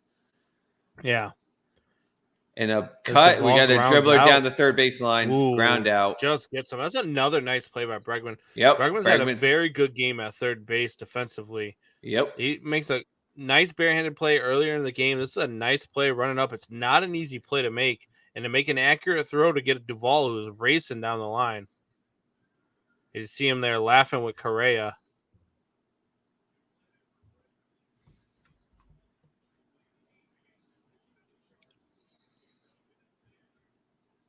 And here comes Travis d'Arnaud. 2 for 3 tonight. 7 for 19 in the series. He's had a sneaky good series. Yep. He's had a really good series. 368, 2 homers. I don't know if it was so much sneaky. I mean, I think he had the big home run when they were up 1-0. I know it wasn't the deciding one, but it gave him breathing room in, what was it, game 3? Game 3, yep. Yep.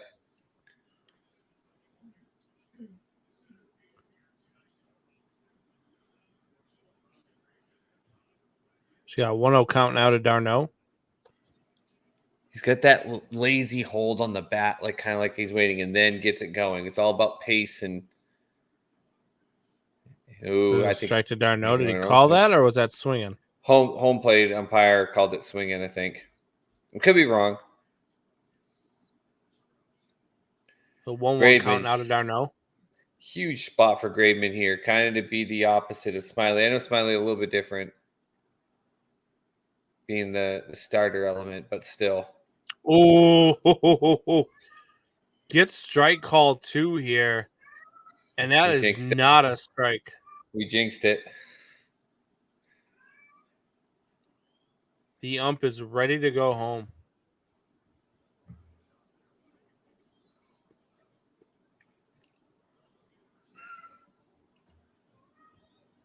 Oof. Maldonado's framing that like, come on, man. Where it ended is exactly where I had it last time. Yeah, exactly.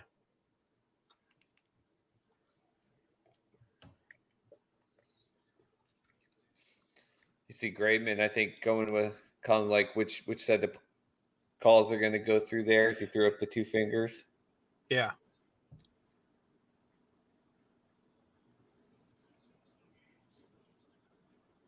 And d'Arnaud goes down swinging as the end of the 8th. I don't know how. 9-5 Houston heading into the 9th. I don't know how, but you got like another 2 seconds ahead of me all of a sudden again. Really? Yeah. I haven't done anything. All right, let me pause it for 2 seconds. All right. Let's see if that helps.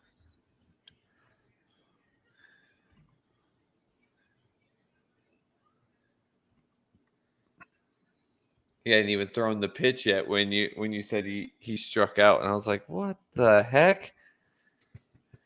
Nothing's changed. Nothing's gone and done anything different." Jason and can't figure out the chat on YouTube. Jason, if for some reason you happen to still be listening on YouTube, if it's on a phone, I know it can be a little bit crazy. First off, you have to be logged into an account, I believe. So if you don't have a YouTube account, just use your email, just create it. And then on a phone, a smartphone, a lot of times under the video, you'll see a comment, like a bar. They're trying to pack like additional videos. You should look, just tap on that comment and it'll open up the comment bar and other comments. You could throw it in there. If you're doing it on a laptop or anything like that, same thing. Once you log in, the chat will be up. Now on the laptop, it's nice. The chat's just right. It shows the video and then the chat's right next to it. So if you have like a laptop or something, or just a desktop or something like that, I suggest doing it that way. If it's on your smartphone, you just gotta, you'll see a comment right underneath the video after the description. Just tap on it. That opens up the comment bar. So yeah, that's my buddy Jason Atten. Probably not still watching. It's baseball, so his attention span is about an inning and a half with the game. But that guy is a Hall of Fame, 2-time Hall of Fame collegiate basketball player in New Hampshire. One of the best softball pitchers I've ever played with. And yeah. So, and if you're watching, if you still need to know how to get into the chat, let me know. I could let you know how to do it. Oh my goodness gracious! I did not know this today. What's that? Someone showed up to a stadium to watch a game today, and fans went crazy. It's Halloween, so it's I guess it's where we embrace killers. O.J. Simpson God. showed up in Buffalo today. It was embraced by the Buffalo fans as he showed up to watch the Bills game. Oh boy. Well, I mean, look, Wow. we are, to that point where we allow stuff like that. I mean, you look at guys that have gotten away with it and have had Hall of Fame careers, Ray Lewis, and you deal with it. Some people get away with it. Some people don't. And so, anyway, here comes Alex Bregman. He's down 0-1. Bregman had a huge hit earlier in this game that really helped the Astros just not get buried after the grand slam. Oh, and Smiley does not get the call there. We jinx Blue behind the plate. He had a great terrible call against the Braves. These last two. Bottom of the 8th with a terrible call. Here, top of the 9th with a terrible call. And Bregman bounces to third. Riley grabs it easily, throws over to Freeman at first. 1 out. Freeman with a great dig. Am I still ahead of you? Oh, yeah. And it's like I can't push it any further on my end, so I don't know what happened. Here's sometimes where I think it has nothing to do with connection as much as it's based on every region's different commercials and stuff like that. I even paused it for a good 5 seconds earlier when you said which is crazy because you were only 2 seconds ahead before. So if you paused at 5 seconds, I should have been almost ahead of you. But all right, so we are Maldonado. Yep. Takes a pitch inside, ball 1. Takes a pitch inside, ball 1.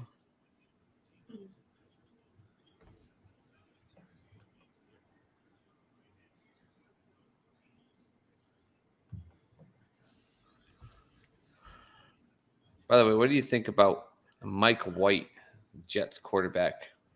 Is that the most basic name you've ever heard? And now Drew Smiley with strike 2, or with strike 1, I should say, 1-1 count. Yeah, it's funny because that's another thing that Buck's gonna have clickbait about is that the Jets are probably better without Zach Wilson and should go with Mike White. But he's gonna make pretend that he meant to say the New York Jets instead of Detroit Lions for his pick. Yeah. The Lions, who he had at 11-6, and then he switched it to 10-7, and now they're 0-8. So there's no chance of either one of those happening. Calling Graveman back. They had Graveman coming out to hit, and now they just called him back. And Maldonado swings, strike 2, 2-2. I guess an old tweet resurfaced by Mike White, and I heard old tweet, and I was like, oh no. It's from 2013, but it says Peyton Manning. I hate to break it to you, but I'm gonna break your record one day. I was like, okay, good. At least it's something we can laugh and have a good time about. And then he woke up and realized that he was Mike White, and it's Mike White who's already done better than Zach Wilson, though. At least I'll give him that. Does Zach Wilson not get his job back if Mike White continues to play well? Oh God. I mean, it's the New Jersey Green team. I don't even know how to. And Maldonado goes down swinging. Who knew? So now, if you're Houston, you've only got 3 outs away from getting this. Are they going to let Graveman go back up there, or are they definitely pinch hitting for him and going to bring in a different pitcher? I don't know what you do here if you're the Astros. You're up by 4. Yeah. And it looks like they're keeping Graveman in. Graveman is going to go ahead and swing the bat. That's what I would do. You got a 4-run lead here. Smiley Let throws the Graveman first go up pitch there. strike. He's done a good job pitching so far. Yeah. They're making sure we see his elbow protector. Just so you guys know, that's an elbow protector. Look, we're going to zoom in on it. 0-2. He's wearing a elbow protector. Is it not his elbow protector? Is that why they're zooming in on it? Somebody else's number there. Watches. He's 1 and 2. Ball 1, Oh, 1 and 2. Custom cut, handcrafted for. Is that Alex Bregman? Look like Bregman. Was the signature on that? I think so. Yep. I almost said Craig Biggio. The A looked like a big C, and then there was the B, and I was like, "What?" It's probably using Bregman's elbow guard too. That's what they were talking about. Comes up here. He's over. Now he's working a full count now. He's only up there in order to make sure he can get into the inning. And Smiley on after 0-2 is just throwing them 3 straight balls. Like I would just underhand it here for him. Yeah, I would just put it on a tee. See, if you hit it, you hit it. There it is. Strike 3. Desire, so he gets a strikeout, but that shouldn't have been a 6 pitch at bat. Like Smiley, just go throw the 3rd strike. Graveman was up there for when he was pretty much doing what Pedro Martinez did whenever he had to bat. Yeah. Just stand in the back end of the batter's box and just let all 3 pitches go by. So now we head to the bottom of the 9th. Do or die time for the Braves. Astros are up 9-5 heading into the bottom of the 9th. So the Astros are definitely going to make quick work of the Braves here. 3 up, 3 down. We're going to be headed to Game 6. Woo-hoo! We're going to be up till 3 o'clock in the morning with extra innings watch. No, I can't. I got to be at the gym at 5:30. Yeah. I've got a ridiculous day at work. Yeah, me as well. I've actually got to head to work. I'm going to leave early tomorrow because we do have the Blackhawks game tomorrow night. Yeah, I got to be up at 5 a.m. for work. So if this thing goes to extras, if the Braves do come back and win, I might give you a 10th inning, but I ain't giving you anything beyond that. Yeah, it's Mike White, 405 yards and 3 touchdowns today to beat the at the time number 1 seed Cincinnati Bengals, who made the Ravens look like an absolute chump joke of a team last week. But I will say this, though. When you go up against Mike White, who you've got no film on, you've got no idea what kind of quarterback you're facing here. Yep. Sometimes, it's like last year when we saw Justin Herbert for the first time against the Kansas City Chiefs, right? Comes in 5 minutes. He finds out 5 minutes before game time that he's getting the start because Tyrod Taylor gets his lung punctured and just has a phenomenal game and almost beats Patrick Mahomes and the Chiefs. Yeah.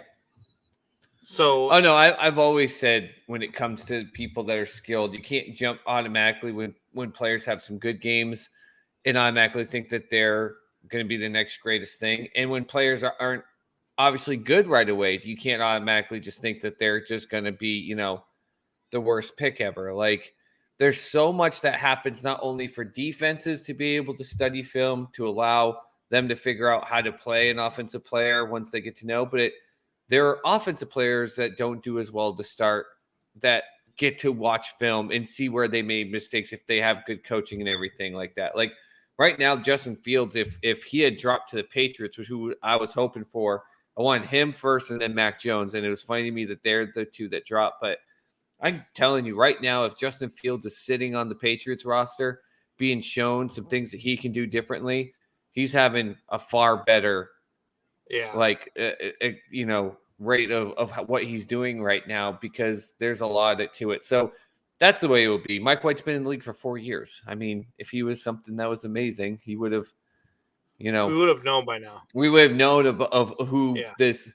I thought he was a fake human being when I heard his name come in. I thought he was a rookie. I didn't even know he'd been in the league for 4 years. So you just told me. It's like his 4th year. Yeah. University of South Florida. Drafted Dansby Swanson leading off here. 17. 0 for 3 tonight. He had nasty contact on the ball his last at bat, but ended up popping out. So let's see if he can anything right now to give this crowd, to give the people. They're all standing up, obviously. The last time they're going to see their team, no matter what. They'd love to see how huge this would be to have an epic comeback here and to win the World Series. If you can just get on base right here, this crowd's going to start lighting up. They're going to go crazy. Yeah, absolutely.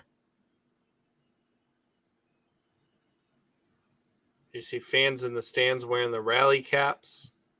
The rally cap going. You get the people and a big cut got underneath it again. That is the third time tonight that he's just gotten underneath the ball. 1 out. Yeah, Swanson's definitely pressing. Trying to do too much at the dish. You're going to have a pinch hitter here for the Braves. Is that Souza? Siri? Siri. Just kidding. I know he's in Houston. But Hey, Siri? Is it Siri? Sissy Siri?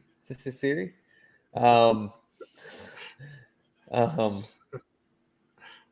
Speaking of which, you've got all this crowd all standing up. They want something. I want to walk up to those dozen people right behind home plate or sitting on their rear ends right now. Like, get up out of your seats. Yeah. The whole stadium is standing right now, and you luxury recliners behind this. No. They pay $12,000 a pop for those seats. For $12,000, I would sit in mine too. No, you get up. Luxury seats. They've been fed food all night long.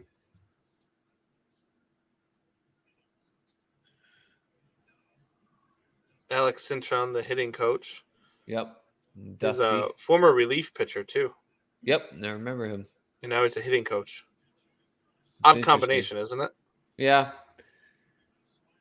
But some players just know the game all around, and they find the one thing that gets them to where they need to be in the major league level. But yeah, you can teach the game Soler in a different way. You got a 3-0 count here to Adrianza. All of a sudden, Graveman can't find the zone. Great pitch. Strike one. 3-1. Yep.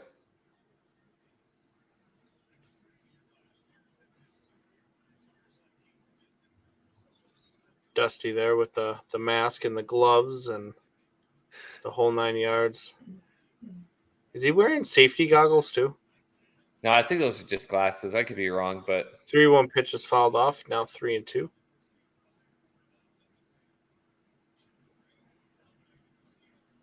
Oh, no, you may be right. No, are they his normal glasses that have little side protector pieces? This is riveting commentary, by the way. Absolutely amazing. It's the bottom of the ninth inning. 9-5 game, and we're worried about whether or not Dusty Baker is wearing freaking safety goggles.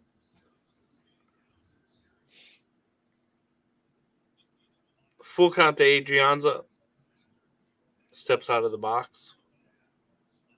Maldonado, by the way, really needs to get some credit. Team down 4-0. We've seen it a couple times. He's talked to his pitchers. He's really worked them through what they need to do. We got a swing. Oh, what a in track and out there. In center field. Great job by Siri. And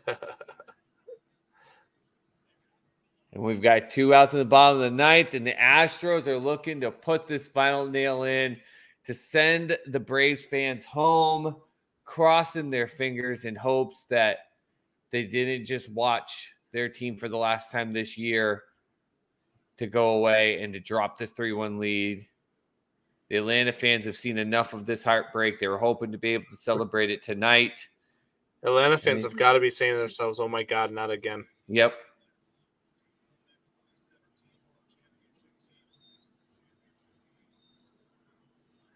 Because you almost got to think, even though this wasn't a huge blowout, if the Astros now go back and they get a win in Game 6, I mean, they have all the momentum at that point, 100%. Yeah. But look, neither one of these teams, you go to a Game 7, neither one of these teams are going to feel like they've got it in the bag. And neither one of these teams are going to feel like they can't win Game 7. Yep. So you get to a Game 7, and it's going to be one of those I think it'll be probably one of the best games you've ever seen because these two teams will go at it. Oh, they're going to throw And- everything at one another. Yeah. Absolutely And- throw every. We're going to see double switches. We're going to see Right. random pinch hitters. We're going to see pinch runners actually stealing bases. And again, I mean, before the series, I said 5 and 6 are going to go to Houston, and they're going to be down 3-1, and I still would pick Atlanta to win Game 7, especially if they do what I expect them to do and keep Max Fried for Game 7, which I think they'll do.